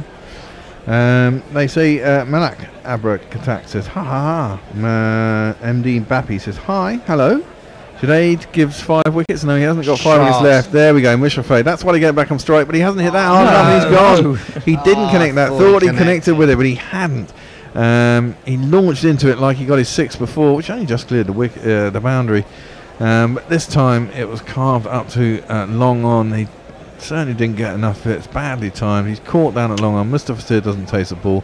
Mushrafeh gets out for 13 off 13 balls. It was another cross-seamer, slower delivery by Hassan Ali. This time he didn't quite connect with it. They haven't used their overs up there. They haven't used their No, overs and up. that's why I question really losing a wicket just to get someone on strike. Yeah, That's indeed. fine when you're 6 down, not so much when you're 8. No. Anyway, Bear, sorry. Yes, Dave. No, I'm just saying, just wanted to get, before we do the analysis of that innings, a quick plug-in saying to people, stay tuned because we've got the Guerrilla World of Cricket during the break. We're going to be speaking to Dr. Kashif Ansari about this game in Pakistan from Dubai, and also Barry Wilkinson from Bridgetown, Barbados on West Indies, losing their coach, Stuart Law. We're hearing about those two, so stay tuned for that during the interval. Yes, indeed. Let me just get back to a bit of Cricket Tracker. While we had adverts, and I'll give you the scorecard. Afad Sayal says, Abdul Qatar says, very good. Our commentary, we commentate very well, says Mohammed Naman. Thank you very much. Well, we are beautiful guys, says someone else. Khawaja Mansoor Ahmad says, well commentary, thank you. And Anad Sayal says, ooh might be for the last wicket. It is annoying. Bangladesh, fits and starts in that innings, really wasn't there? They started off badly, ended up 12 for 3. Brilliant partnership between Musfika and who was that between Musfika and Mominal? Mominal? no, Mithil. Yes. Jesus Christ, my brain is like mud. Mithun, yes, sorry. Yes, Mithun. 99 for Musfika, Mithun 60, KS 9. Was given out. We thought about reviewing it, didn't do it wisely. Mamadullah 25, Mahadi 12, Mushrafeh 13. So it's basically the partnership in the middle has pretty much got them all the runs. 239 they ended off, and they had 7 balls left. They didn't play. There was 9 extras. I have to say, Bear, it's pretty good effort considering where they very good. started. Well, it is, yes, and it's not, it's not a done certainty that Pakistan win here. Scores around this mark have been chased down, but it's always been close. I mean, Afghanistan lost 2 games in the last over and tied one in the last over with scores that are only 14 runs more. So, there's a chance here that Bangladesh can put it off. They have lost Shakib, which is a big loss for them. One of the best all-rounders in the world. And so that brings us to lunch. Indeed, lunch will be served. Well, you need to swap places with Andy. Okay. Who do you want to call first? Yeah, exactly. Who do you want to call? Who you gonna call? Ghostbusters. Yeah. Who do you want to call Ghostbusters? Can I just finish off the tweets quickly? Yep, go for it. Whilst we rearrange ourselves. Cricketing View talks about your World Cup discussion, Bear, saying they could have a 20-team World Cup with 4 groups of 5 each. The top 2 from each join up into a league of 8, 2 semis and a final. I should really leave someone else to do this, shouldn't I? Otherwise I'm going to have to do a quick change. Well, I can give you some bowling figures while you do Oh it. yeah, Abhishek Chopra says he glad the 99 curse is off. His gorillaness. Paul Sterling was the last player to be dismissed by 29. Messi Jez checking in scores at the Oval. I see Pope's got a ton at the Oval, and Ravi Bopara has bowled 1 over for 17 runs. Is it the silly season? Well, it is actually, a bit. Well, say that. I mean, Ravi Bopara was brought on to bowl and early on in that innings. He went for 17 off his single over. Ravi Nair, apparently it's Sachin Tendulkar's birthday today. Ooh. Can we have a jingle for him, please? Happy 45th birthday. Happy birthday. And Abhishek Chopra says, regarding Jonathan Trott's retirement, I don't think the importance of former international cricketers playing domestic cricket after international requirement is talked about enough. Indeed, the passing of knowledge is invaluable. Abhishek Chopra, you're singing our song, well, my song here. I had an interesting discussion with Andy about this. I was saying, international players playing domestic cricket, very interesting. They have a big impact on the rest of the side. Look at VJ since he joined Essex. All the other Essex batsmen have started scoring runs now since his arrival. So I think well, it does. He hasn't retired, but we had Fiddle Edwards playing for Hampshire. We got Trescothick batting on at Somerset. We know what an impact he's had, and Collingwood. So yeah, Jonathan Trott's retirement. Let's spare 2 minutes to think about that. Abhishek Chopra says from yesterday's match, Kuldeep Yadav was insisting that a fielder's position be changed. And Dhoni, the skipper, asked him if he wanted to bowl or not, or another bowler to be asked to come on. What a burn. Well, that's a bit tough, isn't it, from Dhoni? Yeah, there's the tweets, Bear. If you can give the bowling figures, please. Well, let me get on to let me get on to Crick Info, and I shall give you those for you. It's just warming up. Bangladesh PAK, there we go. Sorry about this, people. Should have been prepared. Scorecard.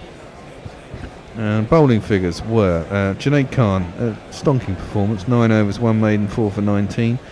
Shaheen Afridi, 10 overs, 1 maiden, 2 for 47. Hassan Ali, 9.5 overs, 2 for 60, his most expensive bowler.